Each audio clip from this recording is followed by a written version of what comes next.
Deep Six by Clive Cussler. Dedication.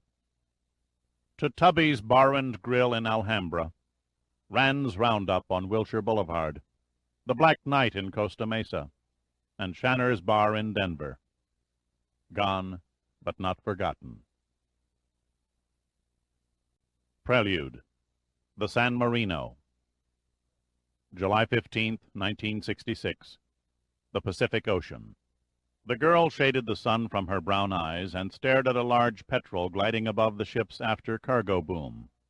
She admired the bird soaring grace for a few minutes, then, growing bored, she rose to a sitting position, revealing evenly spaced red bars across her tanned back, etched there by the slats of an ancient steamer chair. She looked around for signs of the deck crew, but they were nowhere in sight. So she shyly shifted her breasts to a more comfortable position inside the scoop-necked bra of her bikini. Her body was hot and sweaty from the humid tropical air. She moved her hand across her firm stomach and felt the sweat rising through the skin. She sat back in the chair again, soothed and relaxed, the throbbing beat of the old freighter's engines and the heavy warmth of the sun coaxing her into drowsiness. The fear that churned inside her when she came on board had faded. She no longer lay awake to the pounding of her heart, or searched the crew's faces for expressions of suspicion, or waited for the captain to grimly inform her that she was under ship's arrest. She was slowly closing her mind to her crime and beginning to think about the future. She was relieved to find that guilt was a fleeting emotion after all. Out of the corner of her eye she caught the white jacket of the Oriental mess boy as he stepped from a companionway. He approached apprehensively, his eyes staring down at the deck, as if he was embarrassed to look at her nearly nude figure. "Excuse me, Miss Wallace," he said. "Captain Masters respectfully requests you please dine with him and his officers tonight. If you're feeling better, that is." Estelle Wallace was thankful her deepening tan covered her blush. She had feigned illness since embarking in San Francisco, and had taken all her meals alone in her stateroom to avoid any conversation with the ship's officers. She decided she couldn't remain a recluse forever. The time had come to practice living a lie. "Tell Captain Masters I feel much better. I'll be delighted to dine with him." "He'll be glad to hear that," the mess boy said with a broad smile that revealed a large gap in the middle of his upper teeth. "I'll see the cook fixes you something special." He turned and shuffled away with a gait that seemed to Estelle a trifle too obsequious even for an Asian. Secure in her decision, she idly stared up at the three-deck high midship superstructure of the San Marino. The sky was remarkably blue above the black smoke curling from the single stack, contrasting starkly with the flaking white paint on the bulkheads. A stout ship, the captain had boasted when he led her to a stateroom. He reassuringly ticked off her history and statistics, as if Estelle were a frightened passenger on her first canoe ride down the rapids. Built during 1943 to the standard Liberty ship design, the San Marino had carried military supplies across the Atlantic to England, making the round-trip crossing 16 times. On one occasion, when she had strayed from the convoy, she was struck by a torpedo, but she refused to sink and made it under her own power to Liverpool. Since the war, she had tramped the oceans of the world under the registry of Panama, one of 30 ships owned by the Manx Steamship Company of New York, plying in and out of backwater ports. Measuring 441 feet in length overall, with a raked stem and cruiser stern, she plodded through the Pacific swells at 11 knots. With only a few more profitable years left in her, the San Marino would eventually end up as scrap. Rust streaked her steel skin. She looked as sordid as a Bowery hooker, but in the eyes of Estelle Wallace she was virgin and beautiful. Already Estelle's past was blurring. With each revolution of the worn engines, the gap widened between Estelle's drab life of self-denial and an eagerly sought fantasy. The first step of Arta Casiligio's metamorphosis into Estelle Wallace was when she discovered a lost passport wedged under the seat of a Wilshire Boulevard bus during the Los Angeles evening rush hour. Without really knowing why, Arta slipped it into her purse and took it home. Days later, she had still not returned the document to the bus driver or mailed it to the rightful owner. She studied the pages with their foreign stamps for hours at a time. She was intrigued by the face in the photo. Although more stylishly made up, it bore a startling resemblance to her own. Both women were about the same age. Less than 8 months separated their birthdays. The brown shade of their eyes matched, and except for a difference in hairstyles and a few shades of tint, they might have passed for sisters. She began to make herself up to look like Estelle Wallace, an alter ego that could escape, mentally at least, to the exotic places of the world that were denied timid, mousy Arta Casiligio. One evening, after closing hours at the bank where she worked, she found her eyes locked on the stacks of newly printed currency delivered that afternoon from the Federal Reserve Bank in downtown Los Angeles. She had become so used to handling large sums of money during her 4-year tenure that she was immune to the mere sight, a lassitude that afflicts all tellers sooner or later. Yet, inexplicably, this time the piles of green-printed tender beguiled her. Subconsciously, she began to picture it as belonging to her. Arta went home that weekend and locked herself in her apartment to fortify her resolve and plan the crime she intended to commit, practicing every gesture, every motion until they came smoothly to her without hesitation. All Sunday night she lay awake until the alarm went off, bathed in cold sweat, but determined to see the act through. The cash shipment arrived every Monday by armored car and usually totaled from $600,000 to $800,000. It was then recounted and held until distribution on Wednesday to the bank's branch offices, scattered throughout the Los Angeles basin. She had decided the time to make her move was on Monday evening, while she was putting her money drawer in the vault. In the morning, after she showered and made up her face, Arta donned a pair of pantyhose. She wound a roll of 2-sided sticky tape around her legs from mid-calf to the top of her thighs, leaving the protective outer layer of the tape in place. This odd bit of handiwork was covered with a long skirt that came almost to her ankles, hiding the tape with inches to spare. Next, she took neatly trimmed packets of bond paper and slipped them into a large pouch-style purse. Each displayed a crisp new $5 bill on the outer sides and was bound with genuine blue and white Federal Reserve Bank wrappers. To the casual eye, they would appear authentic. Arta stood in front of a full-length mirror and repeated over and over, "Arta Casiligio no longer exists. You are now Estelle Wallace." The deception seemed to work. She felt her muscles relax, and her breathing became slower, shallower. Then she took a deep breath, threw back her shoulders, and left for work. In her anxiety to appear normal, she inadvertently arrived at the bank 10 minutes early. An astounding event to all who knew her well, but this was Monday morning, and no one took notice. Once she settled behind her teller's counter, every minute seemed an hour, every hour a lifetime. She felt strangely detached from the familiar surroundings, and yet any thought of forgetting the hazardous scheme was quickly suppressed. Mercifully, fear and panic remained dormant. When 6 o'clock finally rolled around, and one of the assistant vice presidents closed and locked the massive front doors, she quickly balanced her cash box and slipped quietly off to the ladies' room, where in the privacy of a stall she unwound the tape's outer layer from around her legs and flushed it down the toilet. She then took the bogus money packets and fixed them to the tape, stamping her feet to make certain none would drop off as she walked. Satisfied everything was ready, she came out and dawdled in the lobby until the other tellers had placed their cash drawers in the vault and left. 2 minutes alone inside that great steel cubicle was all she needed, and 2 minutes alone was what she got. Swiftly she pulled up the skirt and with precise movements exchanged the phony packets for those containing genuine bills. When she stepped out of the vault and smiled a good evening to the assistant vice president as he nodded her out a side door, she couldn't believe she'd actually gotten away with it. Seconds after entering her apartment, she shed the skirt, stripped the money packets from her legs, and counted them. The tally came to $51,000. Not nearly enough. Disappointment burned within her. She would need at least twice that sum to escape the country and maintain a minimal level of comfort while increasing the lion's share through investments. The ease of the operation had made her heady.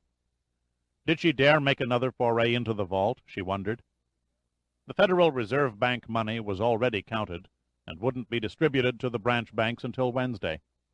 Tomorrow was Tuesday. She still had another chance to strike again before the loss was discovered. Why not? The thought of ripping off the same bank twice in 2 days excited her. Perhaps Articasiligio lacked the guts for it, but Estelle Wallace required no coaxing at all. That evening she bought a large old-fashioned suitcase at a second-hand store and made a false bottom in it. She packed the money along with her clothes and took a cab to the Los Angeles International Airport, where she stored the suitcase overnight in a locker and purchased a ticket to San Francisco on an early evening Tuesday flight. Wrapping her unused Monday night ticket in a newspaper, she dropped it in a trash receptacle. With nothing remaining to be done, she went home and slept like a rock. The second robbery went as smoothly as the first. 3 hours after leaving the Beverly Wilshire Bank for the last time, she was recounting the money in a San Francisco hotel. The combined total came to $128,000. Not a staggering prize by inflationary standards, but more than ample for her needs. The next step was relatively simple. She checked through the newspapers for ship departures and found the San Marino, a cargo freighter bound for Auckland, New Zealand, at 6:30 the following morning. An hour before sailing time she mounted the gangplank. The captain claimed he seldom took passengers, but kindly consented to take her on board for a mutually agreed fare, which Estelle suspected went into his wallet instead of the steamship company's coffers. Estelle stepped across the threshold of the officers' dining saloon and paused uncertainly for a moment, facing the appraising stares of 6 men sitting in the room. Her coppery-tinted hair fell past her shoulders and nearly matched her tan. She wore a long, sleek, pink T-shirt dress that clung in all the right places. A white bone bracelet was her only accessory. To the officers rising to their feet, the simple elegance of her appearance created a sensation. Captain Irwin Masters, a tall man with graying hair, came over and took her arm. "Miss Wallace," he said, smiling warmly, "it's good to see you looking fit." "I think the worst is over," she said. "I don't mind admitting I was beginning to worry. Not leaving your cabin for 5 days made me fear the worst. With no doctor on board, we would have been in a fix if you needed medical treatment." "Thank you," she said softly. He looked at her in mild surprise. "Thank me for what?" "For your concern." She gave his arm a gentle squeeze. "It's been a long time since anyone worried about me." He nodded and winked. "That's what ship captains are for." Then he turned to the other officers. "Gentlemen, may I present Miss Estelle Wallace, who is gracing us with her lovely presence until we dock in Auckland." The introductions were made. She was amused by the fact that most of the men were numbered. The first officer, the second officer, even a fourth. They all shook her hand as if it were made of delicate china, all except the engineering officer, a short, ox-shouldered man with a Slavic accent. He stiffly bent over and kissed the tips of her fingers. The first officer motioned at the mess boy, who was standing behind a small mahogany bar. "Miss Wallace, what's your pleasure?" "Would it be possible to have a daiquiri? I'm in the mood for something sweet." "Absolutely," the first officer replied. "The San Marino may not be a luxurious cruise liner, but we do run the finest cocktail bar in this latitude of the Pacific." "Be honest," the captain admonished good-naturedly. "You neglected to mention we're probably the only ship in this latitude." "A mere detail." The first officer shrugged. "Lee, one of your famous daiquiris for the young lady." Estelle watched with interest as the mess boy expertly squeezed the lime and poured the ingredients. Every movement came with a flourish. The frothy drink tasted good, and she had to fight a desire to down it all at once. "Lee," she said, "you're a marvel." "He is that," said Masters. "We were lucky to sign him on." Estelle took another sip of her drink. "You seem to have a number of Orientals in your crew." "Replacements," Masters explained. 10 of the crew jumped ship after we docked in San Francisco. Fortunately, Lee and 9 of his fellow Koreans arrived from the Maritime Hiring Hall before sailing time. "All damned queer, if you ask me," the second officer grunted. Masters shrugged. "Crew members jumping ship in port has been going on since Cro-Magnon man built the first raft. Nothing queer about it. The second officer shook his head doubtfully. 1 or 2 maybe, but not 10. The San Marino is a tight ship, and the captain here is a fair skipper. There was no reason for a mass exodus. The way of the sea, Masters sighed. The Koreans are clean, hard-working seamen. I wouldn't trade them for half the cargo in our holds. That's a pretty stiff price, muttered the engineering officer.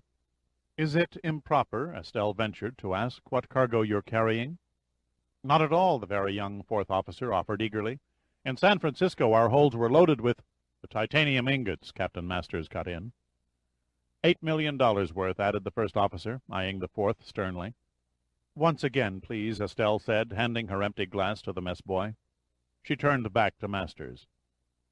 I've heard of titanium, but I have no idea what it's used for. When properly processed in pure form, titanium becomes stronger and lighter than steel, an asset that puts it in great demand by builders of jet aircraft engines. It's also widely used in the manufacture of paints, rayon, and plastics. I suspect you even have traces of it in your cosmetics.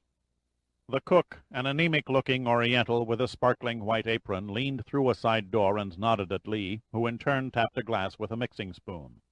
"Dinner ready to be served," he said in his heavily accented English, while flashing his gap-toothed smile.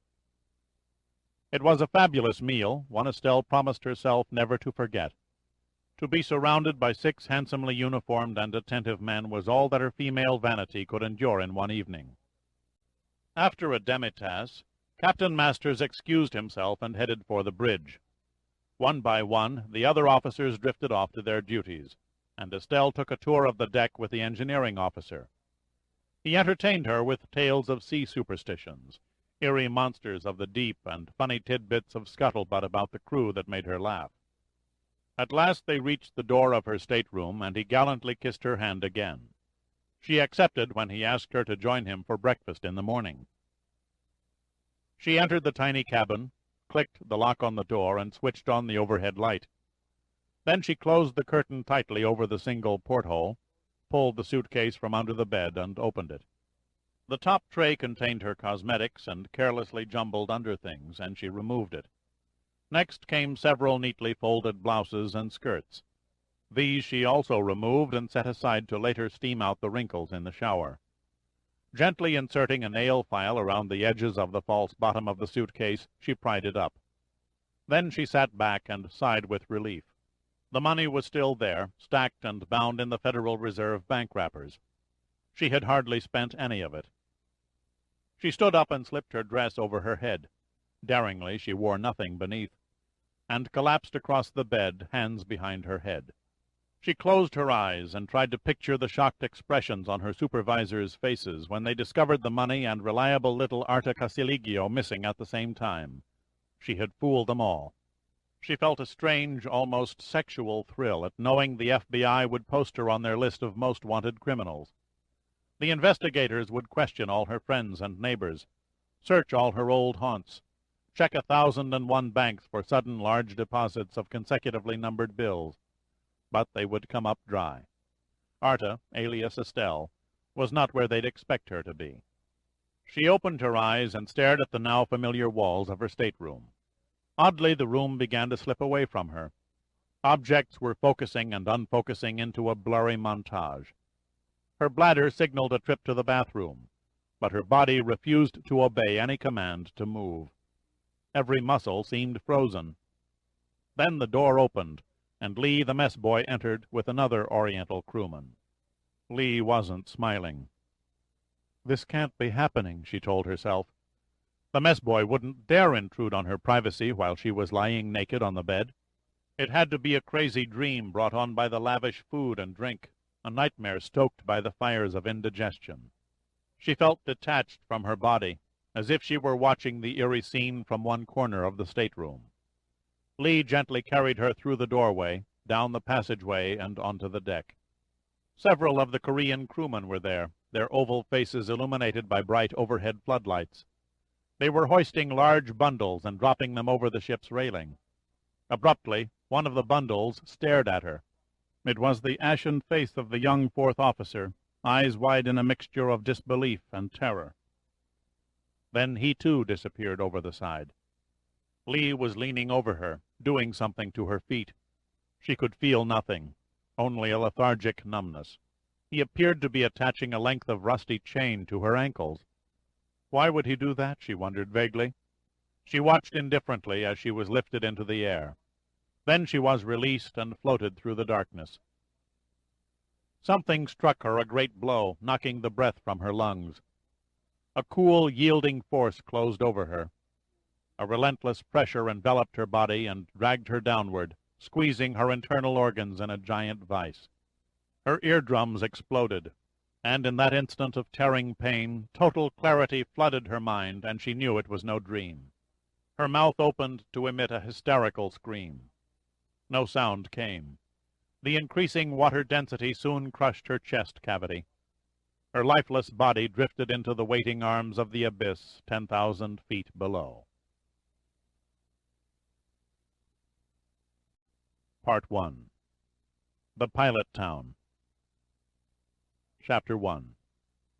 July 25th, 1989. Cook Inlet, Alaska. Black clouds rolled menacingly over the sea from Kodiak Island and turned the deep blue-green surface to lead. The orange glow of the sun was snuffed out like a candle flame.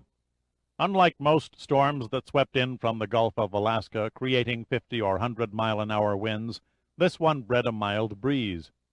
The rain began to fall, sparingly at first, then building to a deluge that beat the water white.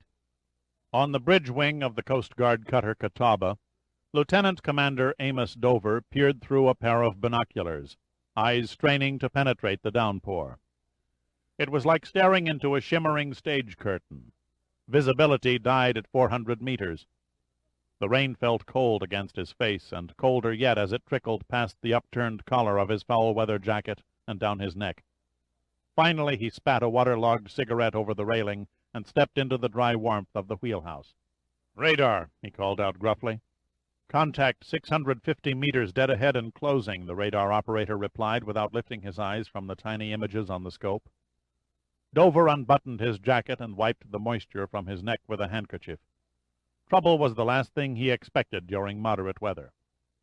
Seldom did one of the fishing fleet or private pleasure craft go missing in midsummer. Winter was the season when the Gulf turned nasty and unforgiving.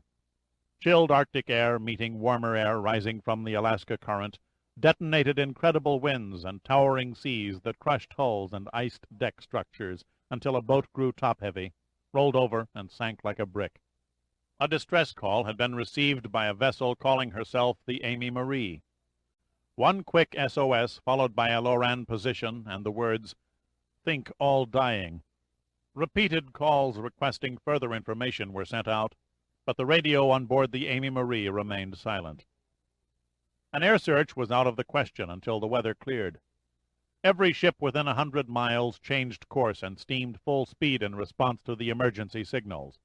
Because of her greater speed, Dover reckoned the Catawba would be the first to reach the stricken vessel. Her big diesels had already pushed her past a coastal freighter and a halibut longliner Gulf boat, leaving them rocking in her wake. Dover was a great bear of a man who had paid his dues in sea rescue.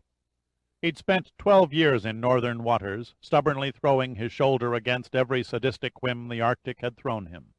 He was tough and wind-worn, slow and shambling in his physical movements, but he possessed a calculator-like mind that never failed to awe his crew. In less time than it had taken to program the ship's computers, he had figured the wind factor and current drift, arriving at a position where he knew the ship, wreckage, or any survivors should be found. And he'd hit it right on the nose. The hum of the engines below his feet seemed to take on a feverish pitch. Like an unleashed hound, the Catawba seemed to pick up the scent of her quarry. Anticipation gripped all hands. Ignoring the rain, they lined the decks and bridge wings. 400 meters, the radar operator sang out. Then a seaman clutching the bow staff began pointing vigorously into the rain. Dover leaned out the wheelhouse door and shouted through a bullhorn. "Is she afloat?" "Buoyant as a rubber duck in a bathtub," the seaman bellowed back through cupped hands. Dover nodded to the lieutenant on watch. "Slow engines." "Engines 1/3, the watch lieutenant acknowledged as he moved a series of levers on the ship's automated console. The Amy Marie slowly emerged through the precipitation. They expected to find her half awash in a sinking condition.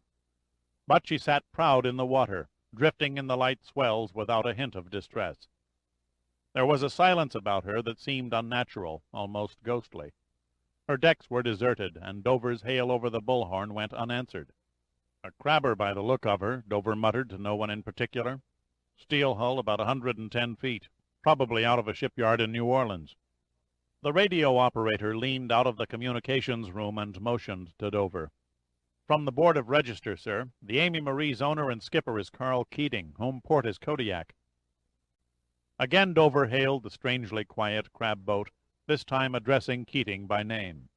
There was still no response. The Catawba slowly circled and hove to 100 meters away, then stopped her engines and drifted alongside. The steel cage crab pots were neatly stacked on the deserted deck, and a wisp of exhaust smoke puffed from the funnel, suggesting that her diesel engines were idling in neutral. No human movement could be detected through the ports or the windows of the wheelhouse. The boarding party consisted of 2 officers, Ensign Pat Murphy and Lieutenant Marty Lawrence. Without the usual small talk, they donned their exposure suits, which would protect them from the frigid waters if they accidentally fell into the sea. They had lost count of the times they had conducted routine examinations of foreign fishing vessels that strayed inside the Alaskan 200-mile fishing limit, yet there was nothing routine about this investigation. No flesh-and-blood crew lined the rails to greet them. They climbed into a small rubber Zodiac propelled by an outboard motor and cast off. Darkness was only a few hours away. The rain had eased to a drizzle, but the wind had increased, and the sea was rising. An eerie quiet gripped the Catawba. No one spoke. It was as though they were afraid to, at least until the spell produced by the unknown was broken. They watched as Murphy and Lawrence tied their tiny craft to the crab boat, hoisted themselves to the deck, and disappeared through a doorway into the main cabin. Several minutes dragged by.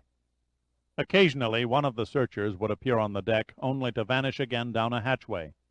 The only sound in the Catawba's wheelhouse came from the static over the ship's open radiophone loudspeaker, turned up to high volume and tuned to an emergency frequency. Suddenly, with such unexpected abruptness that even Dover twitched in surprise, Murphy's voice loudly reverberated inside the wheelhouse. "Catawba, this is Amy Marie." "Go ahead, Amy Marie," Dover answered into a microphone. "They're all dead." The words were so cold, so terse, nobody absorbed them at first. "Repeat." "No sign of a pulse in any of them. Even the cat bought it." What the boarding party found was a ship of the dead. Skipper Keating's body rested on the deck, his head leaning against a bulkhead beneath the radio. Scattered throughout the boat, in the galley, the mess room, and the sleeping quarters, were the corpses of the Amy Marie's crew. Their facial expressions were frozen in twisted agony, and their limbs contorted in grotesque positions, as though they had violently thrashed away their final moments of life. Their skin had turned an odd black color, and they had gushed blood from every orifice. The ship's Siamese cat lay beside a thick wool blanket it had shredded in its death throes. Dover's face reflected puzzlement rather than shock at Murphy's description. "Can you determine a cause?" he asked. "Not even a good guess," Murphy came back. "No indication of struggle. No marks on the bodies, yet they bled like slaughtered pigs. Looks like whatever killed them struck everyone at the same time." "Stand by." Dover turned and surveyed the faces around him until he spotted the ship's surgeon, Lieutenant Commander Isaac Thayer. Doc Thayer was the most popular man aboard the ship. An old-timer in the Coast Guard service, he had long ago given up the plush offices and high income of shore medicine for the rigors of sea rescue. "What do you make of it, Doc?" Dover asked. Thayer shrugged and smiled. "Looks as though I better make a house call." Dover paced the bridge impatiently while Doc Thayer entered a second Zodiac and motored across the gap dividing the 2 vessels. Dover ordered the helmsman to position the Catawba to take the crab boat in tow. He was concentrating on the maneuver and didn't notice the radio operator standing at his elbow. "A signal just in, sir, from a bush pilot airlifting supplies to a team of scientists on Augustine Island." "Not now," Dover said brusquely. "It's urgent, Captain," the radio operator persisted. Okay, read the guts of it. Scientific party all dead. Then something unintelligible and what sounds like, save me. Dover stared at him blankly. That's all? Yes, sir. I tried to raise him again, but there was no reply. Dover didn't have to study a chart to know Augustine was an uninhabited volcanic island only 30 miles northeast of his present position. A sudden, sickening realization coursed through his mind. He snatched the microphone and shouted into the mouthpiece. "Murphy, you there?" Nothing. "Murphy! Lawrence, do you read me?" Again no answer. He looked through the bridge window and saw Doc Thayer climb over the rail of the Amy Marie. Dover could move fast for a man of his mountainous proportions. He snatched a bullhorn and ran outside. "Doc! Come back! Get off that boat!" his amplified voice boomed over the water. He was too late. Thayer had already ducked into a hatchway and was gone. The men on the bridge stared at their captain, incomprehension written in their eyes. His facial muscles tensed, and there was a look of desperation about him as he rushed back into the wheelhouse and clutched the microphone. "Doc, this is Dover. Can you hear me?" 2 minutes passed. 2 endless minutes while Dover tried to raise his men on the Amy Marie. Even the ear-splitting scream of the Catawba's siren failed to draw a response. At last Thayer's voice came over the bridge with a strange, icy calm. "I regret to report that Ensign Murphy and Lieutenant Lawrence are dead. I can find no life signs. Whatever the cause, it will strike me before I can escape. You must quarantine this boat. Do you understand, Amos?" Dover found it impossible to grasp that he was suddenly about to lose his old friend. "Do not understand, but will comply." "Good. I'll describe the symptoms as they come. Beginning to feel lightheaded already. Pulse increasing to 150. May have contracted the cause by skin absorption. Pulse 170. Thayer paused. His next words came haltingly. "Growing nausea. Legs. Can no longer support. Intense burning sensation. In sinus region. Internal organs feel like they're exploding." As one, everybody on the bridge of the Catawba leaned closer to the speaker, unable to comprehend that a man they all knew and respected was dying a short distance away. "Pulse over 200. Pain excruciating. Blackness closing vision." There was an audible moan. Tell my wife." The speaker went silent. You could smell the shock, see it in the widened eyes of the crew standing in stricken horror. Dover stared numbly at the tomb named the Amy Marie, his hands clenched in helplessness and despair. "What's happening?" he murmured tonelessly. "What in God's name is killing everyone?" Chapter 2. "I say, hang the bastard!" "Oscar, mind your language in front of the girls." "They've heard worse. It's insane. The scum murders 4 kids and some cretin of a judge throws the case out of court because the defendant was too stoned on drugs to understand his rights. God, can you believe it?" Carolyn Lucas poured her husband's first cup of coffee for the day and whisked their 2 young daughters off to the school bus stop. He gestured menacingly at the TV as if it were the fault of the anchorman announcing the news that the killer roamed free. Oscar Lucas had a way of talking with his hands that bore little resemblance to sign language for the deaf. He sat stoop-shouldered at the breakfast table, a position that camouflaged his lanky 6-foot frame. His head was as bald as an egg except for a few graying strands around the temples, and his bushy brows hovered over a pair of oak-brown eyes. Not one to join the Washington, D.C. Blue Pinstripe Brigade, he was dressed in slacks and sport coat. In his early 40s, Lucas might have passed for a dentist or bookkeeper instead of the special agent in charge of the Presidential Protection Division of the Secret Service. During his 20 years as an agent, he had fooled many people with his nice neighbor-next-door appearance, from the presidents whose lives he guarded to the potential assassins he'd stonewalled before they had an opportunity to act. On the job, he came off aggressive and solemn. Yet at home he was usually full of mischief and humor, except, of course, when he was influenced by the 8 a.m. news. Lucas took a final sip of coffee and rose from the table. He held open his coat. He was left-handed. and adjusted the high-ride hip holster holding a Smith & Wesson .357 Magnum Model 19 revolver with a 2.5-inch barrel. The standard-issue gun was provided by the service when he had finished training and started out as a rookie agent in the Denver field office investigating counterfeiters and forgers. He had drawn it only twice in the line of duty, but had yet to pull the trigger outside a firing range. Carolyn was unloading the dishwasher when he came up behind her, pulled away a cascade of blonde hair, and pecked her on the neck. "I'm off. Don't forget tonight is the pool party across the street at the Hardings." "I should be home in time. The boss isn't scheduled to leave the White House today." She looked up at him and smiled. "You see that he doesn't." "I'll inform the president first thing that my wife frowns on me working late." She laughed and leaned her head briefly on his shoulder. 6 o'clock. "You win," he said in mock weariness, and stepped out the back door. Lucas backed his leased government car, a plush Buick sedan, into the street and headed downtown. Before reaching the end of the block, he called the Secret Service Central Command office over his car radio. "Crown, this is Lucas. I'm en route to the White House." "Have a nice trip," a metallic voice replied. Already he began to sweat. He turned on the air conditioner. The summer heat in the nation's capital never seemed to slacken. The humidity was in the 90s, and the flags along Embassy Row on Massachusetts Avenue hung limp and lifeless in the muggy air.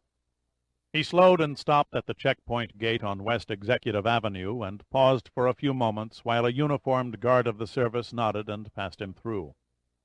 Lucas parked the car and entered the West Executive entrance on the lower level of the White House. At the SS command post, codenamed W-16, he stopped to chat with the men monitoring an array of electronic communication equipment. Then he took the stairs to his office on the second floor of the East Wing. The first thing he did each morning after settling behind his desk was to check the president's schedule, along with advance reports by the agents in charge of planning security. Lucas studied the folder containing future presidential movements a second time, consternation growing across his face.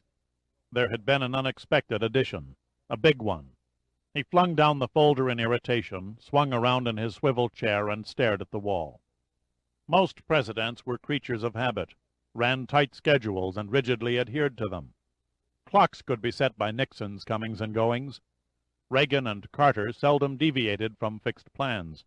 Not the new man in the Oval Office. He looked upon the Secret Service detail as a nuisance, and what was worse, he was unpredictable as hell. To Lucas and his deputy agents, it was a 24-hour game, trying to keep one step ahead of the man, guessing where he might suddenly decide to go and when, and what visitors he might invite without providing time for proper security measures. It was a game Lucas often lost. In less than a minute he was down the stairs and in the West Wing, confronting the second most powerful man in the executive branch, Chief of Staff Daniel Fawcett. "Good morning, Oscar," Fawcett said, smiling benignly. "I thought you'd come charging in about now." "There appears to be a new excursion in the schedule," Lucas said, his tone businesslike. "Sorry about that, but a big vote is coming up on aid to the Eastern Bloc countries, and the President wants to work his charms on Senator Larimer and Speaker of the House Moran to swing their support for his program." "So he's taking them for a boat ride?" "Why not? Every president since Herbert Hoover has used the presidential yacht for high-level conferences." "I'm not arguing the reason," Lucas replied firmly. "I'm protesting the timing." Fawcett gave him an innocent look. "What's wrong with Friday evening?" "You know damn well what's wrong. That's only 2 days away." "So?" "For a cruise down the Potomac with an overnight layover at Mount Vernon, my advance team needs 5 days to plan security. A complete system of communications and alarms has to be installed on the grounds. The boat must be swept for explosives and listening devices, the shores checked out, and the Coast Guard requires lead time to provide a cutter on the river as an escort. We can't do a decent job in 2 days. Fawcett was a feisty, eager individual with a sharp nose, a square red face, and intense eyes. He always looked like a demolition expert eyeing a deserted building. "Don't you think you're making this into an overkill, Oscar? Assassinations take place on crowded streets or in theaters.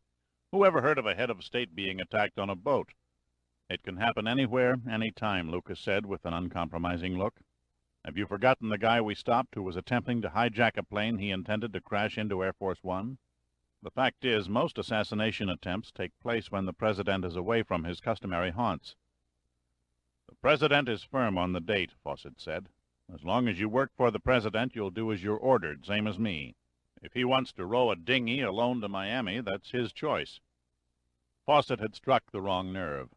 Lucas' face turned rigid, and he moved until he was standing toe-to-toe with the White House Chief of Staff. First off, by order of Congress, I don't work for the President. I work for the Treasury Department. So he can't tell me to bug off and go his own way. My duty is to provide him with the best security with the least inconvenience to his private life. When he takes the elevator to his living quarters upstairs, my men and I remain below. But from the time he steps out on the first floor until he goes back up again, his ass belongs to the Secret Service. Fawcett was perceptive about the personalities of the men who worked around the President. He realized he'd overstepped with Lucas and was wise enough to call off the war. He knew Lucas was dedicated to his job and loyal beyond any question to the man in the Oval Office. But there was no way they could be close friends. Professional associates, perhaps, reserved, but watchful of each other. Since they were not rivals for power, they would never be enemies. No need to get upset, Oscar. I stand reprimanded. I'll inform the President of your concern. But I doubt if he'll change his mind. Lucas sighed. We'll do our best with the time left, but he must be made to understand that it's imperative for him to cooperate with his security people. What can I say? You know better than I do that all politicians think they're immortal. To them, power is more than an aphrodisiac.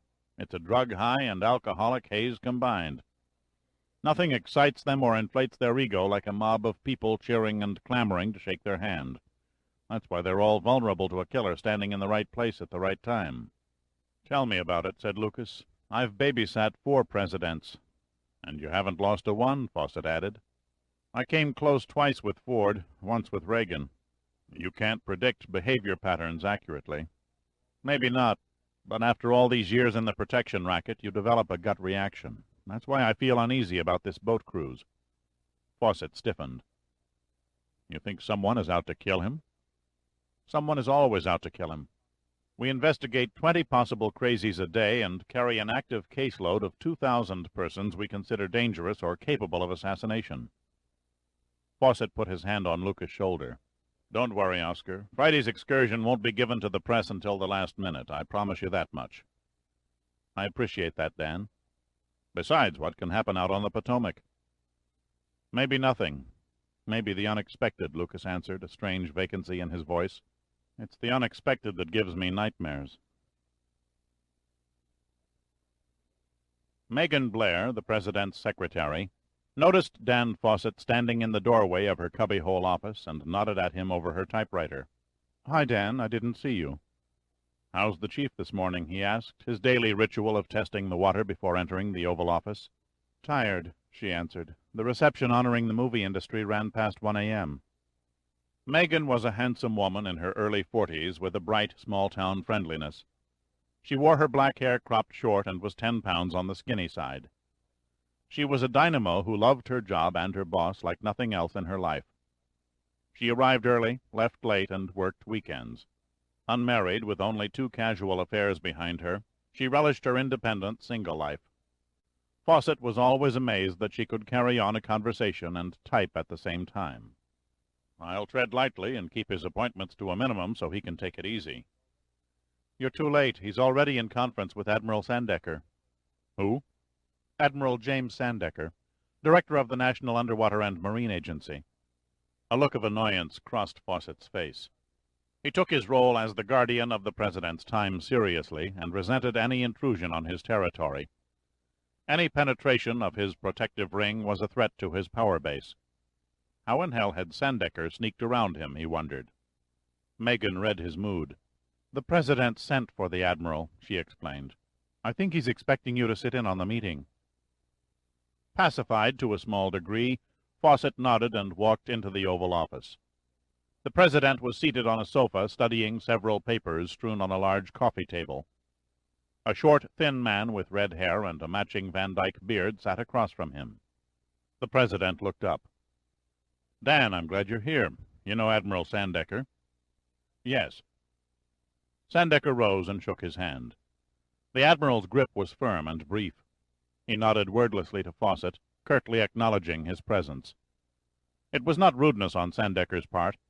He came across as a man who played straight ball, encasing himself in a cold, tinsel shell, bowing to no one. He was hated and envied in Washington, but universally respected because he never chose sides and always delivered what was asked of him. The President motioned Fawcett to the sofa, patting a cushion next to him. "Sit down, Dan. I've asked the Admiral to brief me on a crisis that's developed in the waters off Alaska." "I haven't heard of it." "I'm not surprised," said the President. "The report only came to my attention an hour ago." He paused and pointed the tip of a pencil at an area circled in red on a large nautical chart. "Here, 180 miles southwest of Anchorage in the Cook Inlet region, an undetermined poison is killing everything in the sea." "Sounds like you're talking oil spill?" "Far worse," replied Sandecker, leaning back on the couch. "What we have here is an unknown agent that causes death in humans and sea life less than 1 minute after contact." "How is that possible?" "Most poisonous compounds gain access to the body by ingestion or inhalation," Sandecker explained. "The stuff we're dealing with kills by skin absorption." "It must be highly concentrated in a small area to be so potent." "If you call 1,000 square miles of open water small." The President looked puzzled. "I can't imagine a substance with such awesome potency." Fawcett looked at the Admiral. "What kind of statistics are we facing?" "A Coast Guard cutter found a Kodiak fishing boat drifting with the crew dead. 2 investigators and a doctor were sent aboard and died too. A team of geophysicists on an island 30 miles away were found dead by a bush pilot flying in supplies. He died while sending out a distress signal. A few hours later, a Japanese fishing trawler reported seeing a school of nearly 100 gray whales suddenly turn belly up. The trawler then disappeared. No trace was found. Crab beds, seal colonies wiped out. That's only the beginning. There may be many more fatalities that we don't have word on yet. If the spread continues unchecked, what's the worst we can expect? The virtual extinction of all marine life in the Gulf of Alaska. And if it enters the Japan current and is carried south, it could poison every man, fish, animal, and bird it touched along the west coast as far south as Mexico. The human death toll could conceivably reach into the hundreds of thousands. Fishermen, swimmers, anyone who walked along a contaminated shoreline, anybody who ate contaminated fish. It's like a chain reaction. I don't even want to think what might happen if it evaporates into the atmosphere and falls with the rain over the inland states." Fawcett found it almost impossible to grasp the enormity of it. "Christ, what in hell is it?" "Too early to tell," Sandecker replied. "The Environmental Protection Agency has a computerized mass data storage and retrieval system that contains detailed information on 200 relevant characteristics of some 1,100 chemical compounds. Within a few seconds, they can determine the effects a hazardous substance can have when spilled, its trade name, formula, major producers, mode of transportation, and threat to the environment. The Alaskan contamination doesn't fit any of the data in their computer files." "Surely they must have some idea." "No, sir, they don't. There is one slim possibility, but without autopsy reports, it's strictly conjecture." "I'd like to hear it," the President said. Sandecker took a deep breath. "The 3 worst poisonous substances known to man are plutonium, dioxin, and a chemical warfare system. The first 2 don't fit the pattern. The third, at least in my mind, is a prime suspect." The President stared at Sandecker, realization and shock on his face. "Nerve Agent S," he said slowly. Sandecker nodded silently. "That's why the EPA wouldn't have a handle on it," the President mused. "The formula is ultra-secret." Fawcett turned to the President. "I'm afraid I'm not familiar." "Nerve Agent S was an ungodly compound the scientists at the Rocky Mountain Arsenal developed about 20 years ago," the President explained. "I've read the report on the tests. It could kill within a few seconds of touching the skin. It seemed the ideal answer to an enemy wearing gas masks or protective gear. It clung to everything it touched. But its properties were too unstable, as dangerous to the troops dispersing it as to those on the receiving end.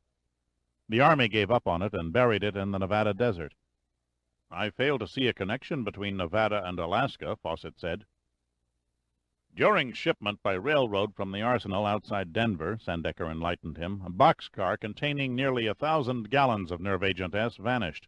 It is still missing and unaccounted for. If the spill is indeed this nerve agent, once it's found, what is the process for eliminating it? Sandecker shrugged.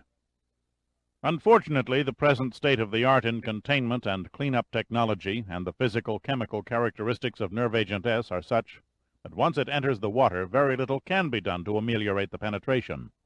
Our only hope is to cut off the source before it releases enough poison to turn the ocean into a cesspool devoid of all life. Any lead on where it originates? Asked the President. In all probability, a ship sunk between Kodiak Island and the Alaskan mainland, replied Sandecker. Our next step is to backtrace the currents and draw up a search grid. The President leaned over the coffee table and studied the red circle on the chart for a few moments. Then he gave Sandecker an appraising stare. As Director of NUMA, Admiral, you'll have the dirty job of neutralizing this thing. You have my authority to tap any agency or department of the government with the necessary expertise. The National Science Board, the Army and Coast Guard, the EPA, whoever. He paused thoughtfully, then asked, exactly how potent is nerve agent S in seawater?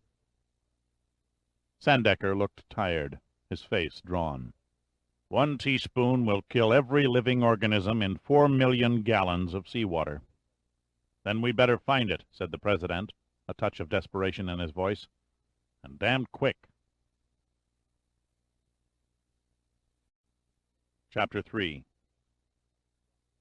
Deep beneath the murky waters of the James River, off the shoreline of Newport News, Virginia, a pair of divers struggled against the current as they burrowed their way through the muck packed against the rotting hull of the shipwreck.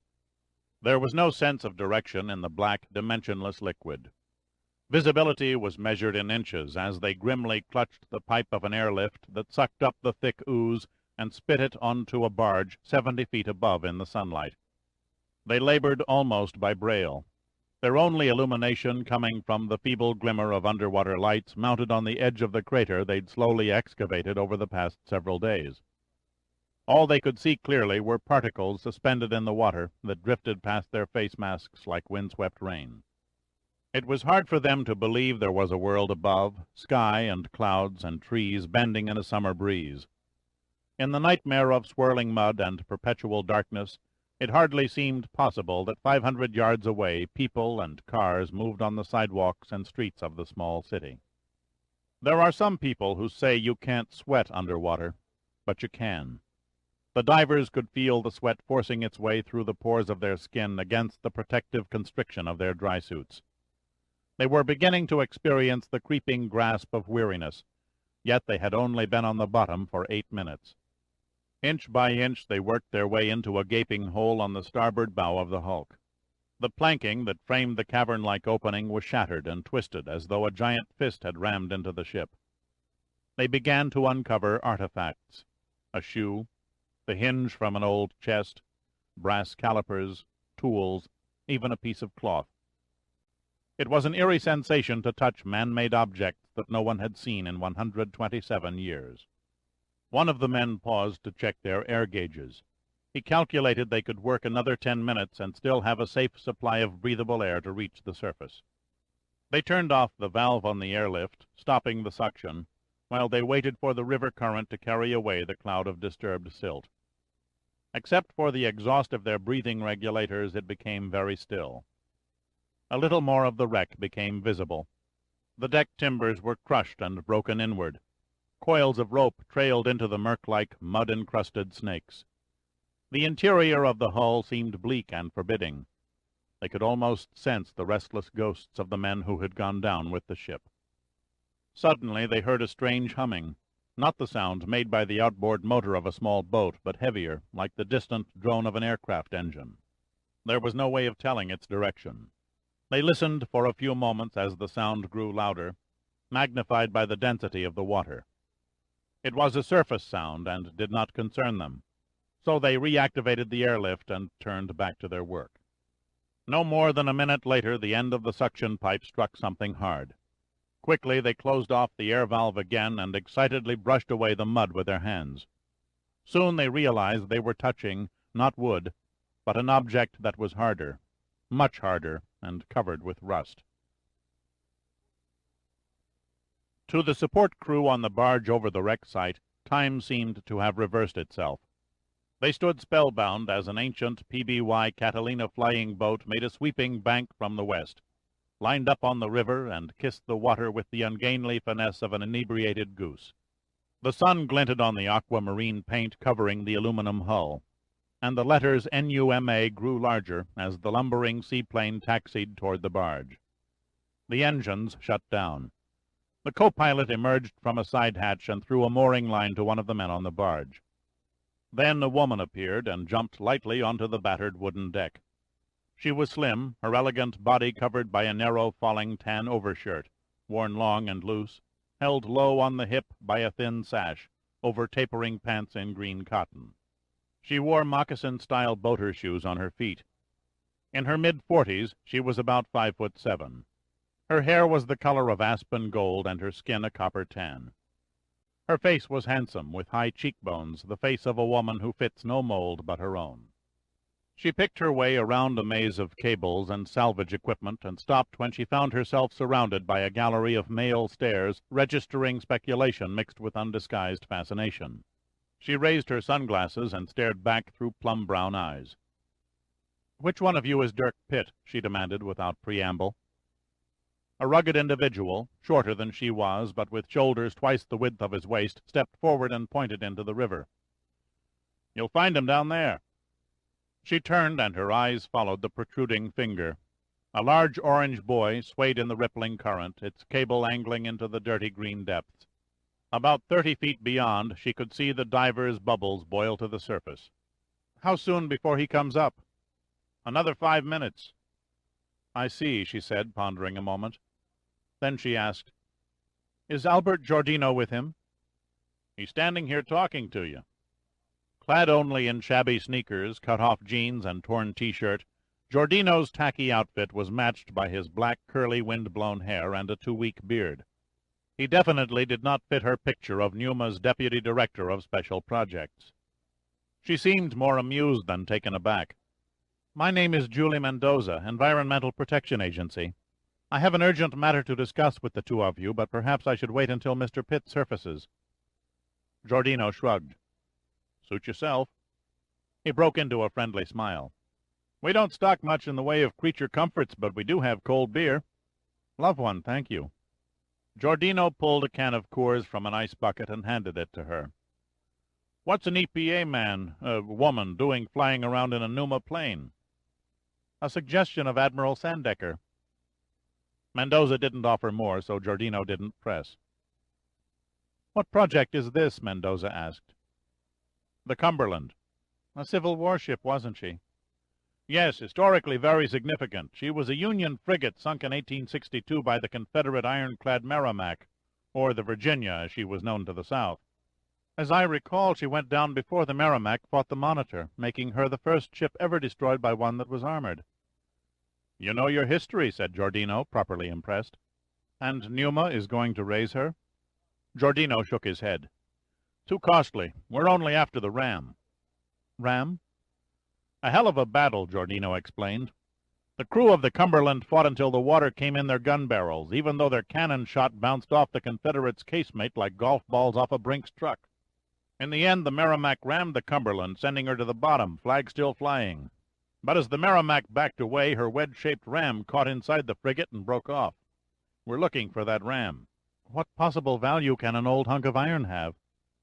"Maybe it doesn't put dollar signs in the eyes of people like treasure from a Spanish galleon, but historically it's priceless, a piece of America's naval heritage." Mendoza was about to ask another question, but her attention was diverted by two black rubber-helmeted heads that broke water beside the barge. The divers swam over, climbed a rusty ladder, and shrugged off their heavy gear. Water streamed from their dry suits, gleaming in the sunlight. The taller of the two pulled off his hood and ran his hands through a thick mane of ebony hair. His face was darkly tanned, and the eyes were the most vivid green Mendoza had ever seen. He had the look of a man who smiled easily and often, who challenged life and accepted the wins and losses with equal indifference. When he stood at his full height, he was 3 inches over 6 feet. and the lean, hard body under the dry suit strained at the seams. Mendoza knew without asking that this was Dirk Pitt. He waved at the barge crew's approach. "We found it," he said with a wide grin. Giordino slapped him on the back delightedly. "Nice going, pal." Everyone began asking the divers a barrage of questions, which they answered between swallows of beer. Finally, Giordino remembered Mendoza and motioned her forward. "This is Julie Mendoza of the EPA. She wants to have a chat with us." Dirk Pitt extended his hand, giving her an appraising stare. "Julie?" "Mr. Pitt?" "If you'll give me a minute to unsuit and dry off—" "I'm afraid we're running late," she interrupted. "We can talk in the air. Admiral Sandecker thought the plane would be faster than a helicopter." "You've lost me." "I can't take the time to explain. We have to leave immediately. All I can say is that you've been ordered to a new project." There was a huskiness in her voice that intrigued Pitt, not masculine exactly, but a voice that would be at home in a Harold Robbins novel. "Why the mad rush?" he asked. "Not here or now," she said, glancing around at the salvage crew tuned into the conversation. He turned to Giordino. "What do you think, Al?" Giordino faked a bemused look. "Hard to say. The lady looks pretty determined. On the other hand, I've found a home here on the barge. I kind of hate to leave." Mendoza flushed in anger, realizing the men were toying with her. "Please, minutes count." "Mind telling us where we're going?" "Langley Air Force Base, where a military jet is waiting to take us to Kodiak, Alaska." She might as well have told them they were going to the moon. Pitt looked into her eyes, searching for something he wasn't sure he'd find. All he could read was her dead seriousness. "I think, to be on the safe side, I'd better contact the Admiral and confirm." "You can do that on the way to Langley," she said, her tone unyielding. "I've seen to your personal affairs. Your clothes and whatever else you might need for a 2-week operation have already been packed and loaded on board." She paused and stared him squarely in the eye. "So much for small talk, Mr. Pitt. While we stand here, people are dying. You couldn't know that. But take my word for it. If you're half the man you're reported to be, you'll stop screwing around and get on the plane. Now." "You really go for the jugular, don't you, lady?" "If I have to." There was an icy silence. Pitt took a deep breath, then blew it out. He faced Giordino. "I hear Alaska is beautiful this time of year." Giordino managed a faraway look. "Some great saloons in Skagway we should check out." Pitt gestured to the other diver, who was peeling off his dry suit. "She's all yours, Charlie. Go ahead and bring up the Merrimack's ram and get it over to the conservation lab." "I'll see to it." Pitt nodded, and then along with Giordino walked toward the Catalina, talking between themselves as if Julie Mendoza no longer existed. "I hope she packed my fishing gear," said Giordino with a straight voice. "The salmon should be running." "I've a mind to ride a caribou," Pitt carried on. "Heard tell they can outrun a dog sled." As Mendoza followed them, the words of Admiral Sandecker came back to haunt her. "I don't envy you riding herd on those two devils, Pitt in particular. He could con a great white shark into becoming a vegetarian, so keep a sharp eye and your legs crossed." Chapter 4. James Sandecker was considered a prime catch by the feminine circles of Washington society. A dedicated bachelor whose only mistress was his work, he seldom entered into a relationship with the opposite sex that lasted more than a few weeks. Sentiment and romance, the qualities women thrive on, were beyond him. In another life he might have been a hermit, or, some suggested, Ebenezer Scrooge. In his late 50s and an exercise addict, he still cut a trim figure. He was short and muscular, and his red hair and beard had yet to show a trace of gray. He possessed an aloofness and coarse personality that appealed to women. Many cast out lures, but few ever put a hook in him. Bonnie Cowan, an attorney for one of the city's most respected law firms, considered herself fortunate to have wrangled a dinner date with him. "You look pensive tonight, Jim," she said. He did not look directly at her. His gaze drifted over the other diners seated amid the quiet decor of the company Inkwell restaurant. "I was wondering how many people would dine out if there were no seafood." She gave him a puzzled stare, then laughed. "After dealing with dull legal minds all day, I'll confess it's like inhaling mountain air to be with someone who wanders in aimless circles." His stare returned over the table's candle and into her eyes. Bonnie Cowan was 35 years old and unusually attractive. She had learned long ago that beauty was an asset in her career, and never tried to disguise it. Her hair was fine, silken, and fell below her shoulders. Her breasts were small but nicely proportioned, as were the legs that were amply displayed by a short skirt. She was also highly intelligent and could hold her own in any courtroom. Sandecker felt remiss at his inattentiveness. "That's a damn pretty dress," he said, making a feeble attempt at looking attentive. "Yes, I think the red material goes well with my blonde hair." "A nice match," he came back vaguely. "You're hopeless, Jim Sandecker," she said, shaking her head. "You'd say the same thing if I were sitting here naked." "For your information, the dress is brown, and so is my hair." He shook his head as if to clear the cobwebs. "I'm sorry, but I warned you I'd be poor company. Your mind is seeing something 1,000 miles away." He reached across the table almost shyly and held her hand. "For the rest of the evening I'll focus my thoughts entirely on you, I promise. Women are suckers for little boys who need mothering, and you are the most pathetic little boy I've ever seen."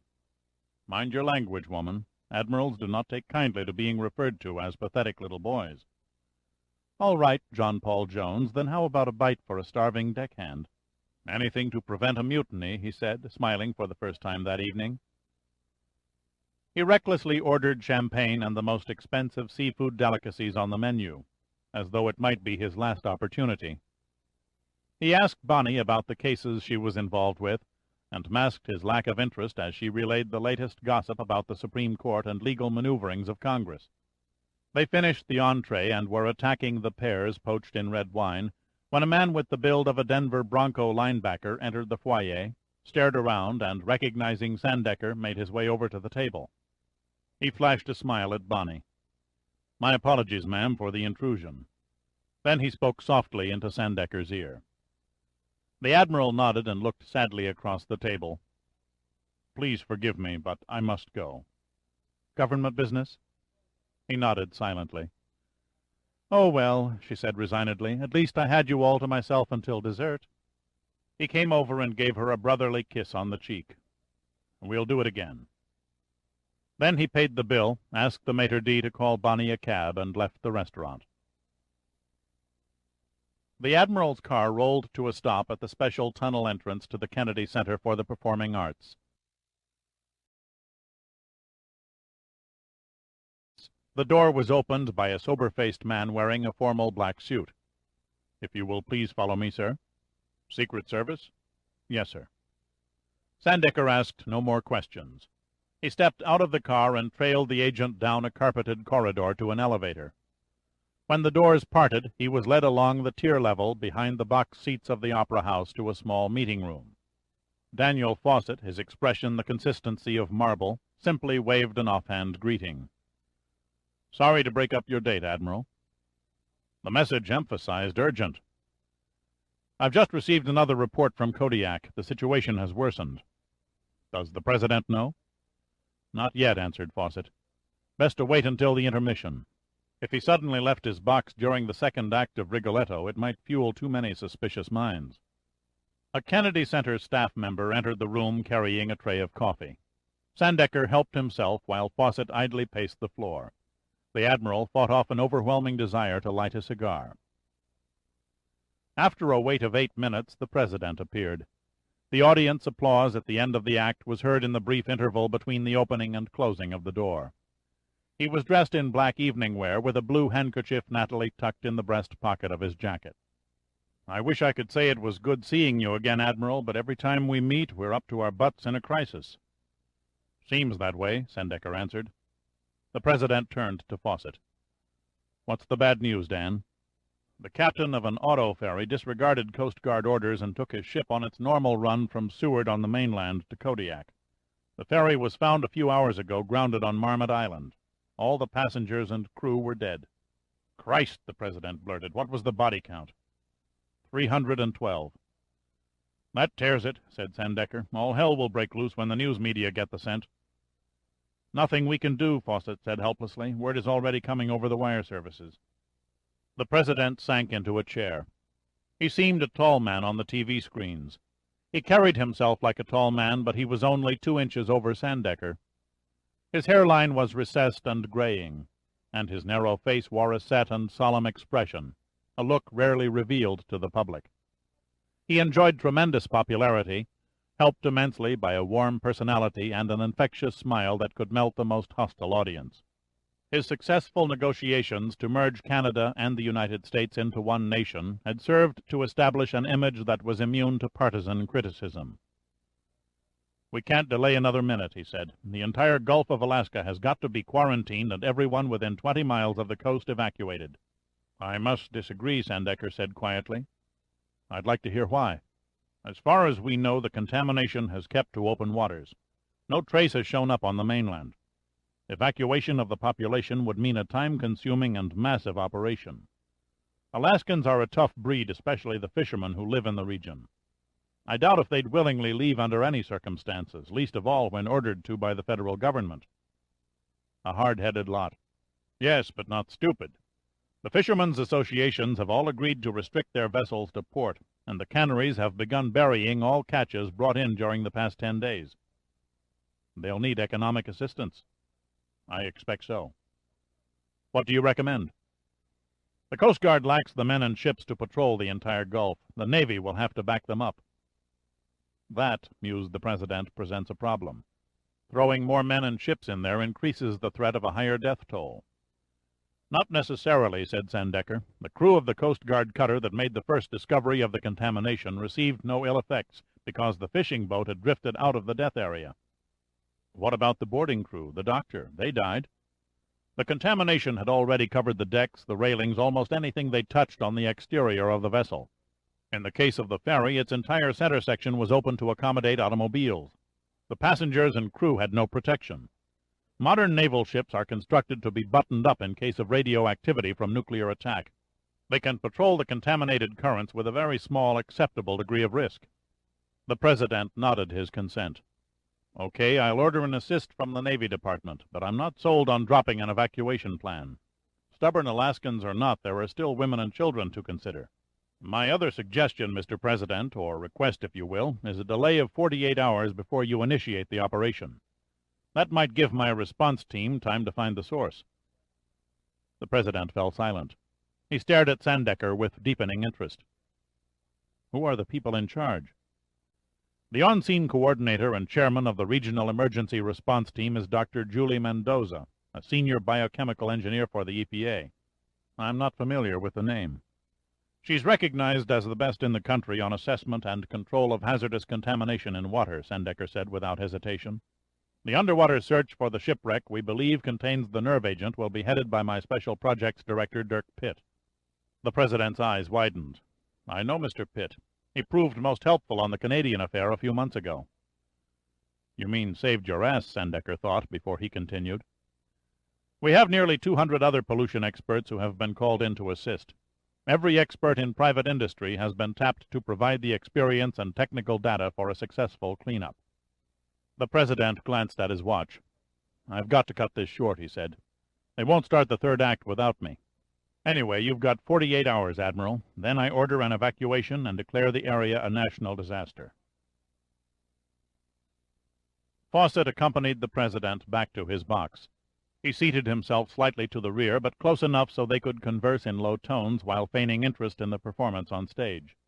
"Do you wish to cancel the cruise with Moran and Larimer?" The President imperceptibly shook his head. "No. My economic recovery package for the Soviet satellite countries has top priority over any other business. I strongly advise against it. You're waging a hopeless battle for a lost cause." "So you've informed me at least 5 times in the past week." The President held a program over his face to conceal a yawn. "How do the votes stack up?" "A wave of non-partisan conservative support is gaining ground against you. We'll need 15 votes in the House and 5, maybe 6, to pass the measure in the Senate." "We've faced bigger odds." "Yes," Fawcett muttered sadly. "But if we're defeated this time, your administration may never see a second term." Chapter 5. The dawn was creeping out of the east as a low, dark line began to rise above the horizon. Through the windows of the helicopter, the black blur took on a symmetrical cone-shaped feature and soon became a mountain peak surrounded by the sea. There was a three-quarter moon behind it. The light altered from ivory to indigo blue, and then to an orange radiance as the sun rose, and the slopes could be seen mantled in snow. Pitt glanced over at Giordino. He was asleep, a state he could slip in and out of like an old sweater. He had slept from the time they left anchorage. 5 minutes after transferring to the helicopter, he promptly drifted off again. Pitt turned to Mendoza. She sat perched behind the pilot. The look on her face was that of a little girl eager to see a parade. Her gaze was fixed on the mountain. In the early light it seemed to Pitt her face had softened. Her expression was not so businesslike, and the lines of her mouth held a tenderness that was not there before. "Augustine volcano," she said, unaware that Pitt's attention was focused on her and not out the window. "Named by Captain Cook in 1778.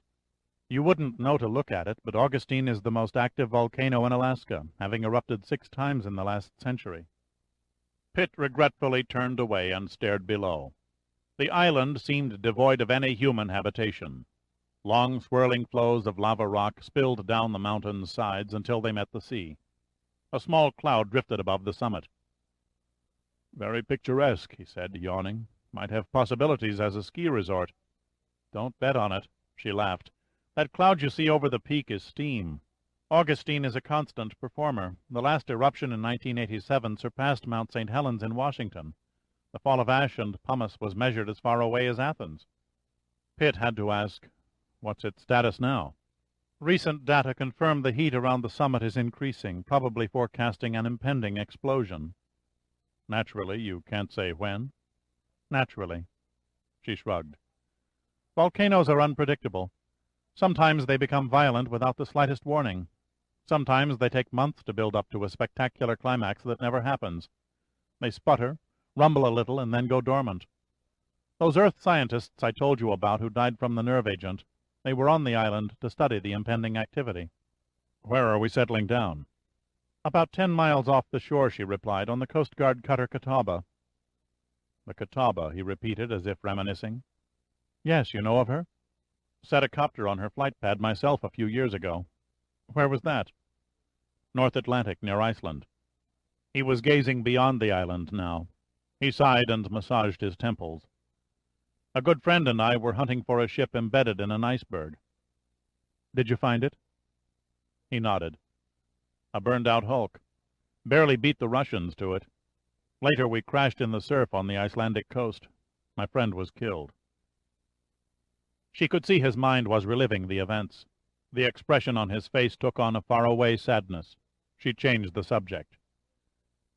"We'll have to say goodbye. Temporarily, I mean, when we land." He shook off the past and stared at her. "You're leaving us?" "You and Al will be staying on the Catawba to search for the nerve agent's location. I'm going to the island where the local response team has set up a database." "And part of my job is to send water samples from the ship to your lab?" "Yes, by measuring trace levels of the contamination we can direct you toward the source." "Like following breadcrumbs?" "That's one way of putting it." "After we find it, what then?" "Once your salvage team brings up the drums containing the nerve agent, the Army will dispose of it by deep well injection on an island near the Arctic Circle." "How deep is the well?" 4,000 feet. "All neat and tidy." The open-for-business look returned to her eyes. "It happens to be the most efficient method open to us." "You're optimistic." She looked at him questioningly. "What do you mean?" "The salvage, it could take months." "We can't even afford weeks," she came back almost vehemently. "You're treading in my territory now," Pitt said, as if lecturing. "Divers can't risk working in water where one drop on their skin will kill them. The only reasonably safe way is to use submersibles, a damned slow and tedious process. And submersibles require highly trained crews with specially constructed vessels as work platforms." "I've already explained," she said impatiently. "Presidential authority gives us carte blanche on any equipment we need." "That's the easy part," Pitt continued. "Despite your water sample directions, finding a shipwreck is like looking for a coin in the middle of a football field in the dark with a candle. Then if we get lucky and make contact, we may find the hull broken in sections and the cargo scattered, or the drums too corroded to move. Murphy's Law can hit us from every angle. No deep-sea recovery operation is ever cut and dried. Mendoza's face reddened. I'd like to point out— Don't bother, Pitt cut her off. I'm the wrong guy for a gung-ho speech. I've heard them all before. You won't get a chorus of the Notre Dame fight song from me. And save your breath for the countless lives hang in the balance routine. I'm aware of it. I don't have to be reminded every 5 minutes. She looked at him, annoyed with him for his arrogant charm, feeling that he was testing her somehow. Have you ever seen someone who came in contact with Nerve Agent S? No. It's not a pretty sight. They literally drown in their own blood as their internal membranes burst. Every body orifice bleeds like a river. Then the corpse turns black. You're very descriptive. It's all a game to you, she lashed out. It's not a game to me. He didn't reply. He simply nodded downward at the Catawba looming through the pilot's windshield. We're landing. The pilot noted that the ship had turned bow on to the wind from the fluttered ensign on the halyards. He eased the helicopter over the stern, hovered a few moments, and set down on the pad. The rotor blades had hardly swung to a stop when 2 figures dressed from head to toe in astronaut-looking suits approached while unfolding a circular plastic tube about 5 feet in diameter that looked like a huge umbilical cord. They secured it around the exit door and gave 3 knocks. Pitt undid the latches and swung the door inward. The men outside passed him cloth hoods with see-through lenses and gloves. Best put them on, commanded a muffled voice. Pitt prodded Giordino awake and handed him a hood and pair of gloves. What in hell are these? Giordino mumbled, emerging from the cobwebs. Welcome gifts from the sanitation department. 2 more crewmen appeared in the plastic tunnel and took their gear. Giordino, still half asleep, stumbled from the helicopter.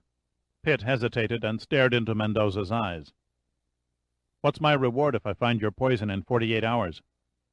What do you want it to be? Are you as hard as you pretend?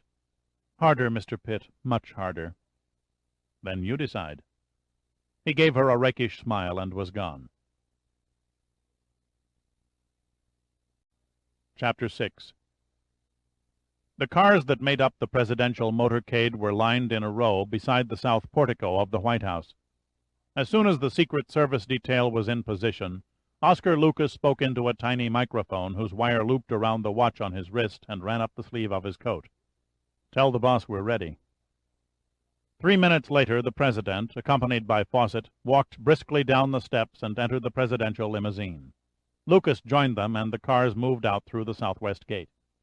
The president relaxed into the leather of the rear seat and idly stared out the window at the passing buildings. Fawcett sat with an open attaché case on his lap and made a series of notes inside the top folder. After a few minutes of silence, he sighed, snapped the case shut, and set it on the floor.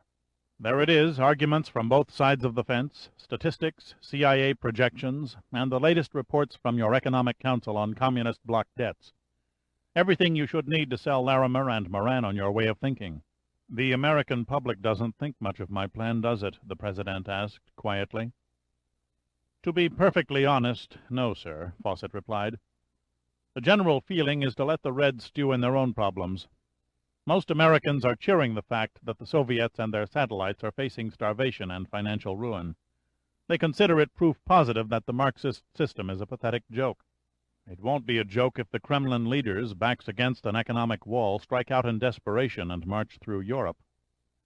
Your opposition in Congress feel the risk is offset by the very real threat of starvation, which will undermine Russia's capacity to maintain its military machine.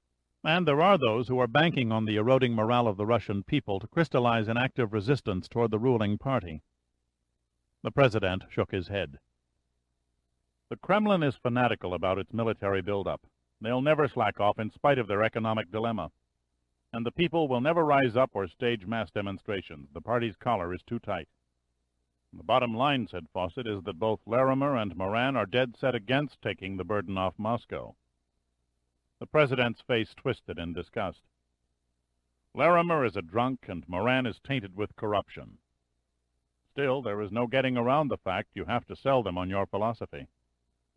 I can't deny their opinions, the president admitted, but I am convinced that if the United States saves the Eastern Bloc nations from almost total disintegration, they will turn away from the Soviet Union and join with the West. There are many who see that as wishful thinking, Mr. President. The French and Germans see it my way. Sure, and why not?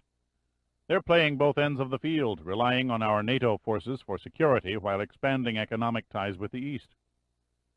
You're forgetting the many grassroots American voters who are behind my aid plan too, said the President, his chin thrust forward at his words. Even they realize its potential for diffusing the threat of nuclear holocaust and pulling down the Iron Curtain for good. Fawcett knew it was senseless to try to sway the President when he was in a crusading mood and passionately convinced he was right. There was a kind of virtue in killing your enemies with kindness, a truly civilized tactic that might move the conscience of reasonable people. But Fawcett remained pessimistic. He turned inward to his thoughts and remained silent as the limousine turned off M Street into the Washington Naval Yard and rolled to a stop on one of the long docks. A dark-skinned man with the stony facial features of an American Indian approached as Lucas stepped from the car. "Evening, George." "Hello, Oscar. How's the golf game?" "Sad shape," answered Lucas. "I haven't played in almost 2 weeks." As Lucas spoke, he looked into the piercing dark eyes of George Blackowl, the acting supervisor and advance agent for the President's movement. Blackowl was about Lucas' height, 5 years younger, and carried about 10 pounds of excess weight. A habitual gum chewer, his jaws worked constantly, he was half Sioux and was constantly kidded about his ancestors' role at the Little Bighorn. "Safe to board?" asked Lucas. "The boat has been swept for explosives and listening devices. The frogmen finished checking the hull about 10 minutes ago, and the outboard chase boat is manned and ready to follow." Lucas nodded. "A 110-foot Coast Guard cutter will be standing by when you reach Mount Vernon." "Then I guess we're ready for the boss." Lucas paused for nearly a minute while he scanned the surrounding dock area. Detecting nothing suspicious, he opened the door for the President. Then the agents formed a security diamond around him. Blackowl walked ahead of the point man, who was directly in front of the President. Lucas, because he was left-handed and required ease of movement in case he had to draw his gun, walked the left point and slightly to the rear. Fawcett tailed several yards behind and out of the way. At the boarding ramp, Lucas and Blackowl stood aside to let the others pass. "Okay, George, he's all yours." "Lucky you," Blackowl said, smiling. "You get the weekend off." "First time this month." "Heading home from here?" "Not yet. I have to run by the office and clear my desk first. There were a few hitches during the last trip to Los Angeles. I want to review the planning." They turned in unison as another government limousine pulled up to the dock. Senator Marcus Larimer climbed out and strode toward the presidential yacht, followed by an aide who dutifully carried an overnight bag. Larimer wore a brown suit with a vest. He always wore a brown suit with a vest. It had been suggested by one of his fellow legislators that he was born in one. His hair was sandy-colored and styled in the dry look. He was big and rough-cut, with the look of a hod carrier trying to crash a celebrity benefit. He simply nodded to Blackowl and threw Lucas the standard politician's greeting. "Nice to see you, Oscar." "You're looking healthy, Senator." "Nothing a bottle of scotch won't cure," Larimer replied with a booming laugh. Then he swept up the ramp and disappeared into the main salon. "Have fun," Lucas said sarcastically to Blackowl. "I don't envy you this trip."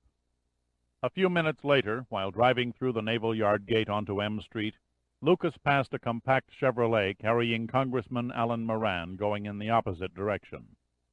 Lucas didn't like the Speaker of the House. Not nearly as flamboyant as his predecessor, Moran was a Horatio Alger type who had succeeded not so much from intelligence or perception as from stowing away in the congressional power circles and supplying more favors than he begged. Once accused of masterminding an oil leasing scheme on government lands, he had greased his way out of the impending scandal by calling in his political IOUs. He looked neither right nor left as he drove by. His mind, Lucas deduced, was grinding on ways to pick the President's influential pocket. Not quite an hour later, as the crew of the presidential yacht were preparing to cast off, Vice President Margolin came aboard with a garment bag draped over one shoulder. He hesitated a moment and then spied the President, seated alone in a deck chair near the stern, watching the sun begin to set over the city. A steward appeared and relieved Margolin of the garment bag. The President looked up and stared as though not fully recognizing him. "Vince?" "Sorry I'm late," Margolin apologized, "but one of my aides misplaced your invitation, and I only discovered it an hour ago." "I wasn't sure you could make it," the president murmured obscurely. "Perfect timing. Beth is visiting our son at Stanford and won't be home until Tuesday, and I had nothing on my schedule that couldn't be shoved ahead." The president stood up, forcing a friendly smile. "Senator Larimer and Congressman Moran are on board, too. They're in the dining salon." He tilted his head in their direction. "Why don't you say hello and rustle up a drink?" "A drink I could use." Margolin bumped into Fawcett in the doorway, and they exchanged a few words. The president's face was a study in anger. As much as he and Margolin differed in style and appearance, the vice president was tall and nicely proportioned, not a bit of fat on his body, with a handsome face, bright blue eyes, and a warm, outgoing personality. They differed even more in their politics. The president maintained a high level of personal popularity by his inspirational speeches. An idealist and a visionary, he was almost totally occupied with creating programs that would be of global benefit 10 to 50 years in the future. Unfortunately, for the most part, they were programs that did not fit in with the selfish realities of domestic politics. Margolin, on the other hand, kept a low profile with the public and news media, aiming his energies toward more domestic issues. His stand on the president's communist bloc aid program was that the money could be better spent at home. The vice president was a born politician. He had the Constitution in his blood. He had come up the hard way, through the ranks, beginning with his state legislature, then governor, and later the Senate. Once entrenched in his office in the Russell Building, he surrounded himself with a powerhouse staff of advisers who possessed a flair for strategic compromise and innovative political concepts. While it was the president who proposed legislation, it was Margolin who orchestrated its passage through the maze of committees into law and policy, all too often making the White House staff appear like fumbling amateurs, a situation that did not sit well with the president and caused considerable internal backstabbing. Margolin might have been the people's choice for the presidency, but he was not the party's. Here his integrity and image as a shaker and doer worked against him. He too often refused to fall in line on partisan issues if he believed in a better path. He was a maverick who followed his own conscience. The president watched Margolin disappear into the main salon, irritation and jealousy burning within him. "What is Vince doing here?" Fawcett asked him nervously. "Damned if I know," snapped the president. "He said he was invited." Fawcett looked stricken. Christ, somebody on the staff must have screwed up. Too late now. I can't tell him he's not wanted and to please leave. Fawcett was still confused. "I don't understand." "Neither do I, but we're stuck with him." "He could blow it." "I don't think so. Regardless of what we think about Vince, he's never made a statement that tarnished my image. That's more than a lot of presidents could say about their VPs. Fawcett resigned himself to the situation. "There aren't enough staterooms to go around. I'll give up mine and stay on shore." "I appreciate that, Dan. I can stay on the boat until tonight and then bunk at a nearby motel." "Perhaps, under the circumstances," the president said slowly, "it would be best if you remained behind. With Vince along, I don't want our guests to think we're ganging up on them. I'll leave the documents supporting your position in your stateroom, Mr. President." "Thank you. I'll study them before dinner." Then the president paused. "By the way, any word on the Alaskan situation?" "Only that the search for the nerve agent is underway." The president's eyes reflected a disturbed look. He nodded and shook Fawcett's hand. "See you tomorrow." Later, Fawcett stood on the dock among the irritated Secret Service agents of the vice president's detail.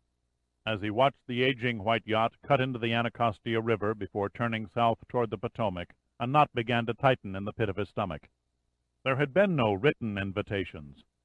None of it made any sense.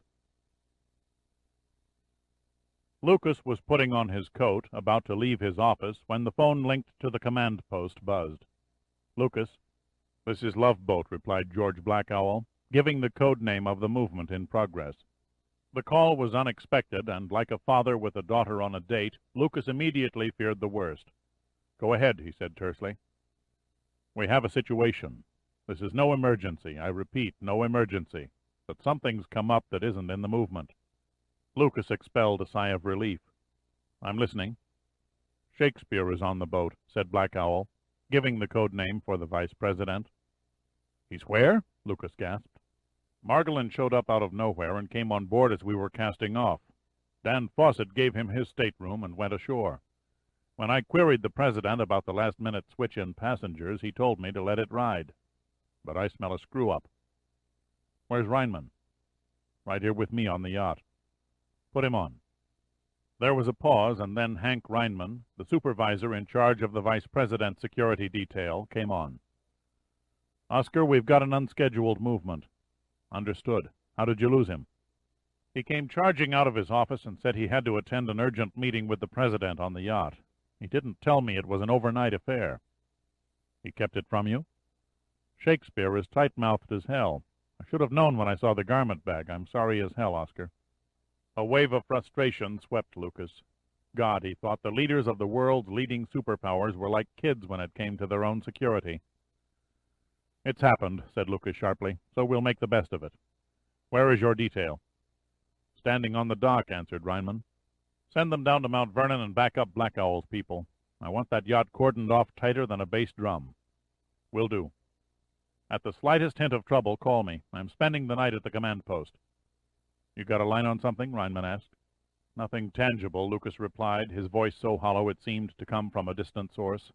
"But knowing that the president and the next 3 men in line for his office are all in the same place at the same time scares the hell out of me."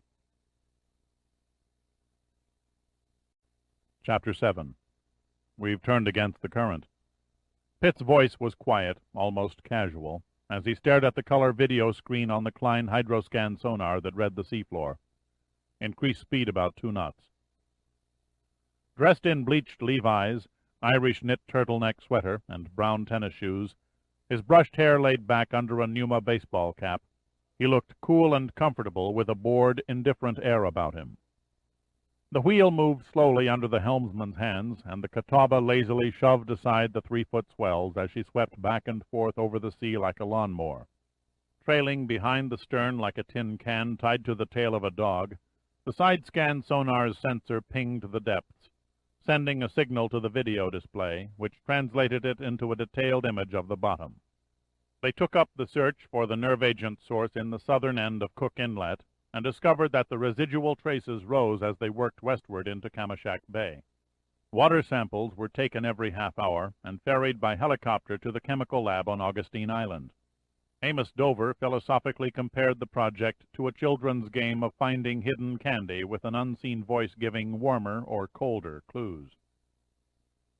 As the day wore on, the nervous tension that had been building up on the Catawba grew unbearable. The crew was unable to go on deck for a breath of air.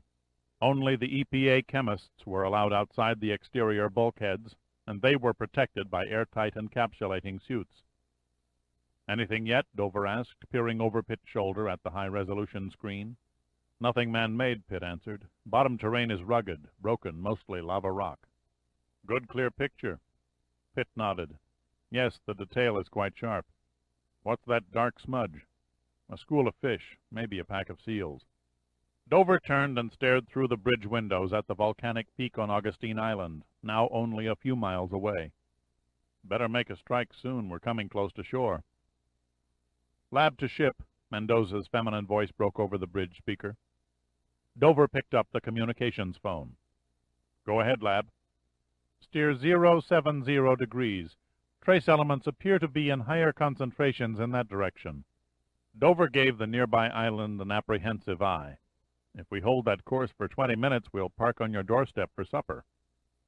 "Come in as far as you can and take samples," Mendoza answered. "My indications are that you're practically on top of it." Dover hung up without further discussion and called out, "What's the depth?" The watch officer tapped a dial on the instrument console. 140 feet and rising." "How far can you see on that thing?" Dover asked Pitt.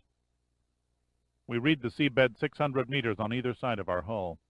"Then we're cutting a swath nearly 2/3 of a mile wide." "Close enough," Pitt admitted. "We should have detected the ship by now," Dover said irritably. "Maybe we missed it." "No need to get uptight," Pitt said. He paused, leaned over the computer keyboard, and fine-tuned the image. Nothing in this world is more elusive than a shipwreck that isn't ready to be found. Deducing the murderer in an Agatha Christie novel is kindergarten stuff compared to finding a lost derelict under hundreds of square miles of water. Sometimes you get lucky early. Most of the time you don't. Very poetic, Dover said dryly. Pitt stared at the overhead bulkhead for a long and considering moment. What's the visibility under the water surface? The water turns crystal 50 yards from shore. On the flood tide, I've seen 100 feet or better. I'd like to borrow your copter and take aerial photos of this area. Why bother, Dover said curtly. Semper paratus, always ready, is not the Coast Guard's motto for laughs. He motioned through a doorway. We have charts showing 3,000 miles of Alaskan coastline in color and incredible detail, courtesy of satellite reconnaissance. Pitt nodded for Giordino to take his place in front of the hydroscan as he rose and followed the Catawba's skipper into a small compartment stacked with cabinets containing nautical charts. Dover checked the label inserts, pulled open a drawer, and rummaged inside. Finally, he extracted a large chart marked Satellite Survey Number 2430A, south shore of Augustine Island. Then he laid it on a table and spread it out. Is this what you have in mind? Pitt leaned over and studied the bird's-eye view of the sea off the volcanic island's coast. Perfect. Got a magnifying glass? In the shelf under the table. Pitt found the thick square lens and peered through it at the tiny shadows on the photo survey. Dover left and returned shortly with 2 mugs of coffee. Your chances are nil of spotting an anomaly in that geological nightmare on the seafloor. A ship could stay lost forever in there. I'm not looking at the seafloor. Dover heard Pitt's words all right, but the meaning didn't register. Vague curiosity reflected in his eyes, but before he could ask the obvious question, the speaker above the doorway crackled. Skipper, we've got breakers ahead. The watch officer's voice was tense. The fathometer reads 30 feet of water under the hull and rising damned fast. All stop, Dover ordered. A pause, then, no, reverse engines until speed is 0. Tell him to have the sonar sensor pulled in before it drags bottom, Pitt said offhandedly. Then I suggest we drop anchor. Dover gave Pitt a strange look, but issued the command. The deck trembled beneath their feet as the twin screws reversed direction. After a few moments, the vibration ceased. Speed 0, the watch officer notified them from the bridge. Anchor away. Dover acknowledged, then sat on a stool, cupped his hands around the coffee mug, and looked directly at Pitt. Okay, what do you see? I have the ship we're looking for, Pitt said, speaking slowly and distinctly. There are no other possibilities. You are mistaken in one respect, Dover, but correct in another. Mother Nature seldom makes rock formations that run in a perfectly straight line for several hundred feet.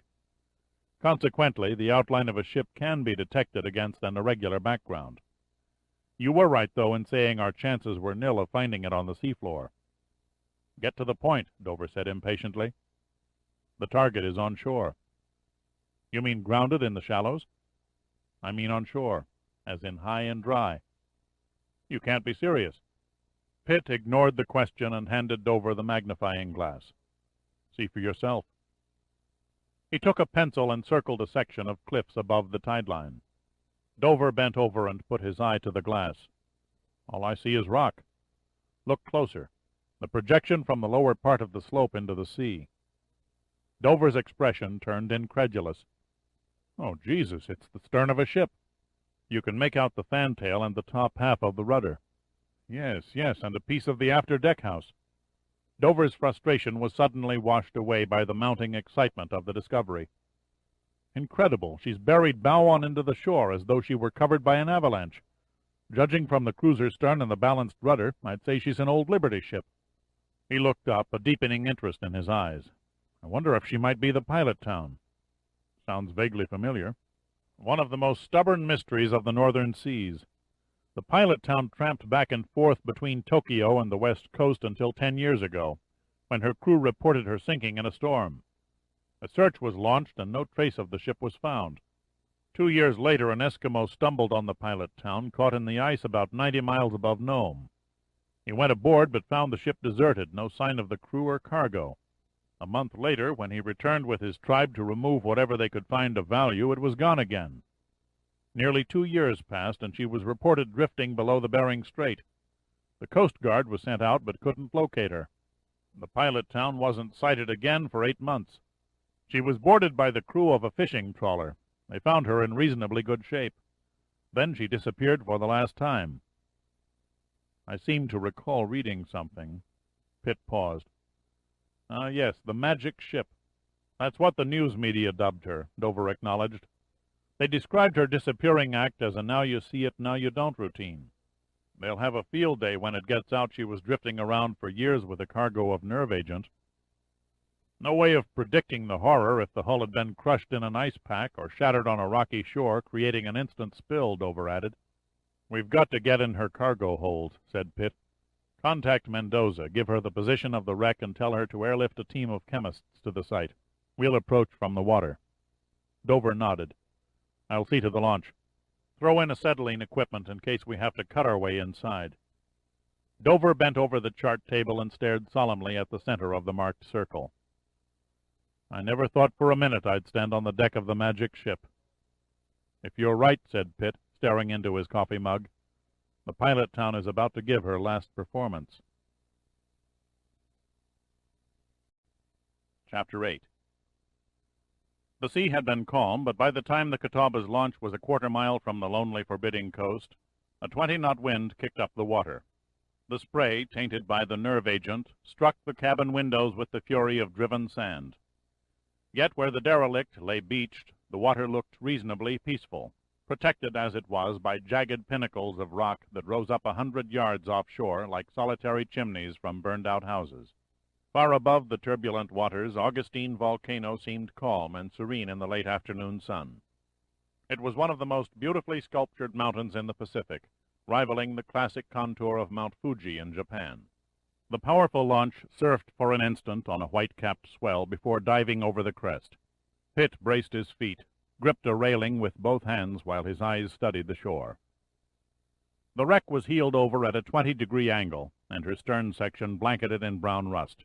The rudder was canted in the full starboard position, and 2 barnacle-encrusted blades of the propeller protruded from the black sand. The letters of her name and home port were too obscured to read. Pitt, Giordino, Dover, the 2 EPA scientists, and one of the Catawba's junior officers, all were garbed in white encapsulating suits to protect them from the plumes of deadly spray. They communicated by tiny transmitters inside their protective headgear. Attached to their waist belts were intricate filter systems designed to refine clean, breathable air.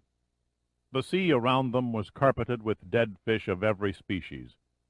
A pair of whales rolled lifelessly back and forth with the tide, united in rotting decay with porpoises, sea lions, and spotted seals. Birds by the thousands floated amid the morbid debris. Nothing that had lived in the area had escaped. Dover expertly threaded the launch between the threatening offshore barrier of projecting rock, the remnant of an ancient coastline. He slowed, waiting for a momentary lull in the surf, biding his time while carefully eyeing the depth. Then, as a wave slammed onto the shore and its backwash spilled against the next one coming in, he aimed the bow at the small spit of sand formed around the base of the wreck and pushed the throttle forward. Like a horse bracing for the next hurdle at the Grand National, the launch rose up on the wave crest and rode it through the swirling foam until the keel dropped and scraped onto the spit. A neat bit of handiwork, Pitt complimented him. All in the timing, Dover said, a grin visible behind his helmet's face mask. Of course it helps if you land at low tide. They tilted back their heads and stared up at the wreck towering above them. The faded name on the stern could be deciphered now. It read Pilot Town. Almost a pity, Dover said reverently, to write finish to an enigma. The sooner the better, Pitt said, his tone grim as he considered the mass death inside. Within 5 minutes the equipment was unloaded, the launch securely moored to the Pilot Town's rudder, and the men laboriously climbing the steep slope on the port side of the stern. Pitt took the lead, followed by Giordino and the rest as Dover brought up the rear. The incline was not made up of solid rock, but rather a combination of cinder ash and mud with the consistency of loose gravel. Their boots struggled to find a foothold, but mostly they slid back 2 steps for every 3 they gained. The dust from the ash rose and clung to their suits, coating them a dark gray. Soon the sweat was seeping through their pores, and the increasingly heavy rasp of their breathing became more audible over the earphones inside their helmets. Pitt called a halt at the narrow ledge, not 4 feet wide and just long enough to hold all 6 men. Wearily, Giordino sank to a sitting position and readjusted the straps that held the acetylene tank to his back. When he could finally pant a coherent sentence, he said, "How in hell did this old rust bucket jam herself in here?" "She probably drifted into what was a shelving inlet before 1987, replied Pitt. "According to Mendoza, that was the year the volcano last erupted. The explosion gases must have melted the ice around the mantle, forming millions of gallons of water. The mud flow, along with the cloud of ash, poured down the mountain until it met the sea and buried the ship. Funny the stern wasn't spotted before now." "Not so remarkable," Pitt answered. "So little is showing it was next to impossible to detect from the air, and beyond a mile from shore it blends into the rugged shoreline and becomes nearly invisible. Erosion caused by recent storms is the only reason she's uncovered now." Dover stood up, pressing his weight against the steep embankment to maintain his balance. He unraveled a thin knotted nylon rope from his waist and unfolded a small grappling hook tied to the end. He looked down at Pitt. "If you'll support my legs, I think I can heave the hook over the ship's railing."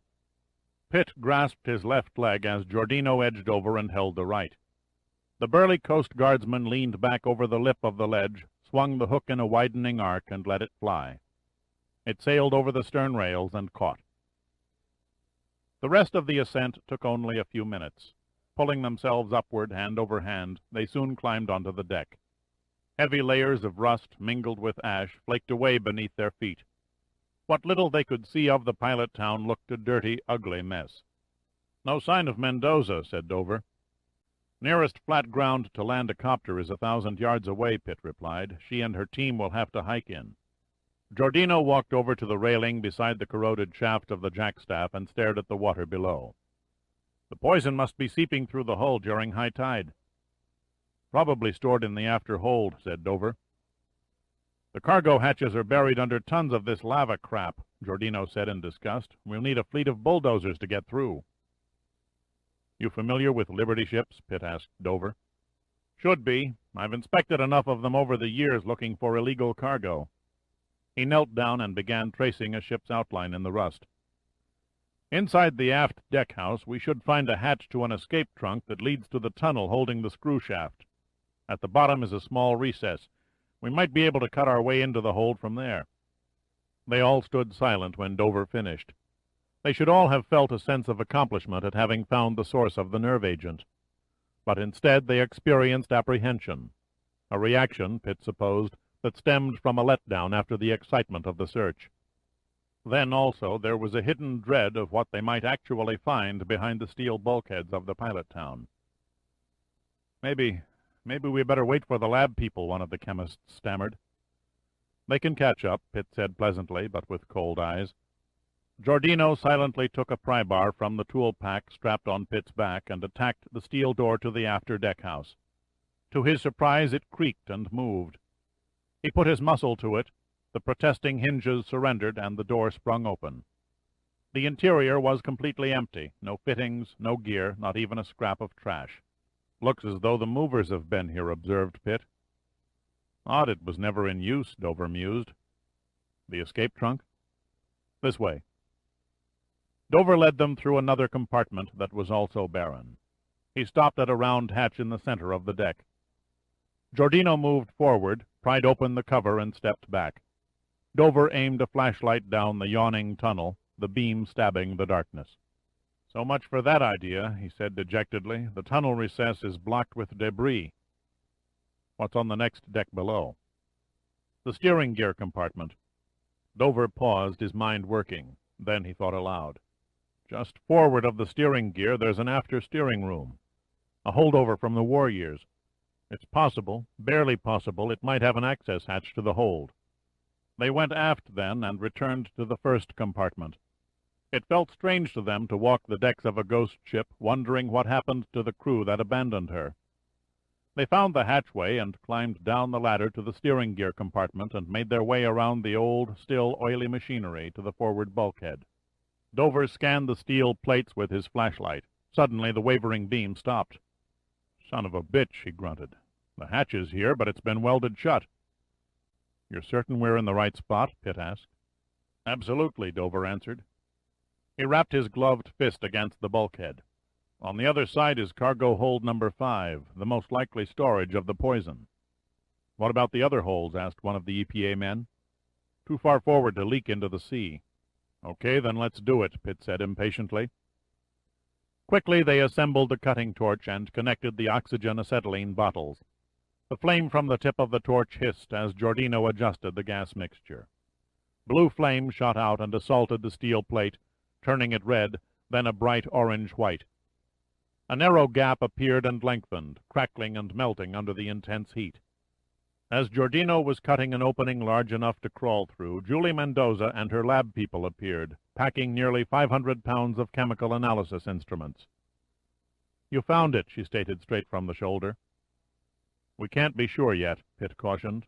"But our test samples show the water around this area reeks with nerve agent S," she protested. "Disappointment comes easy," said Pitt. "I never count my chickens until the check clears the bank." Further conversation broke off as Giordino stood back and snuffed out the cutting torch. He handed it to Dover and picked up his trusty pry bar. "Stand back," he ordered. "This thing is red hot and it's damned heavy." He hooked one end of the bar into the jagged glowing seam and shoved. Grudgingly, the steel plate twisted away from the bulkhead and crashed to the deck with a heavy clang and spray of molten metal. A hush fell over the dark compartment as Pitt took a flashlight and leaned carefully through the opening, staying clear of the superheated edges. He probed the beam into the bowels of the darkened cargo hold, sweeping it around in a 180-degree arc. It seemed a long time before he straightened and faced the bizarrely clad, faceless figures pressing against him. "Well?" Mendoza demanded anxiously. Pitt answered with one word: "Eureka!" Chapter 9. 4,000 miles and 5 hours ahead in a different time zone, the Soviet representative to the World Health Assembly worked late at his desk. There was nothing elaborate about his office in the Secretariat building of the United Nations. The furnishings were cheap and Spartan. Instead of the usual photographs of Russian leaders, living and dead, the only piece of wall decor was a small amateurish watercolor of a house in the country. The light blinked and a soft chime emitted from his private phone line. He stared at it suspiciously for a long moment before picking up the receiver. "This is Lugovoy." "Who?" "Alexei Lugovoy." "Is Willie there?"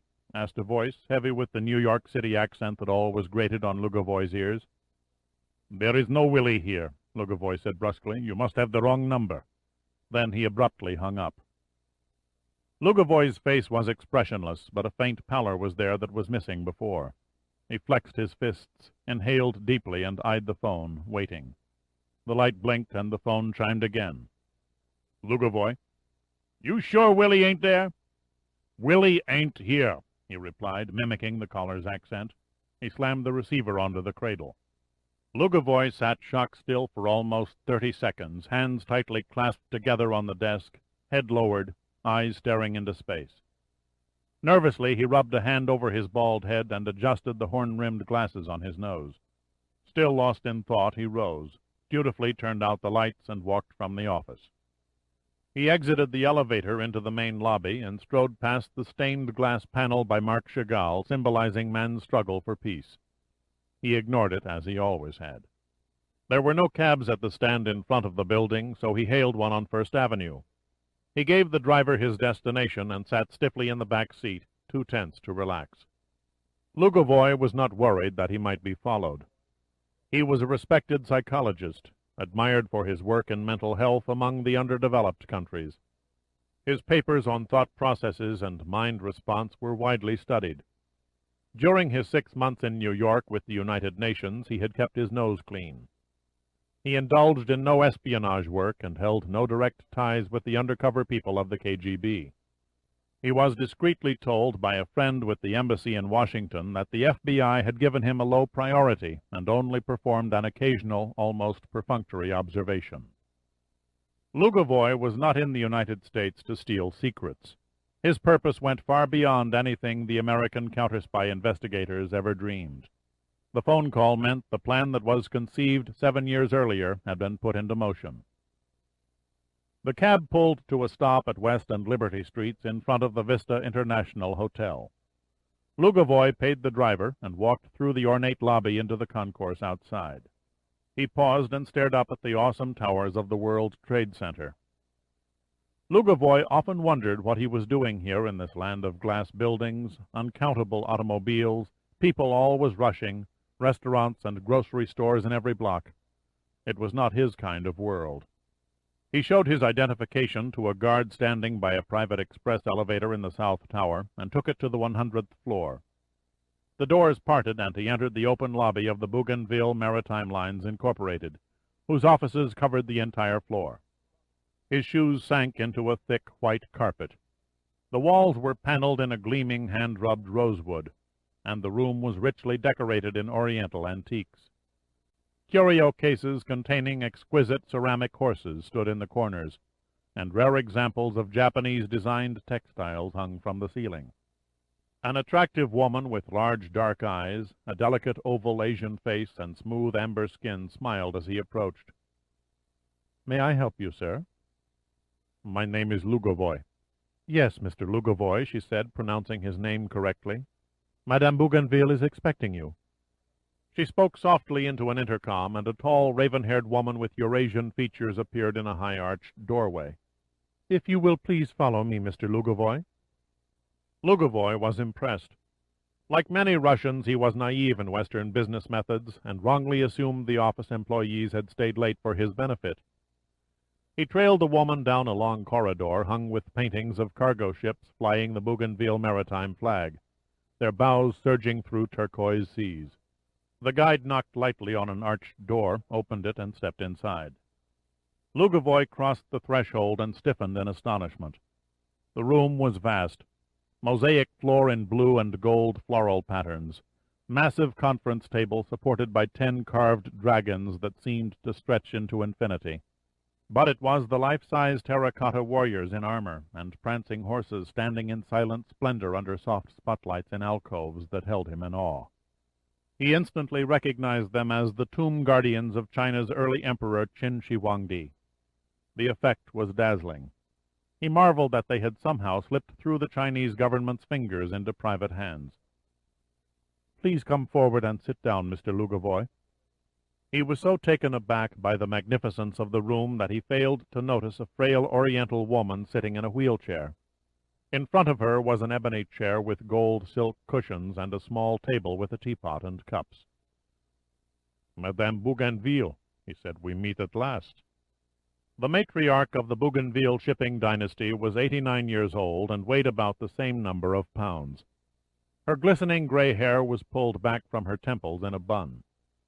Her face was strangely unlined, but her body looked ancient and frail. It was her eyes that absorbed Lugovoy. They wore an intense blue and blazed with a ferocity that made him uncomfortable. "You are prompt," she said simply. Her voice was soft and clear, without the usual hesitation of advanced age. "I came as soon as I received the coded telephone call." "Are you prepared to conduct your brainwashing project?" "Brainwashing is an ugly term. I prefer mind intervention." "Academic terminology is irrelevant," she said indifferently. "My staff has been assembled for months. With the proper facilities, we can begin in 2 days." "You'll begin tomorrow morning." "So soon?" "I've been informed by my grandson that ideal conditions have turned in our favor. The transfer will take place tonight." Lugovoy instinctively looked at his watch. "You don't give me much time." "The opportunity has to be snatched when it arrives," she said firmly. "I made a bargain with your government, and I am about to fulfill the first half of it. Everything depends on speed. You and your staff have 10 days to finish your part of the project." 10 days?" he gasped. 10 days, she repeated. "That is your deadline. Beyond that I will cast you adrift." A shiver ran up Lugovoy's spine. He didn't need a detailed picture. It was plain that if something went wrong, he and his people would conveniently vanish, probably in the ocean. A quiet muffled the huge boardroom. Then Madame Bougainville leaned forward in the wheelchair. "Would you like some tea?" Lugovoy hated tea, but he nodded. "Yes, thank you." "The finest blend of Chinese herbs. It cost over $100 a pound on the retail market. He took the offered cup and made a polite sip before he set it on the table. You've been informed, I assume, that my work is still in the research stage. My experiments have only been proven successful 11 times out of 15. I cannot guarantee perfect results within a set time limit. Smarter minds than yours have calculated how long White House advisors can stall the news media. Lugavoy's eyebrows rose. My understanding was that my subject was to be a minor American congressman whose temporary disappearance would go unnoticed. You were misled, she explained matter-of-factly. Your General Secretary and President thought it best you should not know your subject's identity until we were ready. If I'd been given time to study his personality traits, I could have been better prepared. I shouldn't have to lecture on security requirements to a Russian, she said, her eyes burning into him. Why do you think we've had no contact between us until tonight? Unsure of what to answer, Lugavoy took a long swallow of the tea. To his peasant taste it was like drinking watered-down perfume. I must know who my subject is, he said finally, mustering his courage and returning her stare. Her answer burst like a bomb in the cavernous room, reverberated in Lugavoy's brain, and left him stunned. He felt as though he'd been thrown into a bottomless pit with no hope of escape. Chapter 10.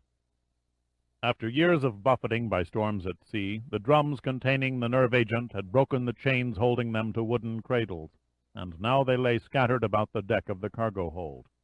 The 1-ton standard shipping containers, as approved by the Department of Transportation, measured exactly 81.5 inches in length by 30.5 inches in diameter. They had concave ends and were silver in color. Neatly stenciled on the sides in green paint were the Army code letters GS. I make the count 20 drums, said Pitt. That tallies with the inventory of the missing shipment, Mendoza said, the relief audible in her voice. They stood in the hold's depths, now brightly lit by floodlights connected to a portable generator from the Catawba. Nearly a foot of water flooded the deck, and the sloshing sounds as they waded between the deadly containers echoed off the rusting sides of the hold. An EPA chemist made a violent pointing motion with his gloved hand. Here's the drum responsible for the leak, he said excitedly. The valve is broken off its threads. Satisfied, Mendoza? Pitt asked her. You bet your sweet ass, she exclaimed happily. Pitt moved toward her until their faceplates were almost touching. Have you given any thought to my reward? Reward? Our bargain, he said, trying to sound earnest. I found your nerve agent 36 hours ahead of schedule. You're not going to hold me to a silly proposition. I'd be foolish not to. She was glad he couldn't see her face redden under the helmet. They were on an open radio frequency, and every man in the room could hear what they were saying. You pick strange places to make a date. What I thought, Pitt continued, was dinner in Anchorage, cocktails chilled by glacier ice, smoked salmon, elk Remington, baked Alaska. After that, that's enough, she said, her embarrassment growing. Are you a party girl? Only when the occasion demands, she replied, coming back on even keel. And this is definitely not the occasion. He threw up his arms and then let them drop dejectedly. A sad day for Pitt, a lucky day for NUMA. Why NUMA? The contamination is on dry land. No need for an underwater salvage job. My crew and I can pack up and head for home. Her helmet nodded imperceptibly. A neat sidestep, Mr. Pitt, dropping the problem straight into the Army's lap. Do they know? He asked seriously. Alaskan Command was alerted seconds after you reported discovering the pilot town. A chemical warfare disposal team is on its way from the mainland to remove the agent. The world applauds efficiency. It's not important to you, is it? Of course it's important, Pitt said. But my job is finished, and unless you have another spill and more dead bodies, I'm going home. Talk about a hard-nosed cynic. Say yes. Thrust, parry, lunge. He caught her on an exposed flank. She felt trapped, impaled, and was annoyed with herself for enjoying it. She answered before she could form a negative thought. Yes.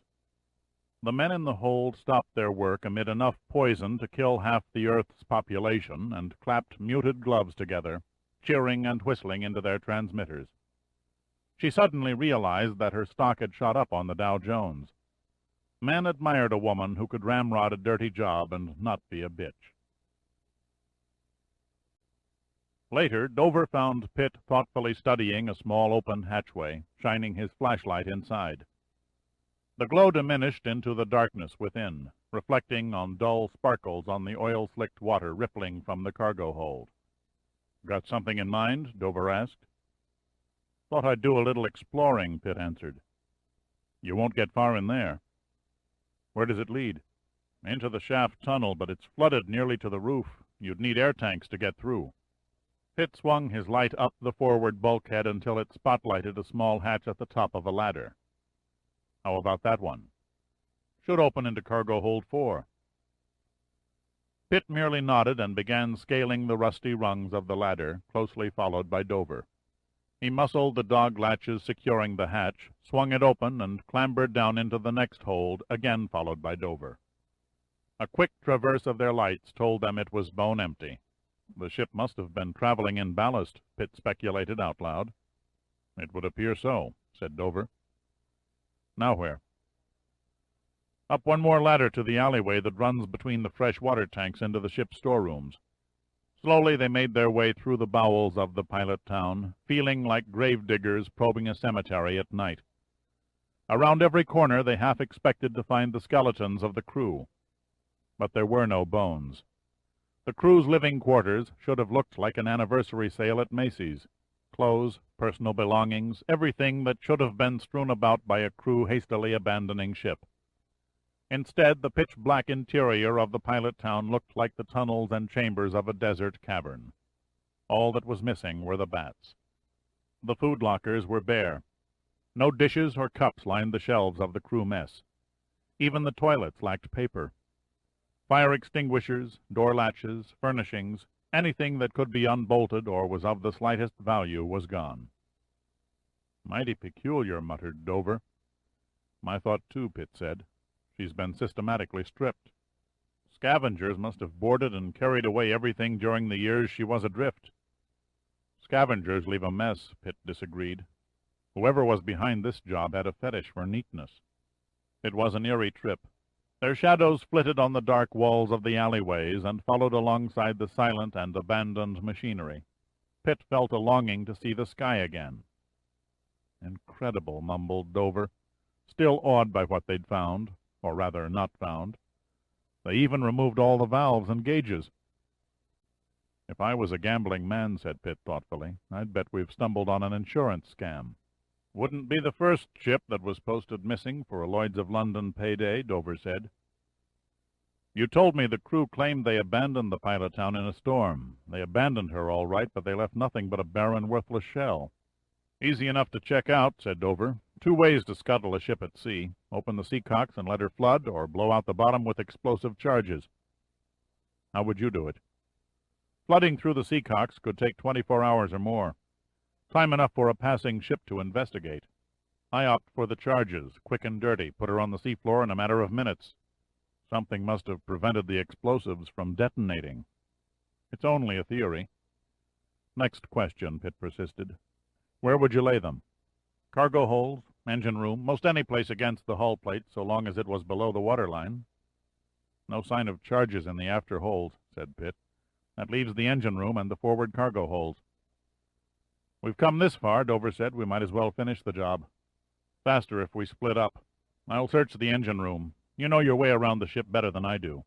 "The forward cargo holds it is," Dover said, anticipating him. The big Coast Guardsman started up a companionway, whistling the Notre Dame fight song under his breath. His bear-like gait and hulking build, silhouetted by the wavering flashlight in his hand, grew smaller and finally faded. Pitt began probing around the maze of steam pipes leading from the obsolete old steam reciprocating engines and boilers. The walkway gratings over the machinery were nearly eaten through by rust, and he treaded lightly. The engine room seemed to come alive in his imagination.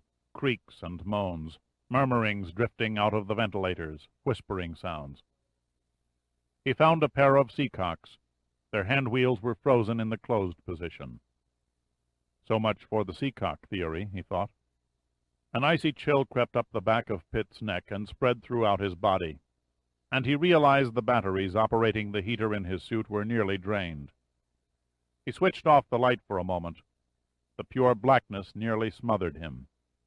He flicked it on again and quickly swept the beam around as if he expected to see a specter of the crew reaching out for him. Only there were no specters. Nothing except the dank metal walls and the worn machinery. He could have sworn he felt the grating shudder as if the engines looming above him were starting up. Pitt shook his head to purge the phantoms in his mind and methodically began searching the sides of the hull, crawling between pumps and asbestos-covered pipes that led into the darkness and nowhere. He fell down a ladder into 6 feet of greasy water. He struggled back up, out of the seeming clutches of the dead and evil and ugly bilge, his suit now black with oil. Out of breath, he hung there a minute, making a conscious effort to relax. It was then he noticed an object dimly outlined in the farthest reach of the light beam.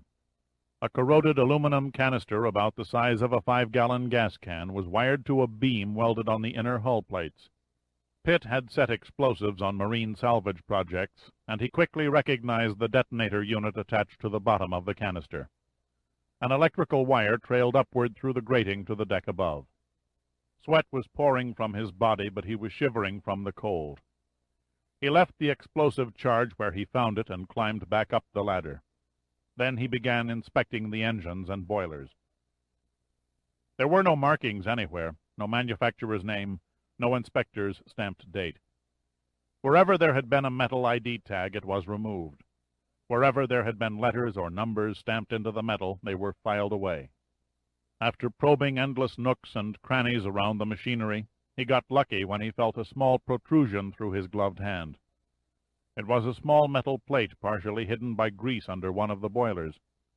He rubbed away the grime and aimed the light on the indented surface. It read, Pressure, 220 pounds per square inch. Temperature, 450 degrees Fahrenheit. Heating surface, 5,017 square feet. Manufactured by the Alhambra Iron and Boiler Company, Charleston, South Carolina. Serial number 38874. Pitt memorized the serial number and then made his way back to where he started. He wearily sank to the deck and tried to rest while suffering from the cold. Dover returned in a little under an hour, carrying an explosive canister under one arm, as indifferently as if it were a jumbo can of peaches. Cursing fluently, and often as he slipped on the oily deck, he stopped and sat down heavily next to Pitt. "There's 4 more between here and the forepeak," Dover said tiredly. "I found another one about 40 feet aft," Pitt replied. "Wonder why they didn't go off. The timer must have screwed up." "Timer?"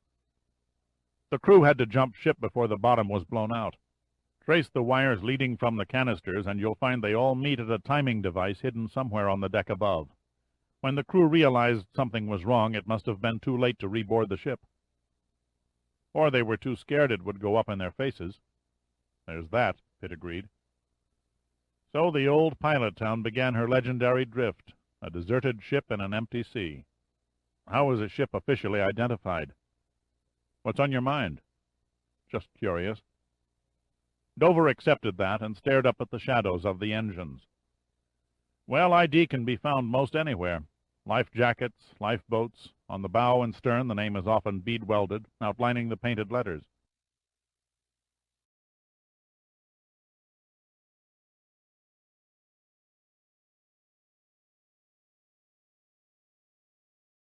Then you have the builder's plates, one on the exterior of the superstructure, one in the engine room. And, oh yeah, the ship's official number is burned into a beam around the outer base of the hatch covers. I'll wager a month's pay that if you could dig the ship from under the mountain, you'd find the hatch number burned off and the builder's plate gone. That leaves one in the engine room. Missing, too. I checked, along with all the manufacturer's markings." "Sounds devious," said Dover quietly. "You're damn right," Pitt replied abruptly. "There's more to the pilot town than a marine insurance rip-off." "I'm in no mood to solve mysteries now," Dover said, rising awkwardly to his feet. "I'm freezing, starved, and tired as hell. I vote we head back." Pitt looked and saw Dover was still clutching the canister of explosives. "Bringing that along?" "Evidence." "Don't drop it," Pitt said with a sarcastic edge in his voice. They climbed from the engine room and hurried through the ship's storerooms, anxious to escape the damp blackness and reach daylight again. Suddenly Pitt stopped in his tracks. Dover, walking head down, bumped into him. "Why'd you stop?" "You feel it?" Before Dover could answer, the deck beneath their feet trembled and the bulkheads creaked ominously. What sounded like the muffled roar of a distant explosion rumbled closer and closer, quickly followed by a tremendous shock wave. The pilot town shuddered under the impact, and her welded seams screeched as they split under enormous pressure. The shock flung the two men violently against the steel bulkheads. Pitt managed to remain on his feet, but Dover, unbalanced by his heavy burden, crashed like a tree to the deck, embracing the canister with his arms and cushioning its fall with his body. A grunt of pain passed his lips as he dislocated his shoulder and wrenched a knee. He dazedly struggled to a sitting position and looked up at Pitt. "What in God's name was that?" he gasped. "Augustine volcano," Pitt said almost clinically. "It must have erupted." "Jesus, what next?" Pitt helped the big man to his feet. He could feel Dover's arm tense through the heavy suit. "You hurt?" "A little bent, but I don't think anything's broken." "Can you make a run for it?" "I'm all right," Dover lied through clenched teeth. "What about the evidence?" "Forget it," Pitt said urgently. "Let's get the hell out of here." Without another word they took off through the storerooms and into the narrow alleyway between the freshwater tanks. Pitt slung his arm around Dover's waist and half dragged, half carried him through the darkness. Pitt thought the alleyway would never end. His breath began to come in gasps, and his heart pounded against his ribs. He struggled to stay on his feet as the old pilot town shook and swayed from the earth's tremors. They reached cargo hold number 4 and scrambled down the ladder. He lost his grip, and Dover fell to the deck. The precious seconds lost manhandling Dover over to the opposite ladder seemed like years. Pitt had barely set foot on the scaly rungs when there was a crack like thunder, and something fell past him and struck the deck. He threw the light beam up. At that instant the hatch cover disintegrated, and tons of rock and debris cascaded into the hold. "Climb, damn it, climb!" he yelled at Dover. His chest heaved and the blood roared in his ears. With an inner strength he thrust Dover's 220 pounds up the ladder. Suddenly a voice shouted. The light showed a figure leaning through the upper hatch, his hands grabbing Dover and pulling him through into the aft hold. Pitt instinctively knew it was Giordino. The burly little Italian had a keen sense of arriving at the right place at the right moment. Then Pitt was at the top and crawling into the hold containing the nerve agent. The hatch cover was still intact because the sloping ground above was not as dense near the stern section. When he reached the bottom of the ladder, willing hands were helping Dover toward the after deckhouse and temporary safety. Giordino gripped Pitt's arm. "We took casualties during the quake," he said grimly. "How bad?" asked Pitt. 4 injured, mostly broken bones, and 1 dead. Giordino hesitated, and Pitt knew. "Mendoza?" "One of the drums crushed her legs," Giordino explained, his voice more solemn than Pitt had ever known it. "She suffered a compound fracture. A bone splinter pierced her suit." His words died. "The nerve agent leaked onto her skin," Pitt finished, a sense of helplessness and shock flooding through him. Giordino nodded. "We carried her outside."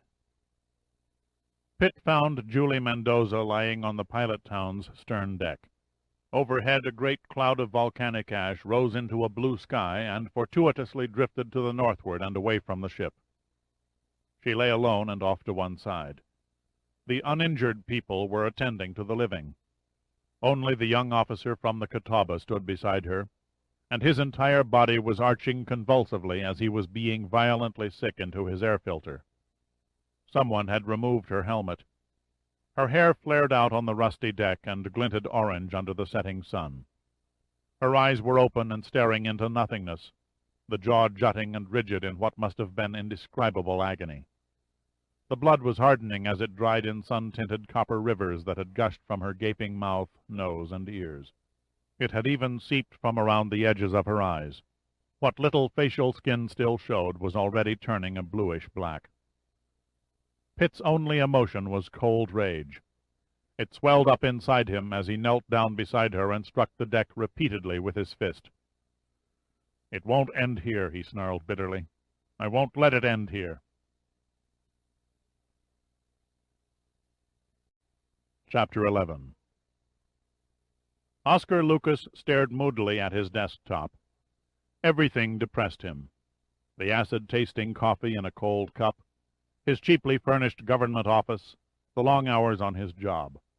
For the first time since he became special agent in charge of the presidential detail, he found himself longing for retirement, cross-country skiing in Colorado, building a mountain retreat with his own hands. He shook his head to clear the fantasies, sipped at a diet soft drink, and studied the plans of the presidential yacht for perhaps the 10th time. Built in 1919 for a wealthy Philadelphia businessman, the Eagle was purchased by the Department of Commerce in 1921 for presidential use. Since that time, 13 presidents had paced her decks. Herbert Hoover tossed medicine balls while on board. Roosevelt mixed martinis and discussed war strategy with Winston Churchill. Harry Truman played poker and the piano. John Kennedy celebrated his birthdays. Lyndon Johnson entertained the British royal family, and Richard Nixon hosted Leonid Brezhnev. Designed with an old straight-up-and-down bow, the mahogany-trimmed yacht displaced 100 tons and measured 110 feet in length with a beam of 20 feet. Her draft was 5 feet, and she could slice the water at 14 knots. The Eagle was originally constructed with 5 master staterooms, 4 baths, and a large glass-enclosed deck-house, used as a combination dining and living room. A crew of 13 Coast Guardsmen manned the yacht during a cruise, their quarters and galley located forward. Lucas went through the files on the crew, rechecking their personal backgrounds, family histories, personality traits, the results of psychological interviews. He could find nothing that merited any suspicion. He sat back and yawned. His watch read 9:20 p.m.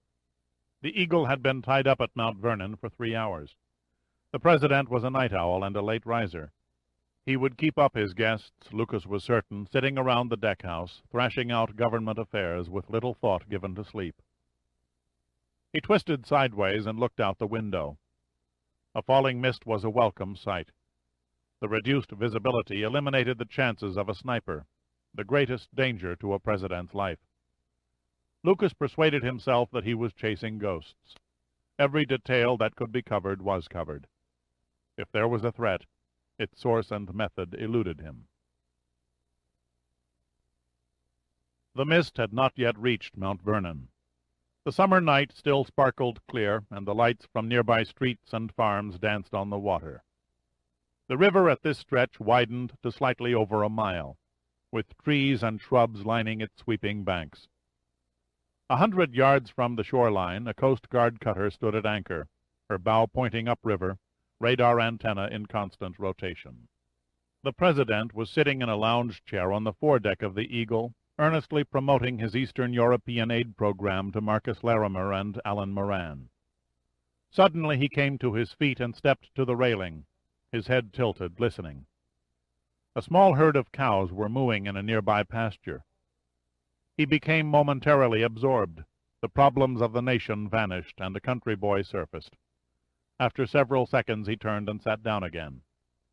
"Sorry for the interruption," he said with a broad smile. "For a minute there I was tempted to find a bucket and squeeze us some fresh milk for breakfast. The news media would have a field day with a picture of you milking a cow in the dead of night." Larimer laughed. "Better yet," said Moran sarcastically, "you could sell the milk to the Russians for a fat profit." "Not as far-fetched as it sounds," said Margolin, who was sitting off to one side. "Milk and butter have all but disappeared from Moscow state food stores." "It's a fact, Mr. President," said Larimer seriously. "The average Russian is only 200 calories a day from a starvation diet. The Poles and Hungarians are even worse off. Why, hell, our pigs eat better than they do." "Exactly my point," said the President in a fervent voice. "We cannot turn our backs on starving women and children simply because they live under communist domination. Their plight makes my aid plan all the more important to echo the humanitarian generosity of the American people. Think of the benefits such a program will bring in goodwill from the Third World countries. Think of how such an act could inspire future generations, The potential rewards are incalculable." "I beg to differ," said Moran coldly. "In my mind, what you propose is foolish, a sucker play. The billions of dollars they spend annually propping up their satellite countries have nearly wiped out their financial resources. I'll take bets the money they save by your proposed bailout plan would go directly into their military budget." "Perhaps, but if their troubles continue unchecked, the Soviets will become more dangerous to the U.S., the President argued. "Historically, nations with deep economic problems have lashed out in foreign adventures."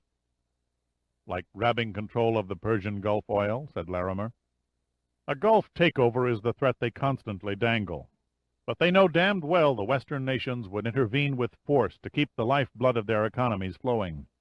No, Marcus, their sights are set on a far easier target, one that would open up their complete dominance of the Mediterranean." Larimer's eyebrows raised. "Turkey?" "Precisely," the President answered bluntly. "But Turkey is a member of NATO," Moran protested. "Yes, but would France go to war over Turkey? Would England or West Germany? Better yet, ask yourselves if we would send American boys to die there any more than we would in Afghanistan. The truth is, Turkey has few natural resources worth fighting over. Soviet armor could sweep across the country to the Bosporus in a few weeks, and the West would only protest with words." "You're talking remote possibilities," said Moran, "not high probabilities." "I agree," said Larimer. "In my opinion, further Soviet expansionism on the face of their faltering system is extremely remote." The President raised a hand to protest. "But this is far different, Marcus. Any internal upheaval in Russia is certain to spill over her borders, particularly into Western Europe. I'm not an isolationist, Mr. President. God knows my record in the Senate shows otherwise. But I, for one, am getting damned sick and tired of the United States being constantly twisted in the wind by the whims of the Europeans. We've left more than our share of dead in their soil from 2 wars. I say if the Russians want to eat the rest of Europe, then let them choke on it, and good riddance." Larimer sat back, satisfied. He had gotten the words off his chest that he didn't dare utter in public. Though the President fervently disagreed, he couldn't help wondering how many grassroots Americans shared the same thoughts. "Let's be realistic," he said quietly. "You know and I know we cannot desert our allies." "Then what about our constituents?" Moran jumped back in. "What do you call it when you take their tax dollars from a budget overburdened with deficit spending and use them to feed and support our enemies?" "I call it the humane thing to do," the President replied wearily. He realized he was fighting a no-win war. "Sorry, Mr. President," Larimer said, rising to his feet, "but I cannot with a clear conscience support your Eastern blockade plan. Now, if you'll excuse me, I think I'll hit the sack." "Me too," Moran said, yawning. "I can hardly keep my eyes open." "Are you settled in all right?" asked the President. "Yes, thank you," replied Moran. "If I haven't been seasick by now," said Larimer with a half-grin, "I should keep my supper till morning." They bid their good nights and disappeared together down the stairs to their staterooms. As soon as they were out of earshot, the President turned to Margolin. "What do you think, Vince?" "To be perfectly honest, sir, I think you're pissing up a rope." "You're saying it's hopeless?" "Let's look at another side to this," Margolin began. "Your plan calls for buying surplus grain and other agricultural products to give to the communist world for prices lower than our farmers could receive on the export market. Yet, thanks to poor weather conditions during the last 2 years and the inflationary spiral in diesel fuel costs, farms are going bankrupt at the highest rate since 1934. If you persist in handing out aid money, I respectfully suggest you do it here, not in Russia." "Charity begins at home, is that it?" "What better place? Also, you must consider the fact that you're rapidly losing party support and getting murdered in the polls." The President shook his head. "I can't remain mute while millions of men, women, and children die of starvation." "A noble stand, but hardly practical." The President's features became shrouded with sadness. "Don't you see," he said, staring out over the dark waters of the river, "if we can show that Marxism has failed, no guerrilla movement anywhere in the world will be justified in using it as a battle cry for revolution." "Which brings us to the final argument," said Margolin. "The Russians don't want our help. As you know, I've met with Foreign Minister Gromyko. He told me in no uncertain terms that if Congress should pass your aid program, any food shipments will be stopped at the borders. Still, we must try. Margolin sighed softly to himself. Any argument was a waste of time. The President could not be moved. If you're tired, the President said, please don't hesitate to go to bed. You don't have to stay awake just to keep me company. I'm not really in the mood for sleep. How about another brandy, then? Sounds good. The President pressed a call button beside his chair, and a figure in the white coat of a steward appeared on deck. Yes, Mr. President, what is your pleasure? Please bring the Vice President and me another brandy. Yes, sir. The steward turned to bring the order, but the President held up his hand. One moment. Sir? You're not Jack Klosner, the regular steward. No, Mr. President, I'm Seaman First Class Li Tong. Seaman Klosner was relieved at 10 o'clock. I'm on duty until tomorrow morning. The President was one of the few politicians whose ego was attuned to people. He spoke as graciously to an 8-year-old boy as he did to an 80-year-old woman. He genuinely enjoyed drawing strangers out, calling them by their Christian names as if he'd known them for years. Your family Chinese, Li? No, sir, Korean. They immigrated to America in 1952. Why did you join the Coast Guard? A love of the sea, I guess. Do you enjoy catering to old bureaucrats like me? Seaman Tong hesitated, obviously uneasy. Well, if I had my choice, I'd rather be serving on an icebreaker. I'm not sure I like coming in second to an icebreaker. The President laughed good-naturedly. Remind me in the morning to put in a word to Commandant Collins for a transfer. We're old friends. Thank you, Mr. President, Seaman Tong mumbled excitedly. I'll get your brandies right away. Just before Tong turned away, he flashed a wide smile that revealed a large gap in the middle of his upper teeth. Chapter 12. A heavy fog crept over the Eagle, smothering her hull in damp, eerie stillness. Gradually, the red warning lights of a radio antenna on the opposite shore blurred and disappeared. Somewhere overhead a gull shrieked, but it was a muted, ghostly sound. Impossible to tell where it came from. The teak decks soon bled moisture and took on a dull sheen under the mist-veiled floodlight standing above the pilings of the old creaking pier anchored to the bank. A small army of Secret Service agents, stationed at strategic posts around the landscape slope that gently rose toward George Washington's elegant colonial home, guarded the nearly invisible yacht. Voice contact was kept by shortwave miniature radios. So that both hands could be free at all times, the agents wore earpiece receivers, battery units on their belts, and tiny microphones on their wrists. Every hour the agents changed posts, moving on to the next pre-scheduled security area, while their shift leader wandered the grounds, checking the efficiency of the surveillance network. In a motorhome parked in the drive beside the old manor house, Agent Black Owl sat scanning a row of television monitors. Another agent manned the communications equipment, while a third eyeballed a series of warning lights wired to an intricate system of alarms spaced around the yacht. You'd think the National Weather Service would give an accurate report 10 miles from its forecast office, Black Owl groused as he sipped his fourth coffee of the night. They said light mist. If this is light mist, I'd like to know what in hell they call fog so thick you can dish it with a spoon. The agent in charge of radio communications turned and lifted the earphones on his headset. The chase boat says they can't see beyond their bow. They request permission to come ashore and tie up. Can't say I blame them, said Black Owl. Tell them affirmative. He stood and massaged the back of his neck. Then he patted the communications agent on the shoulder. I'll take over the radio. You get some sleep. As advance agent, you should be bedded down yourself. I'm not tired. Besides, I can't see crap on the monitors anyway. The agent looked up at a large digital clock on the wall. 0150 hours. 10 minutes till the next post change. Black Owl nodded and slid into the vacated chair. He had no sooner settled the earphones on his head than a call came from the Coast Guard cutter anchored near the yacht. Control, this is River Watch. This is Control, Black Owl replied, recognizing the voice of the cutter's commander. We're experiencing a problem with our scanning equipment. What kind of problem? A high-energy signal on the same frequency as our radar is fouling reception. A look of concern crossed Black Owl's face. Could someone be jamming you? I don't think so. It looks like cross-traffic. The signal comes and goes as if messages are being transmitted.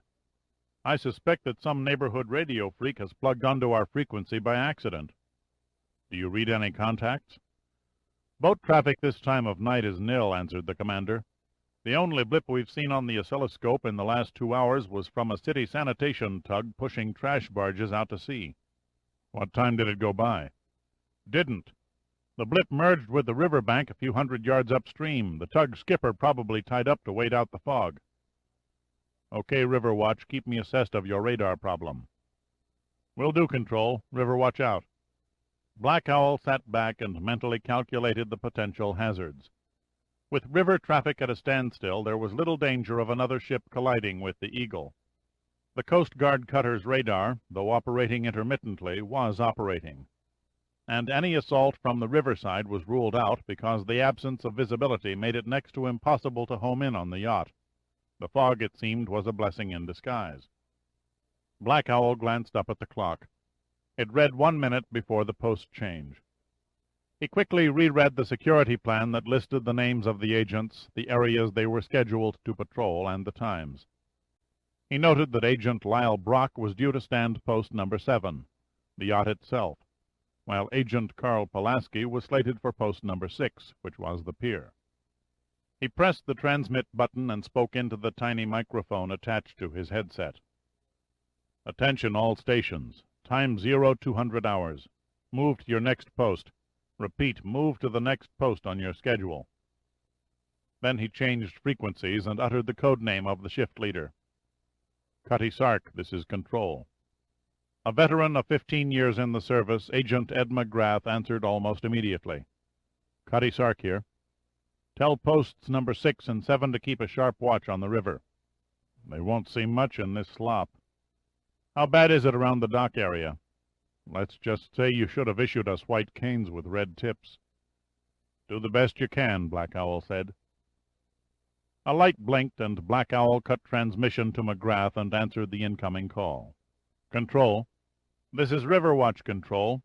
Whoever is screwing up our radar signal seems to be transmitting continuously now. You read nothing? Asked Black Owl. The geographic display on the oscilloscope is 40% blanked out. Instead of blips, we receive a large wedge shape.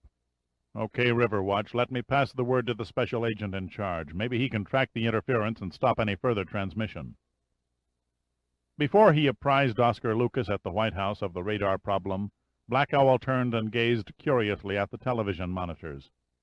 They reflected no discernible image, only vague shadows wavering in wraith-like undulation. Agent Carl Pulaski refixed the molded earplug of his Motorola HT-220 radio receiver and wiped the dampness from his Bismarck mustache. 40 minutes into his watch on the pier, he felt damp and downright miserable. He wiped the moisture from his face and thought it odd that it felt oily. His eyes wandered to the overhead floodlights. They gave out a dim yellowish halo, but the edges had a prismatic effect and displayed the colors of the rainbow. From where he stood, about midpoint on the 30-foot dock, the Eagle was completely hidden by the oppressive mist. Not even her deck or mast lights were visible. Pulaski walked over the weather-worn boards, occasionally stopping and listening. But all he heard was the gentle slapping of the water around the pilings and the soft hum of the yacht's generators. He was only a few steps from the end of the pier when the Eagle finally materialized from the gray tentacles of the fog. He called softly to Agent Lyle Brock, who was manning post 7 on board the boat.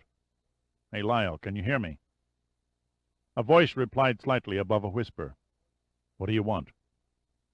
How about a cup of coffee from the galley? The next post change is in 20 minutes. You can get a cup when you come on board and take my place. I can't wait 20 minutes, Pulaski protested mildly. I'm already soaked to the bones. Tough. You'll have to suffer. Pulaski knew that Brock couldn't leave the desk under any circumstances, but he goaded the other agent good-naturedly. Wait till you want a favor from me. Speaking of favors, I forgot where I go from here. Pulaski gave a quizzical look at the figure in the shadows on the Eagle's deck. Look at your diagram, numbbrain. It got soggy and I can't read it. Post 8 is 50 yards down the bank. Thanks. If you want to know where Post 9 is, it'll cost you a cup of coffee, Pulaski said, grinning. Screw you, I remember that one. Later, during the next post change, the agents merely waved as they passed each other, two indistinct forms in the mist. Ed McGrath could not recall having seen fog this thick. He sniffed the air, trying to identify the strange aroma that hung everywhere, and finally wrote it off as a common oily smell. Somewhere in the mist he heard a dog bark. He paused, cocking one ear. It was not the baying of a hound in chase or the frightened yelps of a mutt, but the sharp yap of a dog alert to an unfamiliar presence. Not too far away, judging by the volume. 75, maybe 100 yards beyond the security perimeter, McGrath estimated. A potential assassin would have to be sick or brain-damaged or both, he thought, to stumble blindly around a strange countryside in weather such as this. Already McGrath had tripped and fallen down, walked into an unseen tree branch and scratched his cheek, found himself lost 3 times, and almost got himself shot when he accidentally walked onto a guard post before he could radio his approach. The barking stopped abruptly, and McGrath figured a cat or some wild animal had set the dog off. He reached a familiar bench beside a fork in a graveled path and made his way toward the riverbank below the yacht. He spoke into his lapel microphone. Post 8 coming up on you. There was no reply. McGrath stopped in his tracks. Brock, this is McGrath coming up on you. Still nothing. Brock, do you read me? Post number 8 was oddly quiet, and McGrath began to feel uneasy. Moving very slowly, one step at a time, he cautiously closed on the guard area. He called faintly through the mist, his voice weirdly magnified by the heavy dampness. Silence was his only reply. Control, this is Cutty Sark. Go ahead, Cutty Sark, came back Black Owl's tired voice. We're missing a man on Post 8. Black Owl's tone sharpened considerably. No sign of him? None. Check the boat, Black Owl said without hesitation. I'll meet you there after I inform headquarters. McGrath signed off and hurried along the bank to the dock. Post 6 coming up on you. Aiken, Post 6, come ahead. McGrath groped his way onto the dock and found Agent John Aiken's hulking figure under a floodlight. Have you seen Brock? You kidding, answered Aiken. I haven't seen shit since the fog hit. McGrath dog-trotted along the dock, repeating the call-warning process. By the time he reached the Eagle, Pulaski had come around from the opposite deck to meet him. I'm missing Brock, he said tersely. Pulaski shrugged. Last I saw of him was about a half hour ago when we changed posts. Okay, stand here by the dock side. I'm going to take a look below decks. And keep an eye peeled for Black Owl. He's on his way down from control. When Black Owl lurched out into the damp morning, the fog was thinning, and he could see the faint glimmer of stars through the fading overcast above. He steered his way from post to post, breaking into a run along the pathway to the pier as the visibility improved. Fear smoldered in his stomach, a dread that something was terribly wrong. Agents did not desert their posts without warning, without reason. When at last he leaped aboard the yacht, the fog had disappeared as if by magic. The ruby lights of the radio antenna across the river sparkled in the newly cleared air. He brushed by Pulaski and found McGrath sitting alone in the deck-house, staring trance-like into nothingness. Black Owl froze. McGrath's face was as pale as a white plaster death mask. He stared with such horror in his eyes that Black Owl immediately feared the worst. "The President," he demanded. McGrath looked at him dully, his mouth moving but no words coming out. "For Christ's sake, is the President safe?" "Gone," McGrath finally muttered. "What are you talking about?" "The President, the Vice President, the crew, everybody, they're all gone." "You're talking crazy," Black Owl snapped. "True. It's true," McGrath said lifelessly. "See for yourself." Black Owl tore down the steps of the nearest companionway and ran to the President's stateroom. He threw open the door without knocking. It was deserted. The bed was still neatly made, and there were no clothes in the closet, no toilet articles in the bathroom. His heart felt as if it were being squeezed between 2 blocks of ice. As though in a nightmare, he rushed from stateroom to stateroom. Everywhere it was the same. Even the crew's quarters lay in undisturbed emptiness. The horror was real. Everyone on the yacht had vanished as though they had never been born. Part 2. The Eagle. Chapter 13. July 29, 1989. Washington, D.C. Unlike actors in motion pictures, who take forever to wake up and answer a ringing telephone in bed, Ben Greenwald, director of the Secret Service, came instantly alert and snatched the receiver before the second ring. "Greenwald." "Greetings," said the familiar voice of Oscar Lucas. "Sorry to wake you, but I knew you were anxious to hear the score of the soccer game." Greenwald tensed. Any Secret Service communication opening with the word greetings meant the beginning of an urgent, top-secret report on a critical or grave situation. The sentence that followed was meaningless, a caution in case the telephone line might not be secure. A real possibility, since the Kissinger State Department had allowed the Russians to build their new embassy on a rise overlooking the city, vastly increasing their telephone eavesdropping capacity. "Okay," Greenwald said, trying to sound conversational. "Who won?" "You lost your bet." Bet was another key word indicating that the next statement was coming in coded double-talk. "Jasper College won," Lucas continued. "Drinkwater Tech nothing. 3 of the Jasper players were sidelined for injuries." The dire news exploded in Greenwald's ears. Jasper College was the code for a presidential abduction. The reference to the sidelined players meant the next 3 men in succession were taken too. It was a code that in Greenwald's wildest dreams he never thought he would hear. "There's no mistake?" he asked, dreading the answer. "None," replied Lucas, his tone like the thin edge of broken glass. "Who else in the office pool knows the score?" "Only Black Owl, McGrath, and myself." "Keep it that way." "To be on the safe side," said Lucas, "I initiated an immediate assessment of the second-string players and future rookies." Greenwald instantly picked up on Lucas' drift. The wives and children of the missing parties were being located and protected, along with the men next in line for the presidency. He took a deep breath and quickly arranged his thoughts. Speed was essential. Even now, if the Soviets were behind the president's kidnapping to gain an edge for a preemptive nuclear strike, it was too late. On the other hand, with the top 4 men in American government effectively removed, it hinted at a plot to overthrow the government. There was no time left to be shackled by security. "Amen," said Greenwald, signaling Lucas that he was dropping the double-talk. "Understood." A sudden terrifying thought swept Greenwald's mind. "The bagman?" he asked nervously. "Gone with the rest." "Oh, dear God," Greenwald agonized to himself silently. Disaster was piling on top of disaster. Bagman was the irreverent nickname for the field-grade officer at the president's side, day and night, who carried the briefcase containing codes called release messages that could unleash the nation's 10,000 strategic nuclear warheads on pre-selected targets inside Soviet Russia. The consequences of the ultra-secret codes falling into alien hands were beyond any conceivable horror. "Alert the chairman of the Joint Chiefs of Staff," he ordered. "Then send a detail to pick up the Secretaries of State and Defense, also the National Security Advisor, and rush them to the White House Situation Room." "Anyone on the presidential staff?" "Okay, bring in Dan Fawcett. But for now let's keep it a closed club. The fewer who know the man is missing until we can sort things out, the better." "In that case," Lucas said, "it might be wise to hold a meeting someplace besides the Situation Room. The press constantly monitor the White House. They'd be on us like locusts if the heads of state suddenly converged there at this time of morning."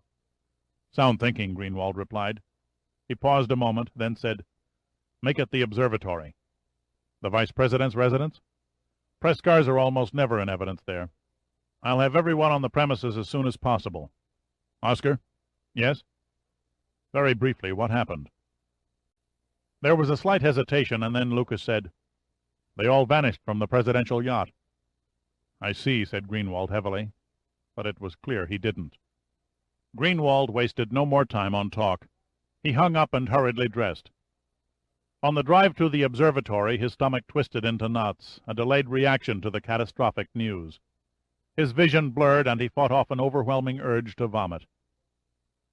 He drove in a mental haze through the deserted streets of the capital. Except for an occasional delivery truck, traffic was nearly non-existent, and most of the traffic signals were simply blinking on a cautious yellow.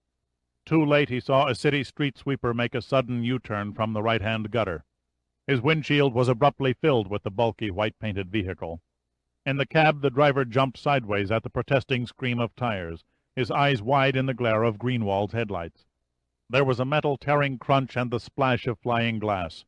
The hood bent double, flew up, and the steering wheel rammed into Greenwald's chest, crushing his rib cage. Greenwald sat pinned to the seat as the water from the mangled radiator hissed and steamed over the car's engine. His eyes were open, as though staring in vague indifference at the abstract cracks on the shattered windshield. Oscar Lucas stood in front of the corner fireplace in the living room of the Vice President's mansion and described the presidential kidnapping. Every few seconds he glanced nervously at his watch, wondering what was keeping Greenwald. The 5 men seated around the room listened to him in undisguised astonishment. Secretary of Defense Jesse Simmons clamped his teeth on the stem of an unlit meerschaum pipe. He was dressed casually in a summer sport coat and slacks, as was Dan Fawcett and National Security Advisor Alan Mercier. Army General Clayton Metcalf was in uniform, while Douglas Oates, the Secretary of State, sat fastidiously groomed in a dark suit and necktie. Lucas came to the end of his briefing and waited for the barrage of questions he was certain would be fired. Instead, there was a prolonged hush. They just sat there, numb and immobile. Oates was the first to break the stunned silence. "Good Lord," he gasped. "How could such a thing happen? How could everyone on the yacht simply evaporate into thin air?" "We don't know," Lucas answered helplessly.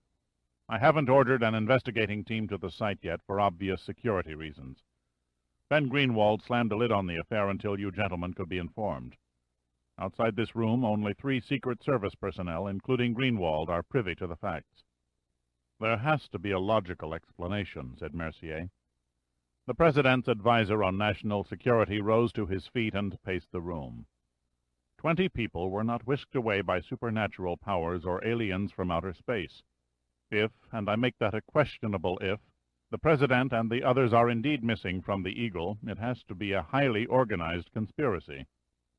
"I assure you, sir," said Lucas, staring directly into Mercier's eyes, "my deputy agent found the boat totally deserted." "You say the fog was thick," Mercier continued. "That's how Agent Blackhowell described it." "Could they have somehow penetrated your security network and driven away?" Lucas shook his head. "Even if they managed to elude my security detail in the fog, their movement would have been detected by the sensitive alarm systems we installed around the estate." "That leaves the river," observed Jesse Simmons. The Secretary of Defense was a taciturn man, given to telegram-like statements. A leathery tan face was evidence of his weekends as an avid water-skier.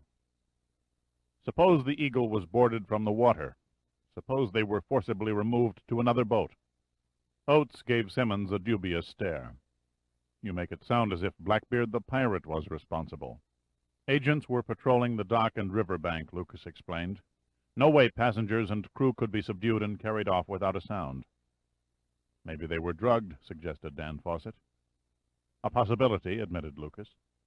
"Let's look at this head-on," said Oates. "Rather than speculate on how the abduction occurred, I think we must concentrate on the reason and the force responsible before we can plan a response." "I agree," said Simmons. He turned to Metcalf. "General, any evidence the Russians are behind this as a time cushion to launch a first strike?" "If that was the case," answered Metcalf, "their strategic rocket forces would have taken us out an hour ago." "They still might." Metcalf gave a slight negative tilt to his head. "Nothing indicates they're in a state of readiness. Our Kremlin intelligence sources report no signs of increased activity in or around the 80 underground command posts in Moscow, and our satellite surveillance shows no troop buildup along the Eastern Bloc border. Also, President Antonov is on a state visit to Paris." "So much for World War III," said Mercier with a look of relief. "We're not out of shallow water yet," Fawcett said. "The officer carrying the codes designating nuclear strike sites is also gone." "Not to worry on that score," said Metcalf, smiling for the first time. "As soon as Lucas here alerted me to the situation, I ordered the alphabetical code words changed. What's to stop whoever has them from using the old code words to break the new ones?" "For what purpose?" Blackmail, or maybe an insane attempt to hit the Russians first. Can't be done, Metcalf replied simply. There were too many built-in safeguards. Why, hell, even the President couldn't launch our nuclear arsenal on his own in a fit of madness. The order to start a war has to be transmitted through Secretary of Defense Simmons and the Joint Chiefs. If any of us knew for certain the order was invalid, we could countermand it. All right, said Simmons. We temporarily shelve a Soviet conspiracy or an active war. What are we left with? Damned little, grunted Mercier. Metcalf looked squarely at Oates. As things stand, Mr. Secretary, you are the constitutionally designated successor. He's right, said Simmons. Until the President, Margolin, Larimer, and Moran are found alive, you're the acting President. For several seconds there was no sound in the library. Oates's flamboyant and forceful facial exterior cracked ever so slightly, and he seemed to suddenly age 5 years. Then, just as suddenly, he regained control, and his eyes took on a cold, visceral expression. The first thing we must do, he said in a level tone, is to act as though nothing has happened. Mercier tilted back and gazed unseeing at the high ceiling. Granted, we can't hold a press conference and announce to the world we've misplaced the nation's 4 ranking leaders. I don't care to think about the repercussions when the word leaks out. But we can't hide the facts from the press for more than a few hours. And we have to consider the likelihood the people responsible for the kidnapping will give us an ultimatum or make a ransom demand through the news media, Simmons added. Metcalf looked doubtful. My guess is that when contact is made, it will come without a trumpet blast to Secretary Oates, and any demand will be for something besides money. I can't fault your thinking, General, said Oates, but our top priority is still to conceal the facts and stall for as long as it takes to find the President. Mercier had the look of an atheist buttonholed by a Hare Krishna at an airport. Lincoln said it, you can't fool all the people all the time. It won't be easy keeping the President and the Vice President out of the public eye for more than a day at most. And you can't simply erase Larimer and Moran. They're too highly visible around Washington. Then there is the Eagle's crew to consider. What do you tell their families? Jack Sutton, Fawcett blurted as though he was having a revelation. Who? Simmons demanded. The actor, the spitting image of the President who plays him in TV commercials and on comedy shows. Oates sat up. I think I see your point. The resemblance is remarkable, but we'd never get away with it, not on a face-to-face basis. Sutton's voice is far from perfect imitation, and anyone who was in close daily contact with the President would see through the deception. Yes, but from 30 feet his own wife couldn't tell the difference. Where is this leading? Metcalf asked Fawcett. The White House Chief of Staff took his cue. Press Secretary Thompson can hand out a press release saying the President is taking a working vacation on his New Mexico farm to study congressional reaction to his Eastern aid program. The White House press corps will be kept on the sidelines, a situation that's not uncommon when the President isn't in the mood to answer questions. All they'd see from a roped-off distance would be him, in this case, Sutton the actor, entering the helicopter for the flight to Andrews Air Force Base for departure in Air Force One. They could follow on a later plane, of course, but be denied entry onto the farm itself. Why not have a phony vice president go with Sutton, Mercier suggested. Both men can't fly on the same plane, Lucas reminded him. Okay, send him on a plane leaving at night, Mercier persisted. Not much news coverage is given to Margolin's movements. No one would notice a stand-in. Or care, added Oates, alluding to the public apathy toward vice presidents. I can handle the details from the White House end, offered Fawcett. 2 down, said Simmons. Now what about Larimer and Moran?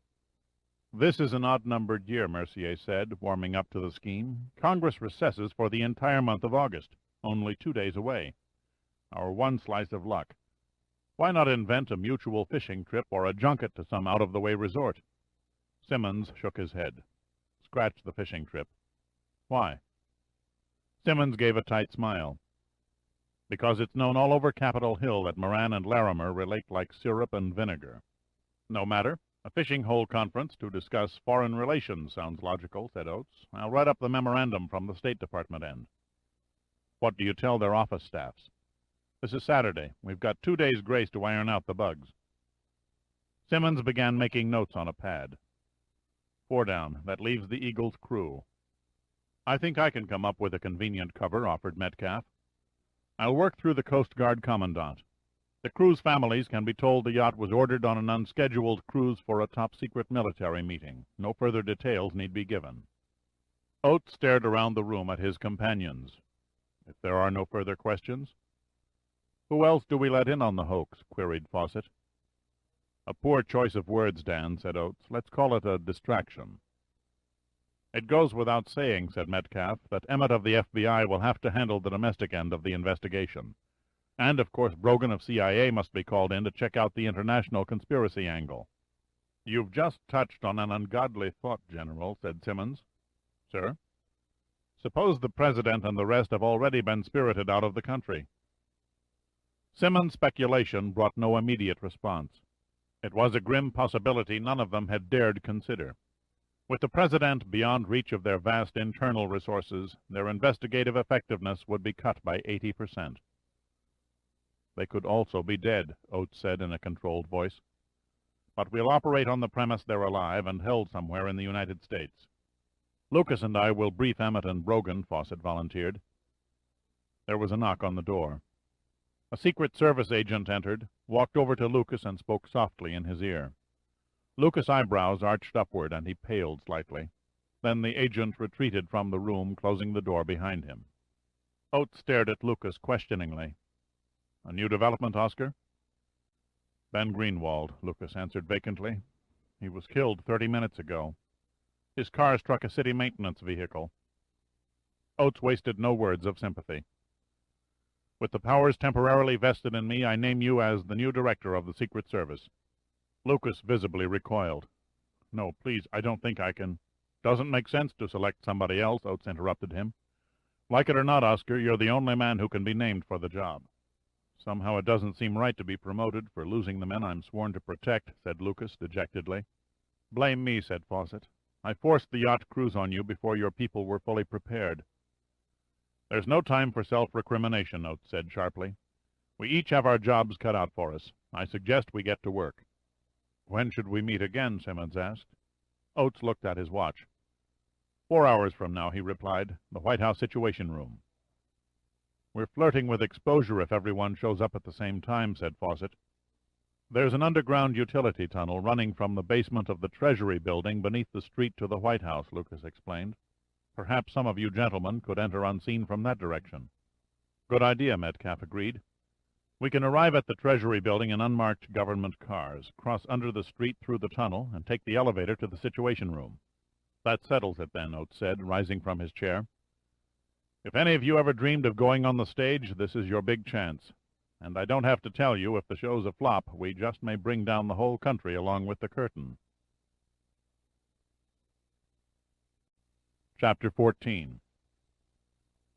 After the brisk air of Alaska, the hot, humid atmosphere of South Carolina felt like the inside of a sauna. Pitt made a phone call and then rented a car at the Charleston airport. He drove south on Highway 52 toward the city and took the turnoff for the sprawling naval base. About a mile after turning right on Spruill Avenue, he came to a large red brick building with an ancient rusting sign perched on the roof advertising the Alhambra Iron and Boiler Company.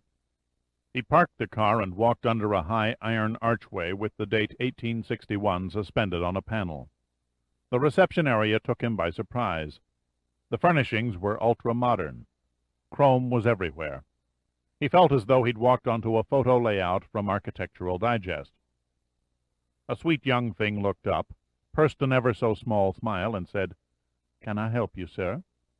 Pitt stared into the mossy green magnolia eyes and imagined her as a former homecoming queen. "I called from the airport and set an appointment with Mr. Hunley. My name is Pitt." The recognition was automatic, and the smile didn't alter so much as a millimeter. "Yes, he's expecting you. Please come this way." She led him into an office decorated entirely in brown tones. Pitt was suddenly overwhelmed with the sensation of drowning in oatmeal. A rotund, smiling little man rose from behind an enormous kidney-shaped desk and extended his hand. "Mr. Pitt, I'm Charlie Hunley." "Mr. Hunley," Pitt said, shaking hands, "thank you for seeing me." "Not at all. Your phone call ticked my curiosity. You're the first person to ask about our boiler-making capacity in, golly, must be 40 years. "You're out of the business?" "Heavens, yes. Gave it up during the summer of '51. End of an era, you might say. My great-granddaddy rolled armor plate for the Confederate ironclad fleet. After World War II, my daddy figured the time had come for a change. He retooled the plant and started fabricating metal furniture. As things turned out, it was a shrewd decision. Did you, by chance, save any of your old production records? Pitt asked. Unlike you Yankees, who throw out everything, Hundley said with a sly smile, we Southern boys hold on to everything, including our women. Pitt laughed politely and didn't bother asking how his California upbringing had qualified him as a Yankee. After your call, Hundley continued, I ran a search in our file storage room. You didn't give me a date, but since we only supplied 40 water tube boilers with the specifications you mentioned for Liberty ships, I found the invoice listing the serial number in question in 15 minutes. Unfortunately, I can't tell you what you don't already know. Was the boiler shipped to the company that supplied the engines or direct to the shipyard for installation? Hundley picked up the yellowing paper from his desk and studied it for a moment. It says here we shipped to the Georgia Shipbuilding Corporation in Savannah on June 14, 1943. Hundley picked up another piece of paper. Here's a report from one of our men who inspected the boilers after they were installed in the ship and connected to the engines. All that is mentioned of any interest is the name of the ship. Yes, I have that, said Pitt. It was the Pilot Town. A strange expression of puzzlement crossed Hundley's face as he restudied the inspector's report. We must be talking about two different ships. Pitt looked at him. Could there be a mistake? Not unless you wrote down the wrong serial number. I was careful, Pitt replied firmly. Then I don't know what to tell you, said Hundley, passing the paper across the desk. But according to the inspection report, boiler number 38874 went into a Liberty ship called the San Marino. Chapter 15. Congresswoman Lauren Smith was waiting on the concourse when Pitt's flight from Charleston arrived at Washington's National Airport. She waved to get his attention, and he smiled. The gesture was unnecessary. She was an easy woman to spot. Lauren stood tall, slightly over 5'8". Her cinnamon hair was long but layered around the face, which accented her prominent cheekbones and deep violet eyes. She was dressed in a pink cotton-knit tunic-style dress with scoop neck and long sleeves that were rolled up. For an elegant touch, she wore a Chinese-patterned sash around her waist. She possessed an air of breezy sophistication, yet underneath one could sense a tomboyish daring. A representative elected from the state of Colorado, Lauren was serving her second term. She loved her job. It was her life. Feminine and soft-spoken, she could be an unleashed tiger on the floor of Congress when she tackled an issue. Her colleagues respected her for her shrewdness as well as her beauty. She was a private woman, shunning the parties and dinners unless they were politically necessary. Her only outside activity was an on-again, off-again affair with Pitt. She approached him and kissed him lightly on the mouth. "Welcome home, Voyager." He put his arm around her, and they set off toward the baggage claim. "Thank you for meeting me." "I borrowed one of your cars. I hope you don't mind." "Depends," he said. "Which one?" "My favorite, the blue Talbot Lago." "The coupe with the sow cheek coachwork? You have expensive taste. That's a $200,000 car." "Oh, dear, I hope it doesn't get dented in the parking lot." Pitt gave her a solemn look. "If it does, the sovereign state of Colorado will have a vacant seat in Congress." She clutched his arm and laughed. "You think more of your cars than you do your women. Cars never nag and complain." "I can think of a few other things they never do," she said with a girlish smile. They threaded their way through the crowded terminal and waited at the baggage claim. Finally, the conveyor belt hummed into motion, and Pitt retrieved his two suitcases. They passed outside into a gray, sticky morning and found the blue 1948 Talbot Lago sitting peacefully under the watchful eye of an airport security guard. Pitt relaxed in the passenger's seat as Lauren slipped behind the wheel.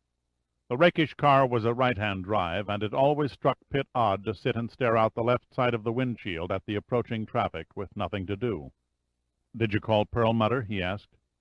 "About an hour before you landed," she answered. "He was quite agreeable for someone who was jolted out of a sound sleep. He said he'd go through his library for data on the ships you asked about." "If anyone knows ships, it's St. Julian Perlmutter." "He sounds like a character over the phone." "An understatement. Wait till you meet him." Pitt watched the passing scenery for a few moments without speaking. He stared at the Potomac River as Loren drove north along the George Washington Memorial Parkway and cut over the Francis Scott Key Bridge to Georgetown. Pitt was not fond of Georgetown. Phonyville, he called it. The drab brick townhouses looked like they had all been popped from the same biscuit mold. Loren steered the Talbot onto N Street. Parked cars jammed the curbs, trash lay in the gutters, little of the sidewalk shrubbery was trimmed, and yet it was perhaps 4 blocks of the most overpriced real estate in the country. Tiny houses, Pitt mused, filled with gigantic egos generously coated with megadoses of forged veneer. Loren squeezed into a vacant parking space and turned off the ignition. They locked the car and walked between 2 vine-encrusted homes to a carriage house in the rear. Before Pitt could lift a bronze knocker shaped like a ship's anchor, the door was thrown open by a great monster of a man who mashed the scales at nearly 400 pounds. His sky-blue eyes twinkled, and his crimson face was mostly hidden under a thick forest of gray hair and beard. Except for his small tulip nose, he looked like Santa Claus gone to seed. "Dirk!" he fairly boomed. "Where have you been hiding?" St. Julian Perlmutter was dressed in purple silk pajamas under a red and gold paisley robe. He encompassed Pitt with his chunky arms and lifted him off the doorstep in a bear hug, without a hint of strain. Loren's eyes widened in astonishment. She'd never met Perlmutter in person and wasn't prepared. "You kiss me, Julian," said Pitt sternly, "and I'll kick you in the crotch." Perlmutter gave a belly laugh and released Pitt's 180 pounds. Come in, come in. I've made breakfast. You must be starved after your travels." Pitt introduced Loren. Perlmutter kissed her hand with a continental flourish, and then led them into a huge combination living room, bedroom, and study. Shelves supporting the weight of thousands of books sagged from floor to ceiling on every wall. There were books on tables, books on chairs. They were even stacked on a king-size waterbed that rippled in an alcove. Perlmutter possessed what was acknowledged by experts as the finest collection of historical ship literature ever assembled. At least 20 marine museums were constantly angling to have it donated to their libraries after a lifetime of excess calories sent him to a mortuary. He motioned Pitt and Loren to sit at a hatch-covered table laid with an elegant silver and china service bearing the emblem of a French transatlantic steamship line. "It's all so lovely," said Loren admiringly. "From the famous French liner Normandy," Perlmutter explained. "Found it all in a warehouse where it had been packed away since before the ship burned and rolled over in New York harbor." He served them a German breakfast, beginning with schnapps, thin-sliced Westphalian ham garnished with pickles and accompanied by pumpernickel bread. For a side dish he'd whipped up potato dumplings with a prune butter filling. "Tastes marvelous," said Loren. "I love eating something besides eggs and bacon for a change."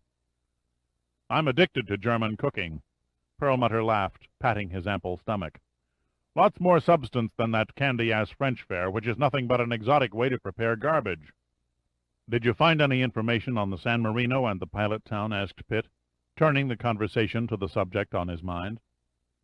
"Yes, as a matter of fact, I did." Perlmutter hefted his bulk from the table and soon returned with a large, dusty volume on Liberty ships. He donned a pair of reading glasses and turned to a marked page. "Here we are. The San Marino, launched by the Georgia Shipbuilding Corporation, July of 1943. Hull number 2356, classed as a cargo carrier. Sailed Atlantic convoys until the end of the war. Damaged by submarine torpedo from the U-573. Reached Liverpool under her own power and was repaired. Sold after the war to the Bristol Steamship Company of Bristol, England. Sold 1956 to the Manx Steamship Company of New York, Panamanian registry. Vanished with all hands North Pacific, 1966. So that was the end of her. "Maybe, maybe not," said Perlmutter. "There's a postscript. I found a report in another reference source. About 3 years after the ship was posted missing, a Mr. Rodney Dewhurst, who was a marine insurance underwriter for the Lloyd's office in Singapore, noticed a ship moored in the harbor that struck him as vaguely familiar. There was an unusual design to the cargo booms, one he'd seen on only one other Liberty-class ship. He managed to talk his way on board, and after a brief search smelled a rat. Unfortunately, it was a holiday, and it took him several hours to round up the harbor authorities and convince them to arrest the ship in port and hold it for an investigation. By the time they reached the dock, the vessel was long gone, steaming somewhere out to sea. A check of custom records showed her to be the Belle Chasse Korean registry, owned by the Sosan Trading Company of Incheon, Korea. Her next destination was Seattle. Dewhurst cabled an alert to the Seattle Harbor Police, but the Belle Chasse never arrived. Why was Dewhurst suspicious of her? Pitt asked.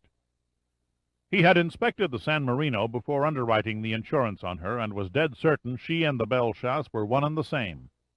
Surely the Belle Chasse turned up in another port? Lauren asked. Perlmutter shook his head. She faded from the records until 2 years later, when she was reported scrapped in Busan, Korea.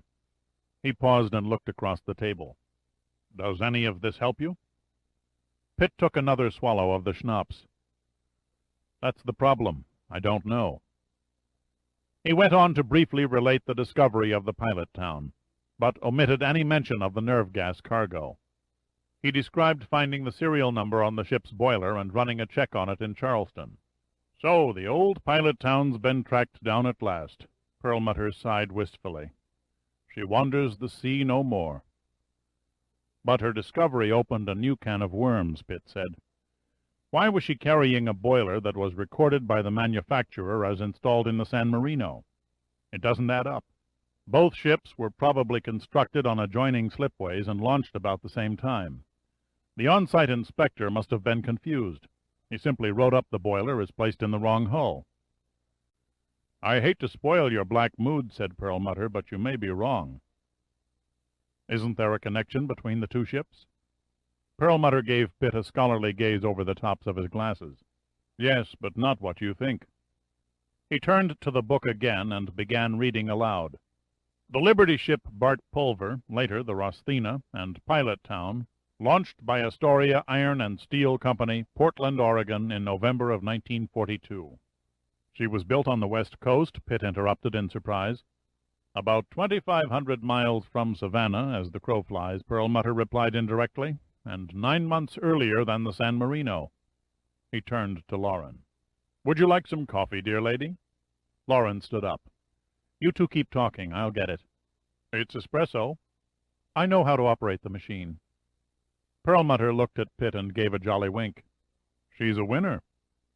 Pitt nodded and continued.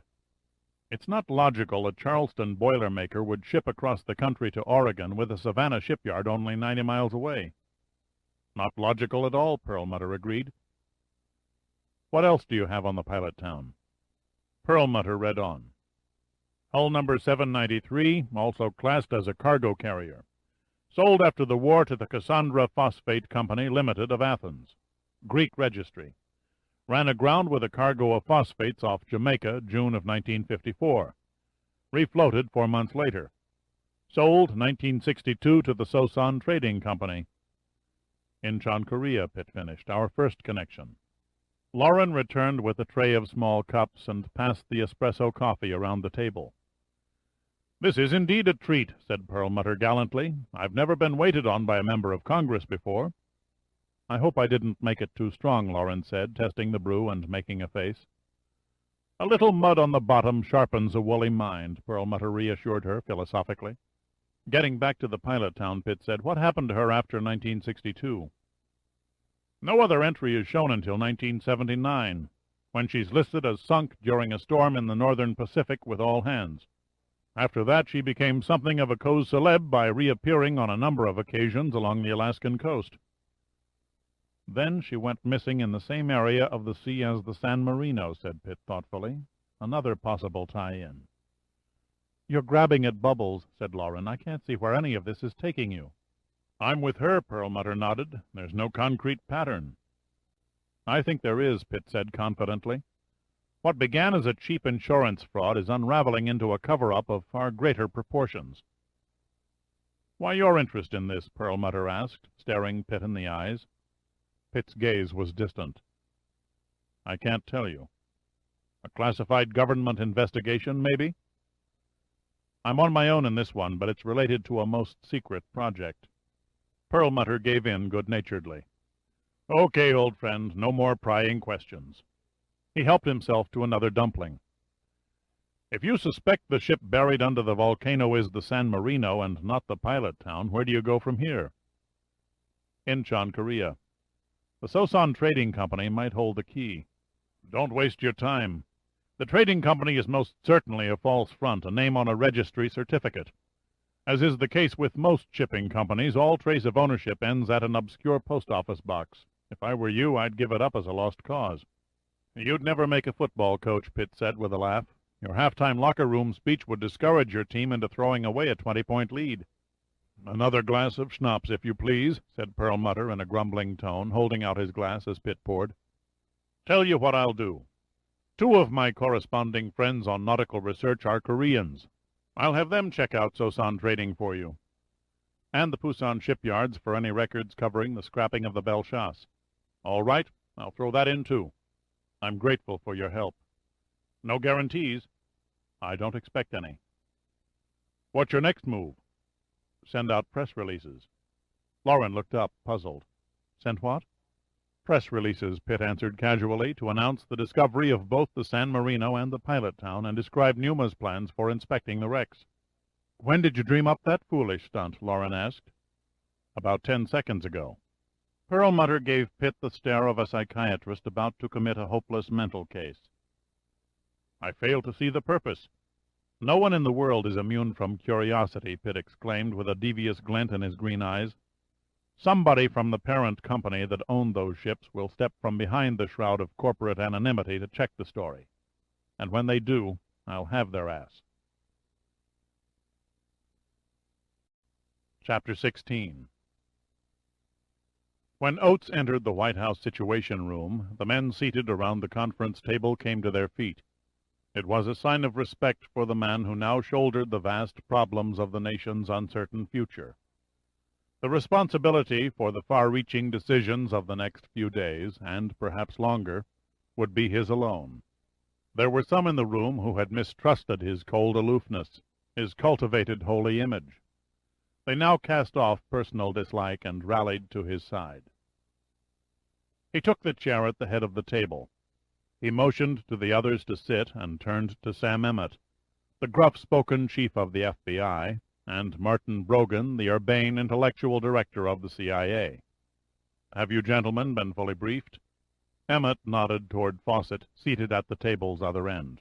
Dan has described the situation. Either of you got anything on this? Brogan shook his head slowly. Off the top of my head, I can't recall hearing any indications or rumors from our intelligence sources pointing to an operation of this magnitude. But that doesn't mean we don't have something that was misinterpreted. I'm in pretty much the same boat as Martin, said Emmett. It's beyond comprehension that a presidential abduction could slip through the Bureau's fingers without even a vague clue. Oates's next question was put to Brogan. Do we have any intelligence that might lead us to suspect the Russians? Soviet President Antonov doesn't consider our president half the threat he did Reagan. He'd be risking a massive confrontation if it ever leaked to the American public his government was involved. You could compare it to striking a hornet's nest with a stick. I can't see what, if any, gains the Russians would net. What's your gut reaction, Sam? Oates asked Emmett. Could this be terrorist-inspired? Too elaborate. This operation took an immense amount of planning and money. The ingenuity is incredible. It goes far beyond the capabilities of any terrorist organization. Any theories? Asked Oates, addressing the table. I can think of at least 4 Arab leaders who might have a motive for blackmailing the U.S., said General Metcalf, and Gaddafi of Libya heads the list. They certainly have the financial resources, said Defense Secretary Simmons. But hardly the sophistication, Brogan added. Alan Mercier, the National Security Advisor, motioned with his hand to speak. In my estimation, the conspiracy is of domestic origin rather than foreign. What's your reasoning? Oates asked. Our land and space listening systems monitor every telephone and radio transmission around the world. And it's no secret to everyone present that our new 10th-generation computers can break any code the Russians or our allies devise. It stands to reason that an intricate operation of this size would require a flow of international message traffic leading up to the act, and a report of success afterwards. Mercier paused to make his point. Our analysts have not intercepted a foreign communication that suggests the slightest connection with the disappearance. Simmons sucked noisily on his pipe. I think Allen makes a good case. Okay, Oates said. Foreign blackmail rates a low score. So what are we looking at from the domestic angle? Dan Fawcett, who had previously been silent, spoke up. It may sound far-fetched, but we can't eliminate a corporate plot to overthrow the government. Oates leaned back and straightened his shoulders. Maybe not as far-fetched as we think. The President went after the financial institutions and the multinational conglomerates with a vengeance. His tax programs took a hell of a bite out of their profits. They're pumping money into the opposition party's campaign coffers faster than their banks can print the checks. I warned him about grandstanding on the issue of helping the poor by taxing the rich, Fawcett said, but he refused to listen. He alienated the nation's businessmen as well as the working middle class. Politicians just can't seem to get it into their heads that a vast number of American families with a working wife are in a 50% tax bracket. The President has powerful enemies, Mercier conceded. However, it's inconceivable to me that any corporate empire could steal away the President and congressional leaders without its leaking to a law enforcement agency. I agree, Emmett said. Too many people had to be in on it. Somebody would have gotten cold feet and spilled the scheme. I think we'd better call a halt to speculation, said Oates. Let's get back on the track. The first step is to launch a massive investigation while keeping up a business-as-usual front. Use whatever cover story you feel is plausible. If at all possible, don't even let your key people in on this. What about a central command post during the investigation, Emmett asked. We'll continue to gather here every 8 hours to assess incoming evidence and coordinate efforts between your respective investigative agencies. Simmons pushed forward in his chair. I have a problem. I'm scheduled to fly to Cairo this afternoon to confer with Egypt's Minister of Defense. By all means go, Oates replied. Keep up normal appearances. General Metcalf can cover for you at the Pentagon. Emmett shifted in his chair. I'm supposed to speak before a law class at Princeton tomorrow morning. Oates pondered a moment. Claim you have the flu and can't make it. He turned to Lucas.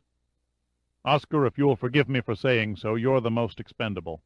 Substitute for Sam. Certainly no one would suspect a presidential kidnapping if the new director of the Secret Service can take time out to give a speech. Lucas nodded. I'll be there. Good. Oates looked around the table. Everybody plan on being back here at 2 o'clock. Maybe we'll know something by then. I've already sent a crack lab team over to the yacht, Emmett volunteered. With luck, they'll turn up some solid leads. Let's pray they do. Oates's shoulders sagged, and he appeared to stare through the tabletop. My God, he muttered quietly, is this any way to run a government? Chapter 17. Black Owl stood on the dock and watched as a team of FBI agents swarmed over the Eagle. They were an efficient lot, he observed. Each man was a specialist in his particular field of scientific detection. They went about their job of scrutinizing the yacht from bilge to radio mast with a minimum of conversation. A constant parade of them crossed the dock to vans parked along the shore, removing furniture, carpeting, anything that wasn't screwed down, and a considerable amount that was. Each item was carefully wrapped in a plastic covering and inventoried. More agents arrived, expanding the search for a mile around the first president's estate, examining every square inch of ground, the trees and shrubbery. In the water beside the yacht, divers scoured the muddy bottom. The agent in charge noticed Black Owl rubbernecking beside the loading ramp and came over. You got permission to be in the area? He asked. Black Owl showed his ID without answering. What brings the Secret Service to Mount Vernon on a weekend? Practice mission, Black Owl replied conversationally. How about the FBI? Same thing. The director must have thought we were getting lazy, so he dreamed up a top priority exercise. Looking for anything in particular? Black Owl asked, feigning indifferent interest. Whatever we can determine about the last people who were on board. Identification through fingerprints, where they came from, you know. Before Black Owl could reply, Ed McGrath stepped onto the dock from the gravel path. His forehead was glistening in sweat, and his face was flushed. Black Owl guessed he had been running. Excuse me, George, he panted between intakes of breath. You got a minute? Sure. Black Owl waved to the FBI agent. Nice talking to you. Same to you. As soon as they were out of earshot, Black Owl asked softly, What's going down, Ed? The FBI guys found something you should see. Where? About 150 yards upriver, hidden away in trees. I'll show you. McGrath led him along a path that bordered the river. When it curved toward the outer estate buildings, they stayed in a straight line across a manicured lawn. Then they climbed a rail fence into the unkempt undergrowth on the other side. Working their way into a dense thicket, they suddenly came upon two FBI investigators who were hunkered down, studying two large tanks connected to what looked like electrical generators. What in hell are these things? Black Owl demanded without a greeting. One of the men looked up. They're foggers. Black Owl stared, puzzled. Then his eyes widened. Foggers, he blurted out. Machines that make fog. Yeah, that's right. Fog generators. The Navy used to mount them on destroyers during World War II for making smoke screens. Christ, Black Owl gasped. So that's how it was done.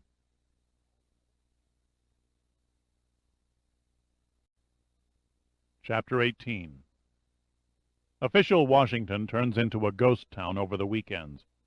The machinery of government grinds to a halt at 5 o'clock Friday evening and hibernates until Monday morning, when it fires to life again with the obstinacy of a cold engine.